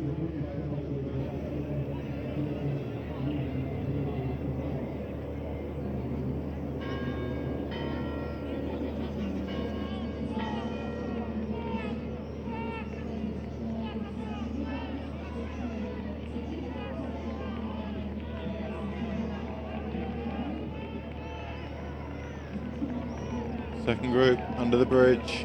But they aren't gaining anything, actually. It's 34 seconds now. That's crazy when the speed of that front group looks so low. But speed is quite low also in this. These boys are broken, I think. Broken, and they don't realize that the speed is low in front. Yeah, Portuguese do not want to be doing the lead in. No. They're spent. I think the Germans are the best bet for this if they want a higher speed. It's French for now, with Urban taking the lead.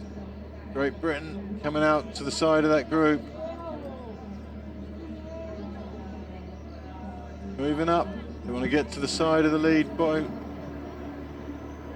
See just a little bit of leaf on the front of the Spanish boat there, not enough to bother them. just enough to annoy them.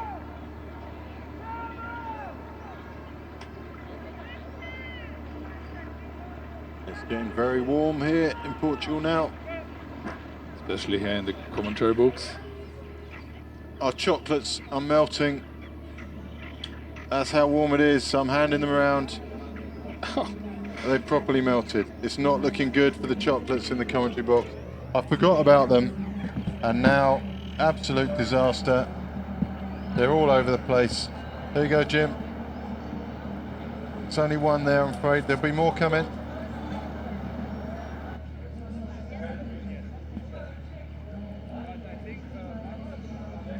Some fine quality chocolates.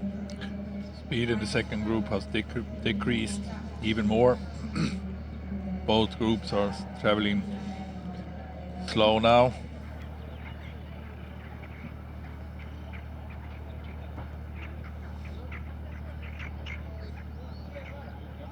France is leading. This is over, isn't it? There's no one in here with the will to go on anymore. No. I think only the Germans have got... These guys are competing within the group now, only. Maybe they don't even want to end up in the front group and be in with the battles again. Maybe they're done with that now. Yeah. It's tough. What happened there? Great Britain came round the outside of the Swedes. Expected them to move into the back, but there wasn't any room for them because I think it's the French hadn't moved out. So it was a little bit of a waiting game while that happened. A little bit of coming together between Sweden and France. Back at the front of the race. There's really not much to report on.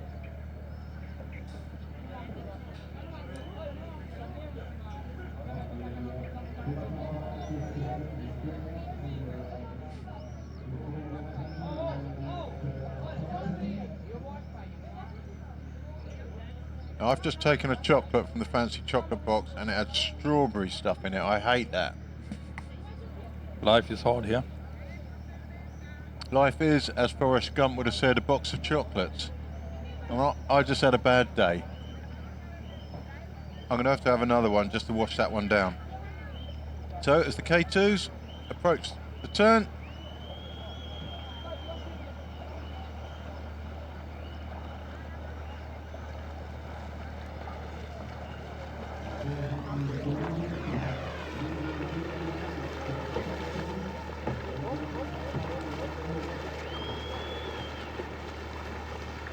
a little bit of hassle getting around the turn, no intent, people just ran out of space, and the Germans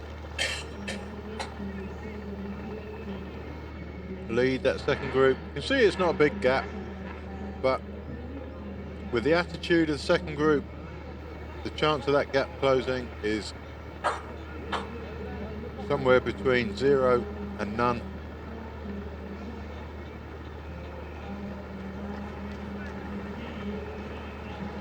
30 seconds now. We'll be up to 45 again. Yep. 42 seconds.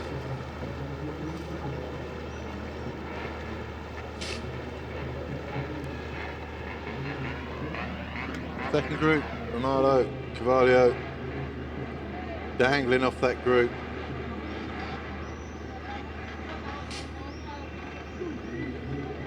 They're not making progress through the group either. Their day is well and truly done. This is where it's coming from now.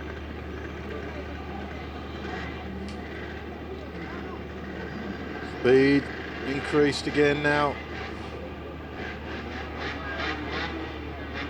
Spaniards. The look in the eyes of Boros there is really going for it today. See the Spanish between these two lead crews, nicely placed. I think France have done a clever race so far as well. They haven't showed much, have they? Now the Hungarians finally get into the lead. The Spaniards have to come around their left-hand side. We'll see what France do here. They're just going to drop back, come up the V. I think they are. They'll just drop back behind the black boat of the Spaniards. They know they are good at portaging. They are not scared at all. And it's not the last portage, so they never. Yeah, here they go. Just dropping in. Of course. Previous portages, they were far ahead the others.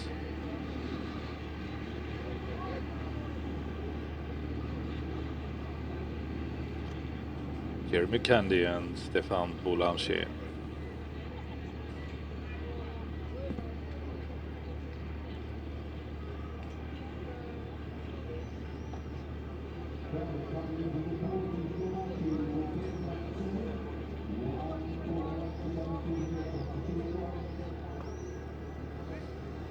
So the last lap's been a bit of a journey. Not much to talk about really. No real events. Group of 4 really just closing the distance down until the real race begins.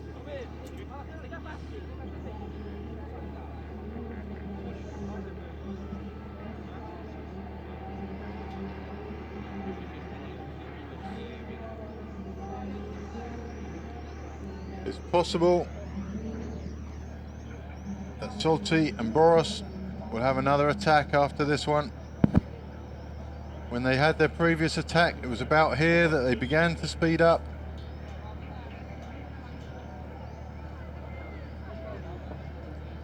Unlikely, possible, but unlikely. Why should they now? They won't break the other 3 at this stage, unless they got quite a big gap over the portage. I guess it just depends.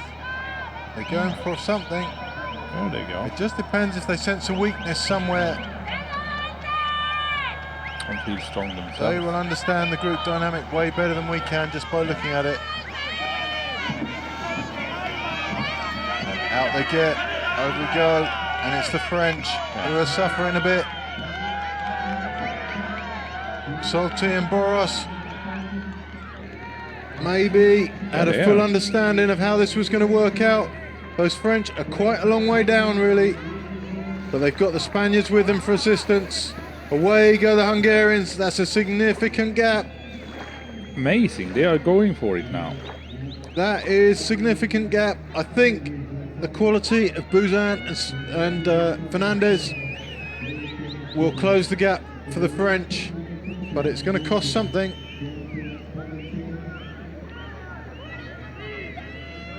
It's a full-on effort, and in fact it's the French that are doing the closing, not the Spaniards.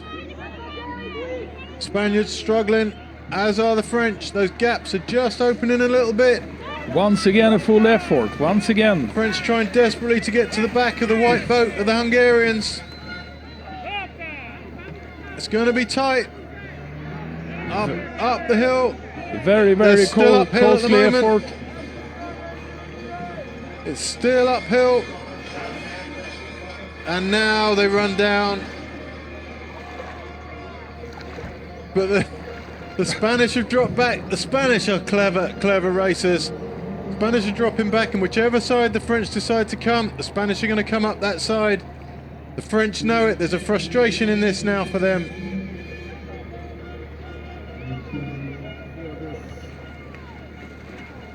And the Hungarians dishing out the pain again. The Spaniards so clever.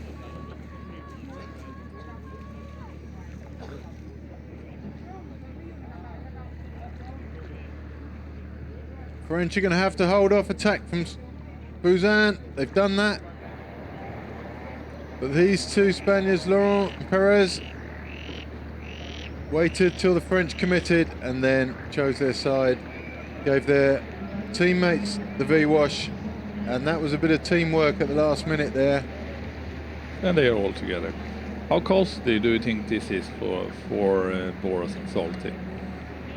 I don't know. I remember when we watched them in Hungary, they did quite a lot of work there, and I thought too much, and then they still had a lot of strength at the end.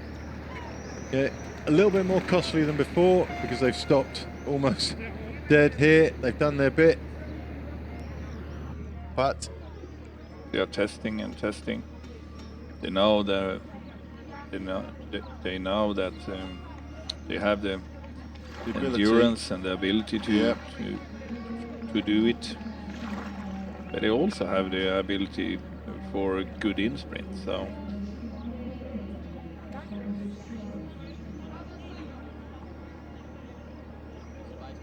And that turn of speed opened up the gap on the group behind. Now by Sweden. So who's missing in that? It's the French. They're out to the right of the group.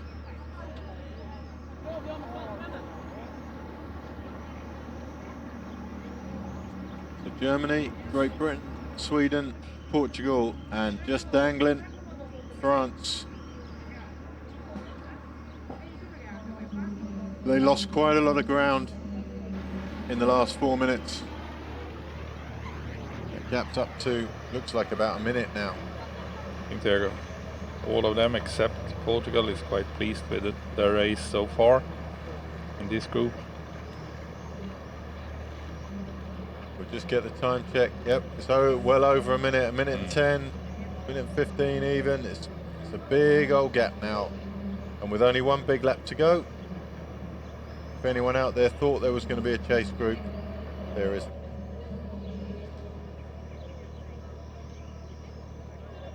So Buzyn and Fernandez use the French again to close the gap for them.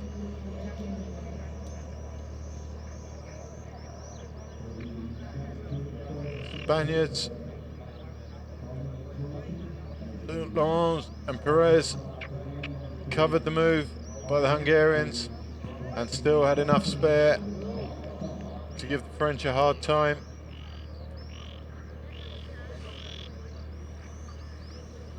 And I think their motivation to follow on from the Hungarians there and do the second bit of work like they did on the previous attempt was taken away because they were waiting for their teammates.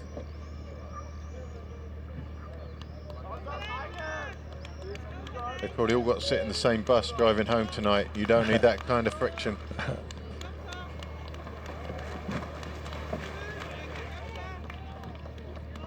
Oh. What did they do there? Not sure. Maybe just rearranging drink straws or something. Looking down, there's something bothering him a little bit, but nothing too bad. Looked like they lost their drink bag.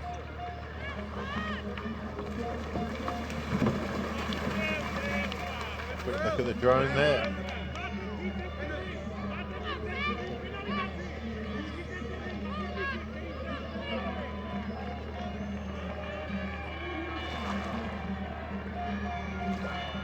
More Portuguese coming through behind us by the sound of it. Cowbells, vuvuzelas.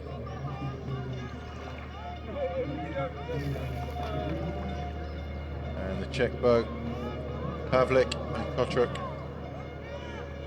Look like, oh, how unlucky is that to have a time penalty when you're at the back of the field anyway. Looks like a 30-seconder, by the way, they're so casual. Probably for throwing a drink bag in water.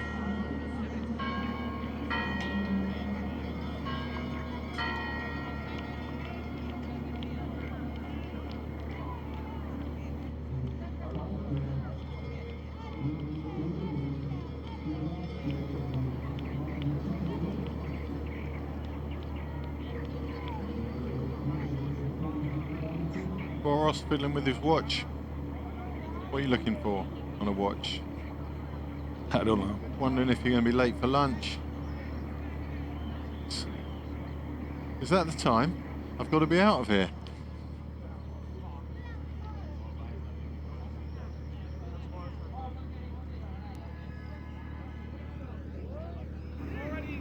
Yeah, even if you're looking at heart rates or something, you're not going to change anything. The group dictates what you do now, not your heart rate. So it'll be interesting. A lot of them have been racing with watches this weekend.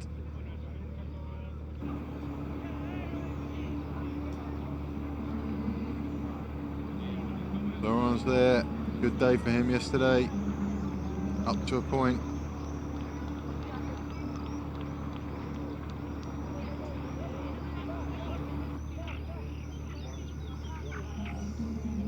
So, 2 turns and 1 portage left to do.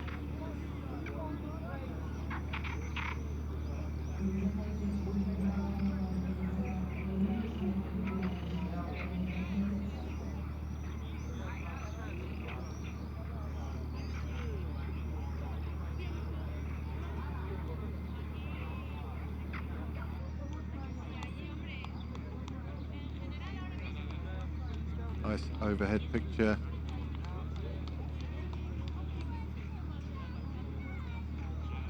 And the group, the river, and right at the top of the screen, somewhere around now, will be the turn. It's their last journey back up that way. Comes the second group down to 4. So it's the French, Urban. That's Pofle, pulling. It's Portugal. Ramalho Carvalho, Great Britain, and Sweden. Portugal so good in the early stages. It was the Hungarians that did for them, and the Spanish that shut the door completely with their effort off the back of the Hungarian work. One of the longest huge efforts I've ever seen. Marathon racing, actually. It was a very sustained effort. Close to 2 kilometers in full speed.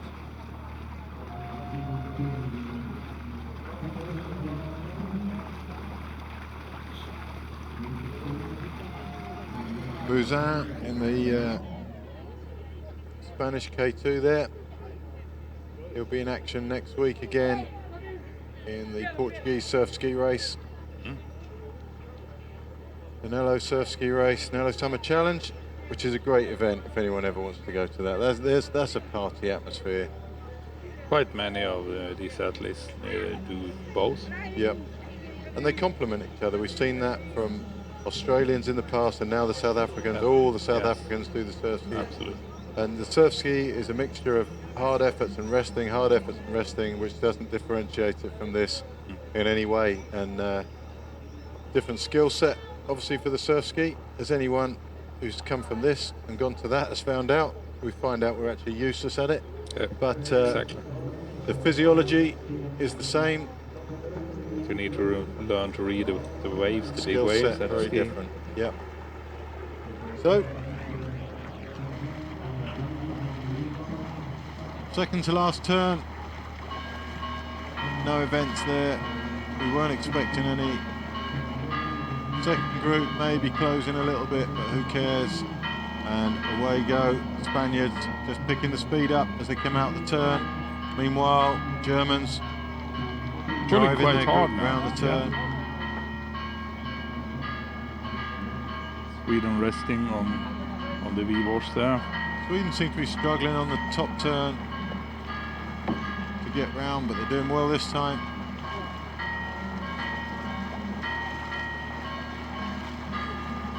There's the French in the background. Not their day.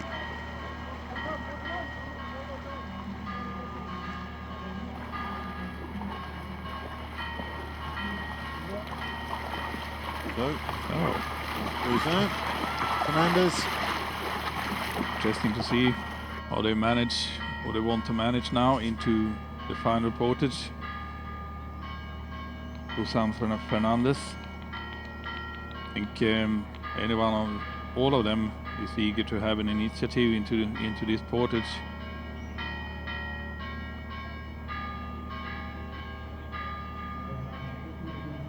All of them good runners, all of them very tidy exit and entrance of their boats.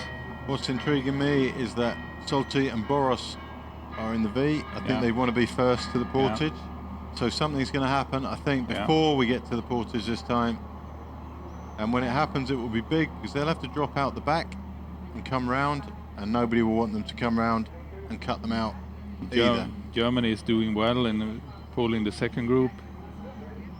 Coming closer and closer now, but it won't be enough. Boros has got some thinking to do. They may, of course, just be happy to sit and wait and leave it for the last 100 metres. They know they've done that before.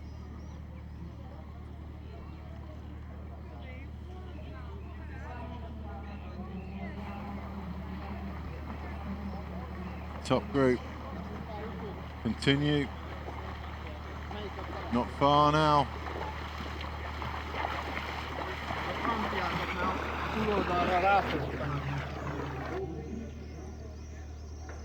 A minute or so, they'll be here at the portage. And now Hungary makes the move. Here they come. Speed increases immediately. French cover their move. Hungary using France now. Are going to make their way all the way to the front of this, I think. Buzan, Fernandez will have to make their way over. No, Boros just happy to get out of the V and onto the side. Quite wisely done from the French there. How smooth is that front Spanish K2? Very, very good. Awesome. There's the bridge. So it's going to be Spain leading into the portage. Adrenaline building up now. Everyone's so eager. Spain and Spain. The Hungarians run the risk of being squeezed against the fence on the first corner.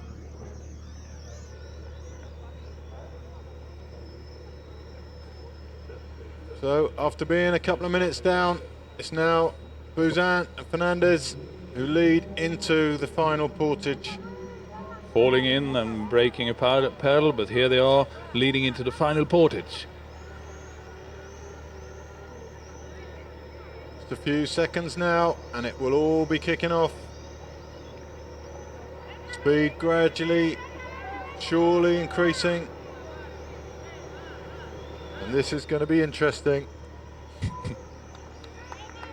Yeah, for sure. The Spanish won't let the Hungarians up their inside on the run. I'm sure they'll go close to that fence. French look like they're struggling. It's Laurens and Perez who are running strongly. The Hungarians don't look too comfortable either. It's Spain and Spain at the moment in control of this.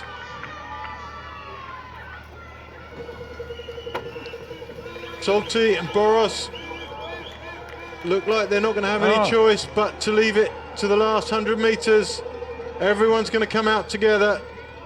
Nothing too significant. Spanish asking each other to do the work.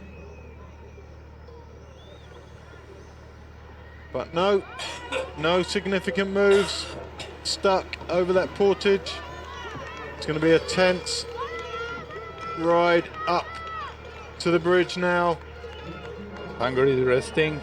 This sits well for Hungary at the moment. Second group 50 seconds down. Quite unusual final portage. No one And really Solti and Boros not happy with that. They're going to come round the French as the weaker crew and get onto the lead wash.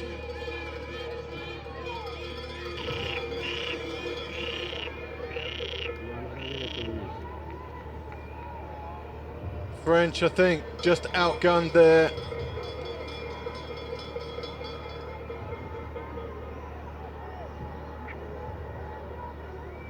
They haven't shown much of themselves, France, so far.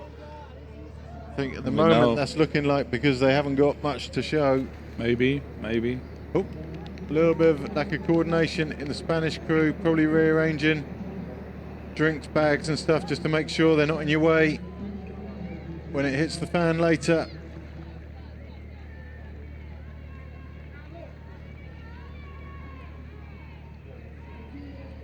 So Spain, from Hungary, France tucked in the back. It's a nice place to be, but not right till the end. And the water has gone mirror flat for this big finish. It's absolutely perfect conditions. No wind. flat water. Final Portage, The tension final builds. turn, the final turn of this European Championships. Spain, Hungary, France. Spaniards will have had a sprint finish between these two crews many times, I'm sure. Everyone remembers what the Hungarians did endure 2 years ago. And France, for me, picking up the pieces at the moment. Although they've dropped out and they may try and come around the Spaniards, but not making a really strong effort at it. Maybe betting on Buzan and Fernandez to lead this one in. We have seen Salty doing amazing things, Salty and Boros doing amazing things, as you said.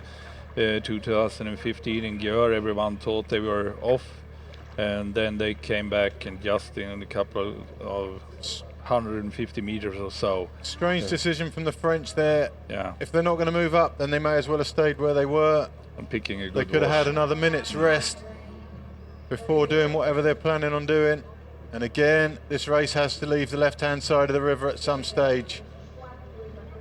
For now, it's Spain with Laurens and Perez in pole position. Buzan and Fernandez to their right. Salty and Boros to their left. And I think when Salty and Boros go, the Spaniards will move left onto them. I think the thinking of France was that Alvarez and Fernandez, Buzan and Fernandez are the strongest, and they want their wash in the sprint. I think that's a gamble with not great odds at this stage. But here go Boros, Salty and Boros go. Buzan, Fernandez go with them. Lead Spanish crew have been hauled in on both sides. Salty and Boros, they're through, they're past. The gap begins to open. There's nothing the Spanish can do. It's going to be Buzan and Fernandez who make their way across to the Hungarians. It's really tight now for Laurens and Perez. It's Buzan and Fernandez closing in for second place. It's desperate for Laurens and Perez. The French are nowhere. Laurens and Perez, after doing everything right, just couldn't hold off their teammates. Salty and Boros just too strong. And what a great turn of speed from Buzan and Fernandez to close out their teammates into third place. A great finish, great tactical stuff. The French are fourth, just off the medals. Absolutely great racing yet again. Boros, pleased as you like with that. Salty just has that turn of speed. That K2 can lift for a period of 20 seconds. It was all it took to come past the Spanish. Hungary won, Spanish second and third. What a great race from Buzan and Fernandez there to come back from adversity, to get back in control of that first group, and not only that, but to close their own teammates out for a very, very strong second place. Group. Here comes the second group. It's Sweden. It's Sweden. It's Sweden, Great Britain and Germany. And it's Sweden holding the lead in this, and it's Sweden that's gonna be fifth, and Great Britain sixth, and then Germany. A ragged fifth. Sixth for Great Britain. They're happy with that. Germans worked so hard. They are all very, very happy with their positions here. Emil Torstensson and Joachim Lindberg, the best result ever in K2 for them. The Puffler brothers that did so much good work during the last lap. And of course, Sigurd Schmil and Nicky Kresser. And across the line now, yesterday's hero. It's Jose Romalo and his best friend, Carvalho. They were so strong. They did such good work early days, but they were hammered by the Hungarians and the Spanish, who worked together to shut the door on them and to drive a nail in the coffin there. They weren't going to rest until the Portuguese were gone, and they did a fine job of it. Portugal never recovered.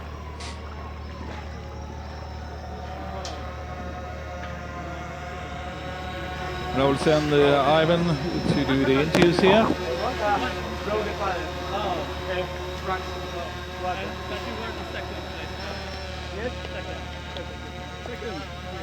This is a replay of this amazing in sprint. Hungary that did so much good efforts over the race, 2 times trying during the long distance, and finally successfully won this race. In a very similar way to what they did 2015 in Geo. And the second was Busan and Fernandez, and that is amazing. They fall in, they broke the paddle, continued and fell in, and came up and got a new paddle, closed the gap, and had a silver medal. What a quality of these guys. Finishing now is Marathon Mesaros and Balinskier from Hungary, the second Hungarian crew, finishing 9th, I think, 9th or 10th.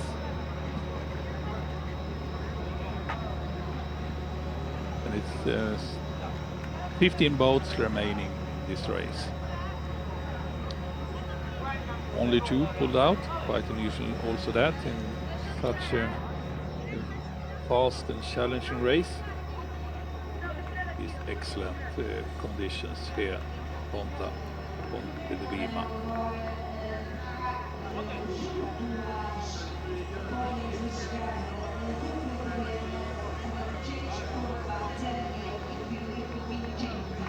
And highlights of this race. Same time, but seen him and Chansey finish it.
A fantastic race and fantastic highlights to watch. Everything is available on the internet, of course, all through all times after this amazing race. Still boats finishing, just for a moment. Henrique Herrera and Henrique Oliveira from Portugal finished together with Corinne Dries and Baud Coombs from Belgium, and Emil Kramer and Rasmus Madsen from Denmark.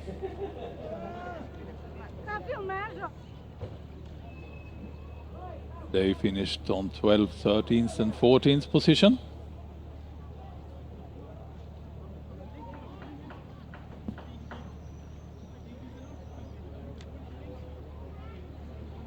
And we are awaiting now an interview with the winning crew.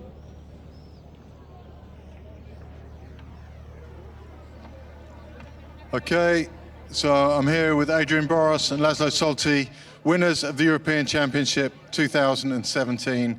Fantastic race to watch, guys. Never in doubt that you were in the front group, but the race panned out. The Spanish had their accident. The Portuguese you did some damage to. What was the thought process? At the first portage, yes, the Spanish guys said that they broke their pedal, but we don't realize that, so we just go and we had the tactics.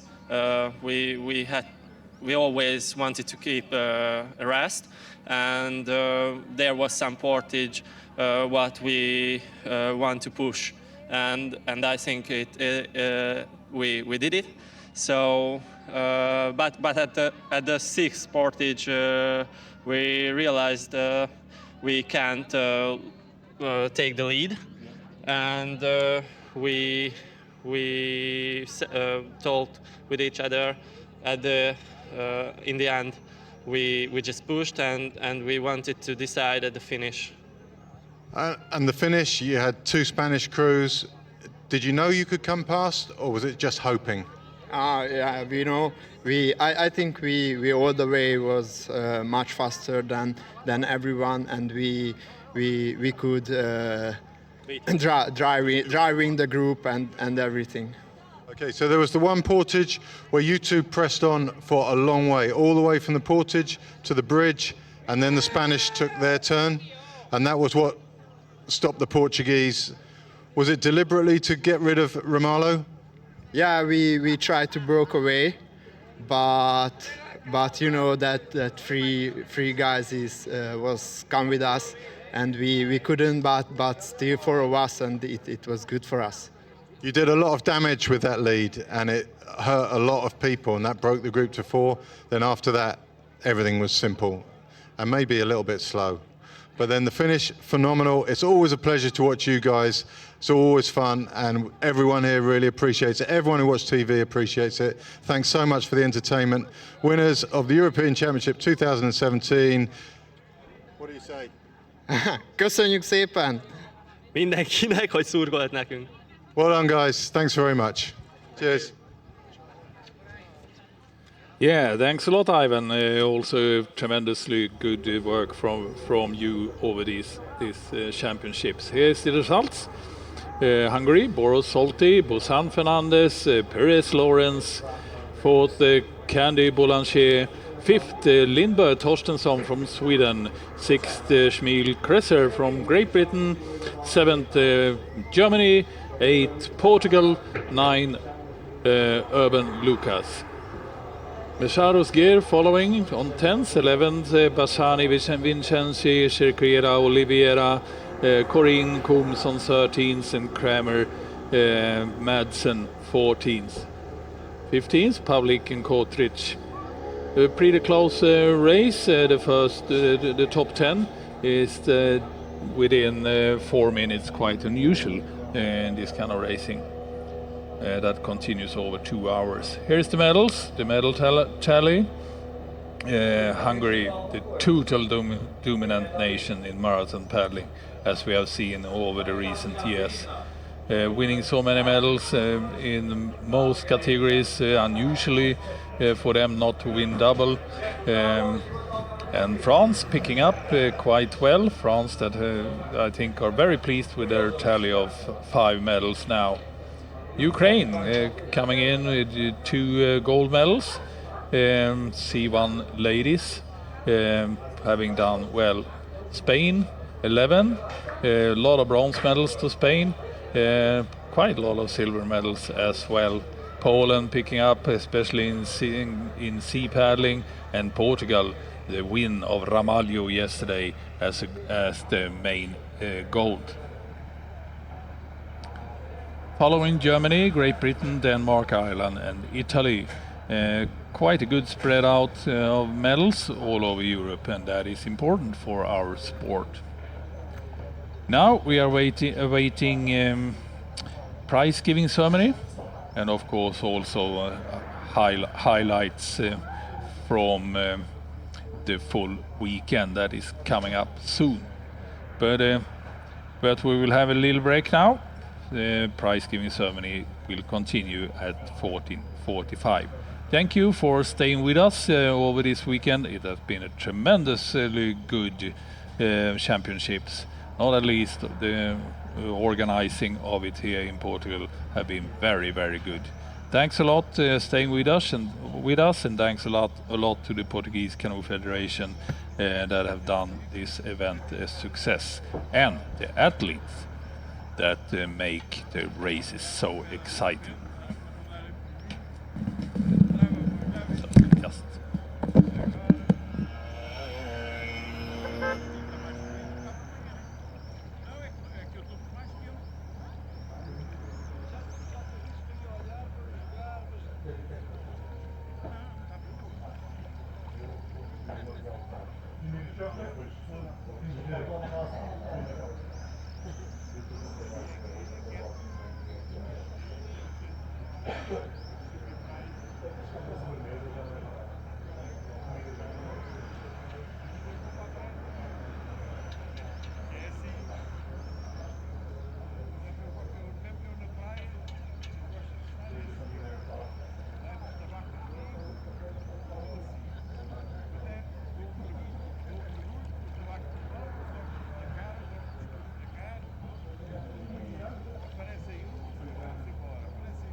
Vou lá dentro.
For today's racing, will they please come to the podium straight away?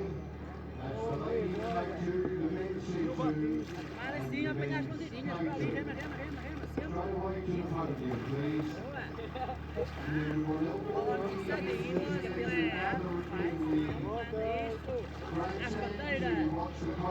Vira para cá que tira-se uma foto bonita. Exatamente, Chico. Estamos a pouco mais de 5 minutos de avançarmos para a última cerimónia protocolar de entrega de medalhas, respeitantes às regatas de hoje. Autógrafo dentro d'água! Vamos avançar para a cerimónia de mais perto deste campeonato. Apareçam dentro de minutos. Vamos então avançar com as últimas entregas de medalhas e os mais cenários da grande festa da Canoe. Maninho, filho! Olha, eu vou lá voltar atrás de você. Canela, não cuida, Canela. Oh, Felipe, sai daí de trás. Pulei para o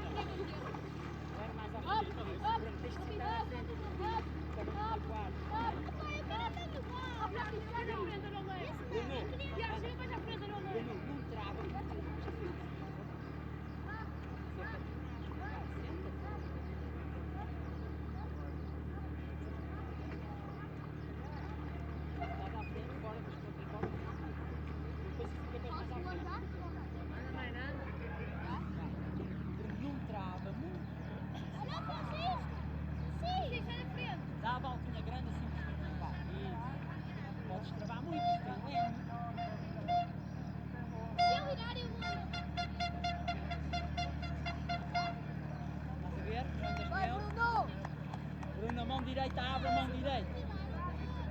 Olha, vai lá e anda para aqui para ficar nas bandeiras. Sim, já vai fazer uma reportagem. É, mas sim, não faz isso, não vais virar. Quer chamar?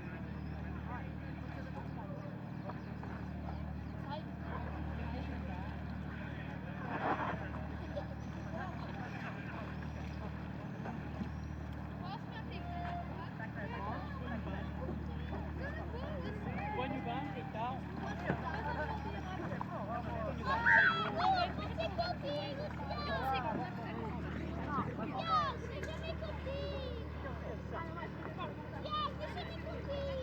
Papai, aí está, olha por cima. Olha para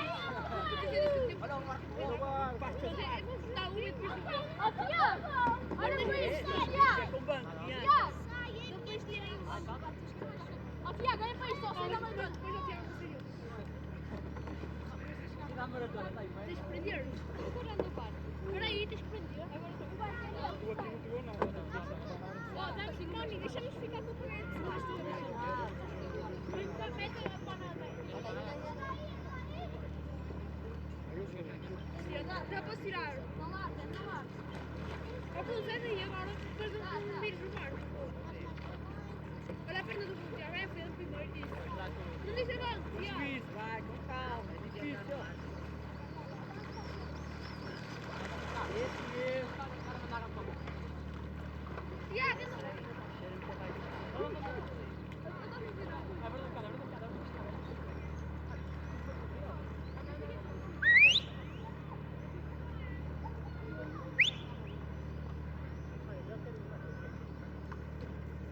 Ó Cunha, vais embora! Tiago, anda! Pô! Fogo nada, era pior se não tivesses vindo! Ô Tiago, muito bem lá em cima, isso. Vamos então, sempre.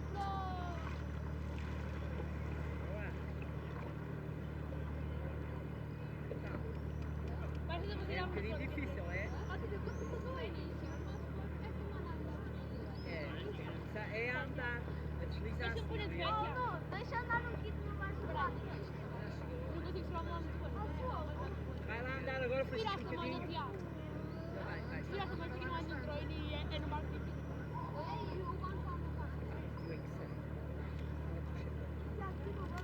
Vai Francisco, anda um bocadinho, vai. Deixa andar o Francisco, ele vai embora.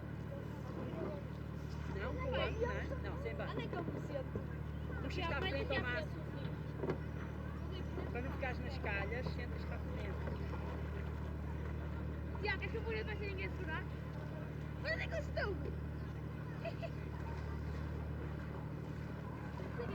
Estar aqui a andar. Não pode. Já está à frente das calhas.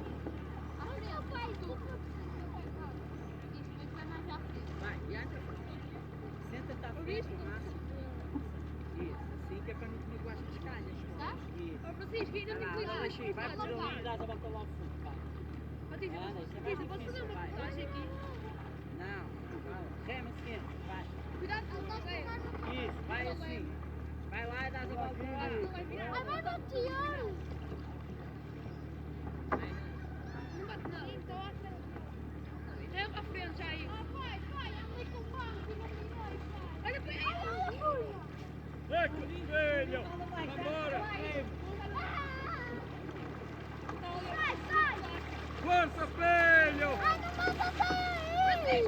O Nimo anda mais tarde que pode correr, mano. Ei, campeão! Vai, caralho! Vai, caralho! Tem que ser um tiro! E a pegar ali? Ó Francisco, dá na frente! Paulo, aproveita aí. Ó Cunha, não fica! Também faz. Quem vai comer? Olha, eu já fiz no vídeo, eu já fiz o platinho. Olha, deixa-me ir.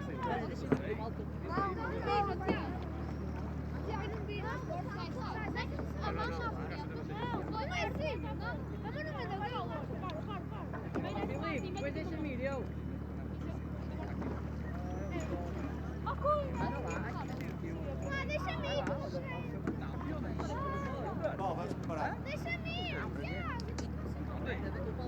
Ó Bruno, espera por mim. Ó Pedro! Oh, olha o barco, caralho! Deixa o vai com o Paulo, Bruno. Bruno, Pedro! Papai, eu tenho telemóvel. Bora! Vai logo para o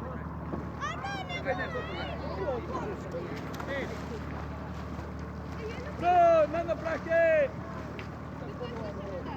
Não, isto Bruno, vai lá com ele, tens que é para não me dar. Bruno, vem cá para o Paulo andar um bocadinho. Vamos os dois, Bruno!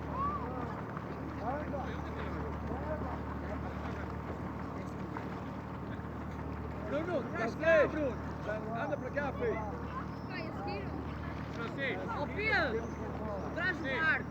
Traz o barco, Paulo. Eu vou terminar ali. Traz o barco. Anda lá que o pai também anda, caralho! Anda, Bruno! Anda, Filipe! Olha cá! Eu estou a falar, Bruno! Não, tá bem. Anda, Bruno! Atrás, ó! Então, quem comanda lá é mais tu, caralho! Ó Tiago, tu podes mandar o barco comigo, tá? Eu vou embora. Bruno, vai! Olha, deixa o Paulo! Anda! Não! Anda rápido! Ui, caralho! É mais, pá! Ó, Paulo, não Vamos fazer deixa o o pé, vai. E nós vamos por aqui perto. Encontraste,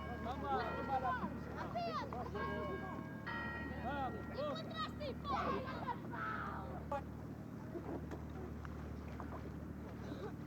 Mas sobe!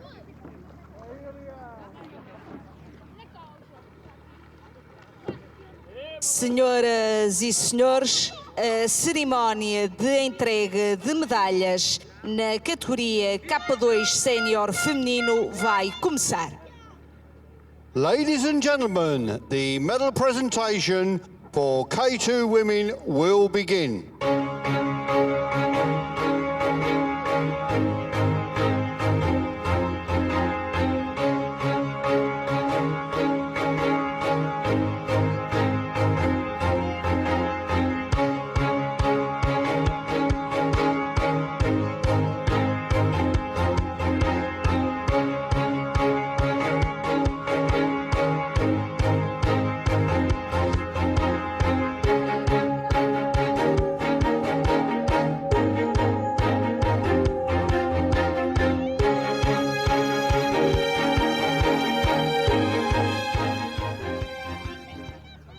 Senhoras e senhores, apresentamos as medalhadas do K2 Sénior Feminino. Ladies and gentlemen, the medal presentation K2 women. As medalhas serão entregues por Albert Woods, presidente da ECA, Associação Europeia de Canoagem, acompanhado pelo team leader da Hungria, Robert Weiss. The medals will be presented by Albert Woods, President of the European Canoe Association, accompanied by the Hungarian team leader, Robert Weiss. As medalhadas de bronze. The bronze medal for Spain, Aurora Figueiras e Eva Barrio.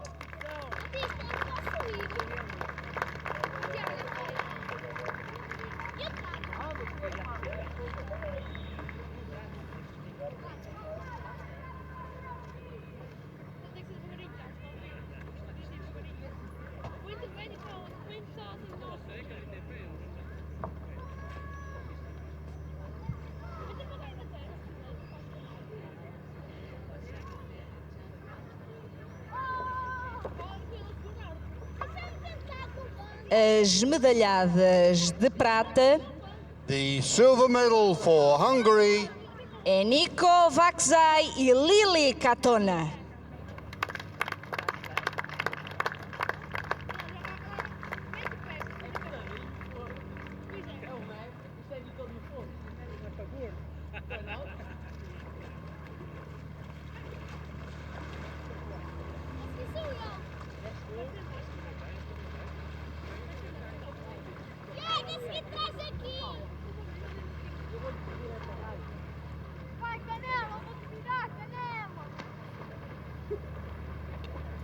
As medalhadas de ouro e campeãs de Europa em K2 Sénior feminino.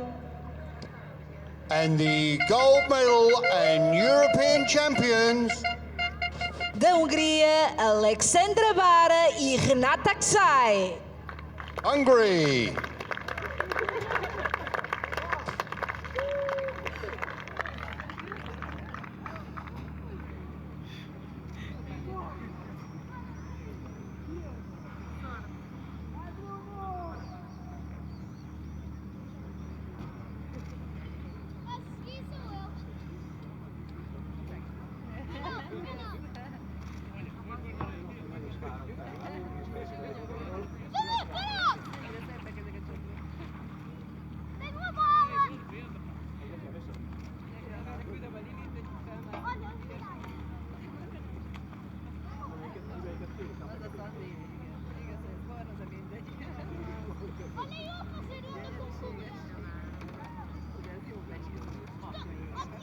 Senhoras e senhores, vamos escutar o hino nacional da Hungria. Ladies and gentlemen, will you please stand for the national anthem of Hungary?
Cá está o vosso merecido aplauso às medalhadas do Campeonato da Europa de Maratona 2017. Parabéns, meninas.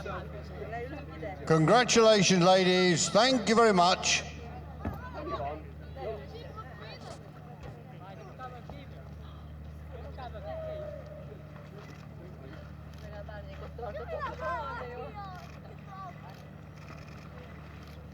Pai, eu não cabe aqui.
viste a minha prova onde é que ia? Pia, deixa-me ver.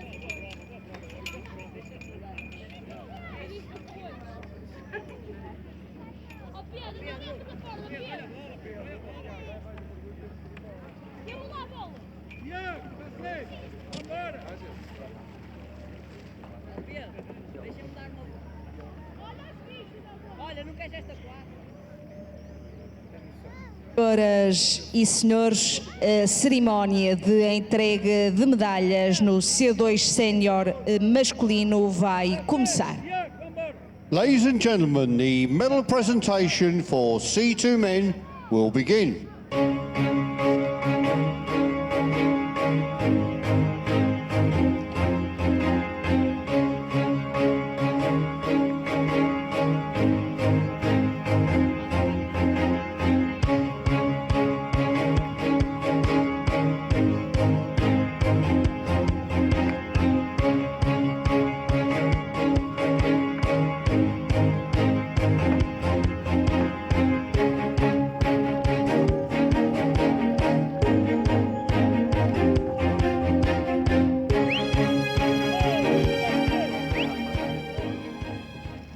Senhoras e senhores, apresentamos os medalhados do C2 Sénior masculino.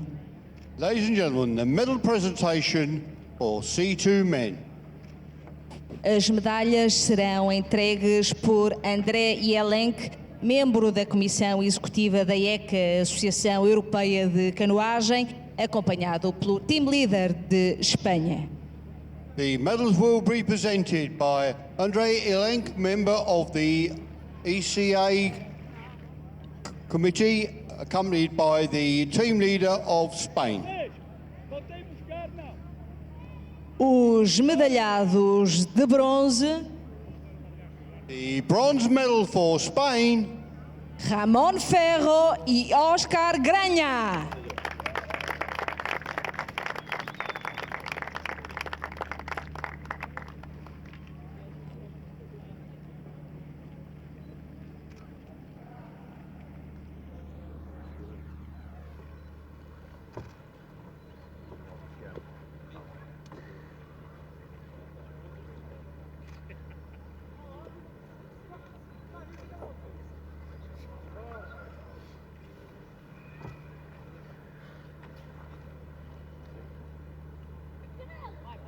Os medalhados de prata.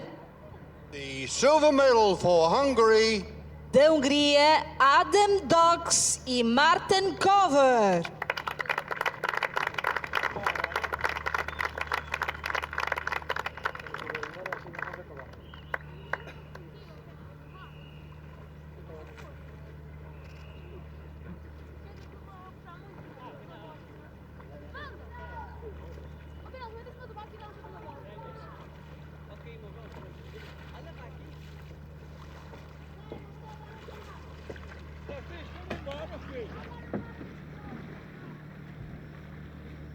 Os medalhados de ouro e campeões da Europa em C2 Sénior masculino.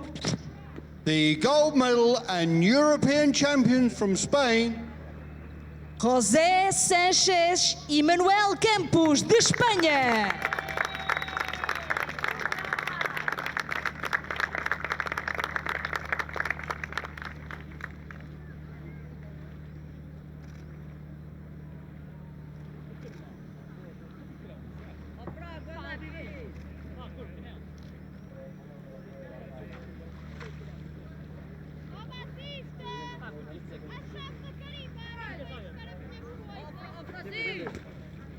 Anda para aqui! Francisco, tens que vir aqui ao teu pai!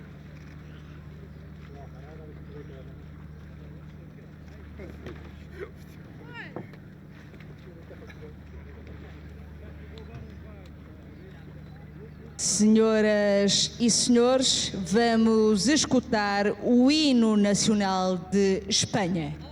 Ladies and gentlemen, will you please stand for the national anthem of Spain?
Muito bem, o vosso aplauso aos medalhados do Campeonato da Europa de Maratona 2017.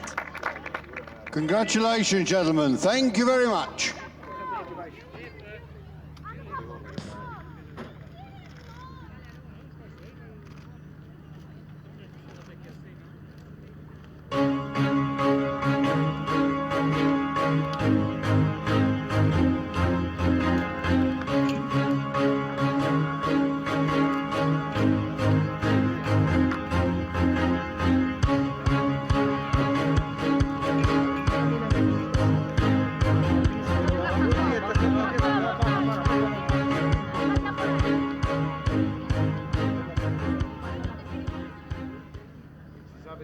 ¿A dónde va?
Cheers, guys. Thanks for everything. It's been really cool.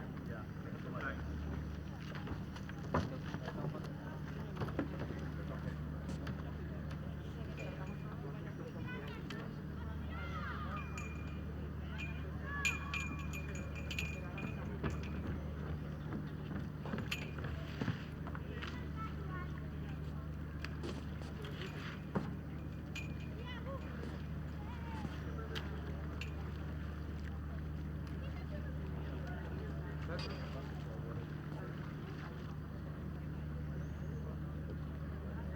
Senhoras e senhores, a cerimónia de entrega de medalhas do K2 Sénior masculino vai começar.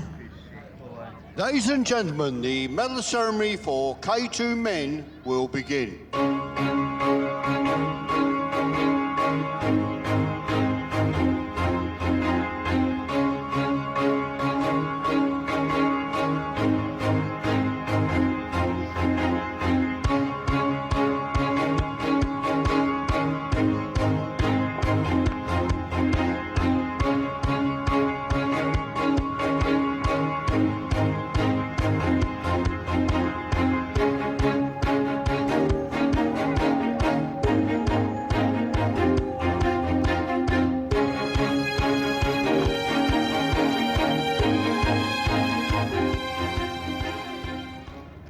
Senhoras e senhores, apresentamos os medalhados do K2 Sénior masculino. Ladies and gentlemen, the medal ceremony for K2 men. As medalhas serão entregues por Vítor Félix, presidente da Federação Portuguesa de Canoagem, acompanhado pelo team leader da Hungria, Robert Weiss. The medals will be presented by Victor Felix, President of the Portuguese Canoe Federation, accompanied by the Hungarian team leader, Robert Weiss.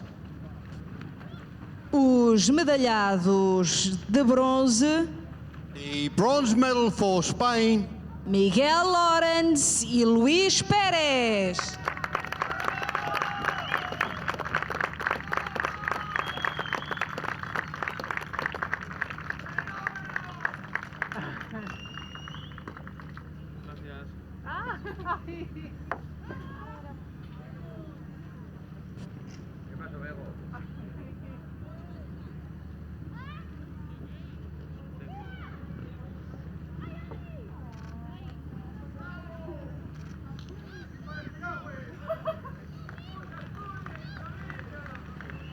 Os medalhados de prata, The silver medal for Spain. De Espanha, Álvaro Fernández e Walter Buzan.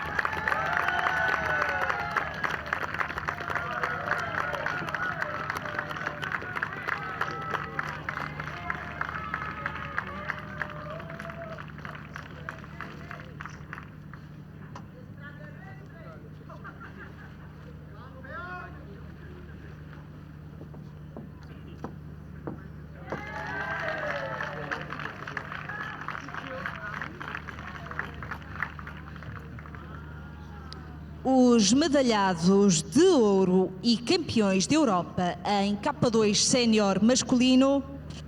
And the gold medal and European champions from Hungary. Laszlo Zotti e Adrian Boros, da Hungria.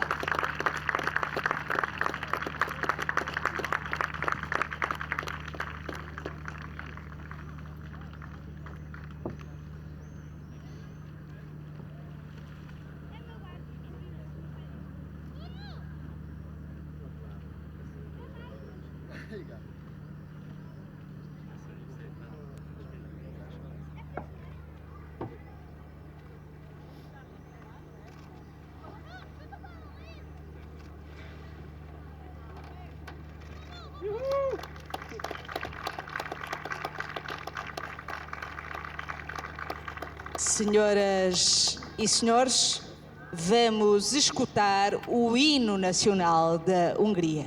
Ladies and gentlemen, will you please stand for the national anthem of Hungary?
O vosso aplauso para os medalhados do Campeonato da Europa de Maratona 2017. Parabéns. Congratulations, gentlemen. Thank you very much.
baixo, desligue.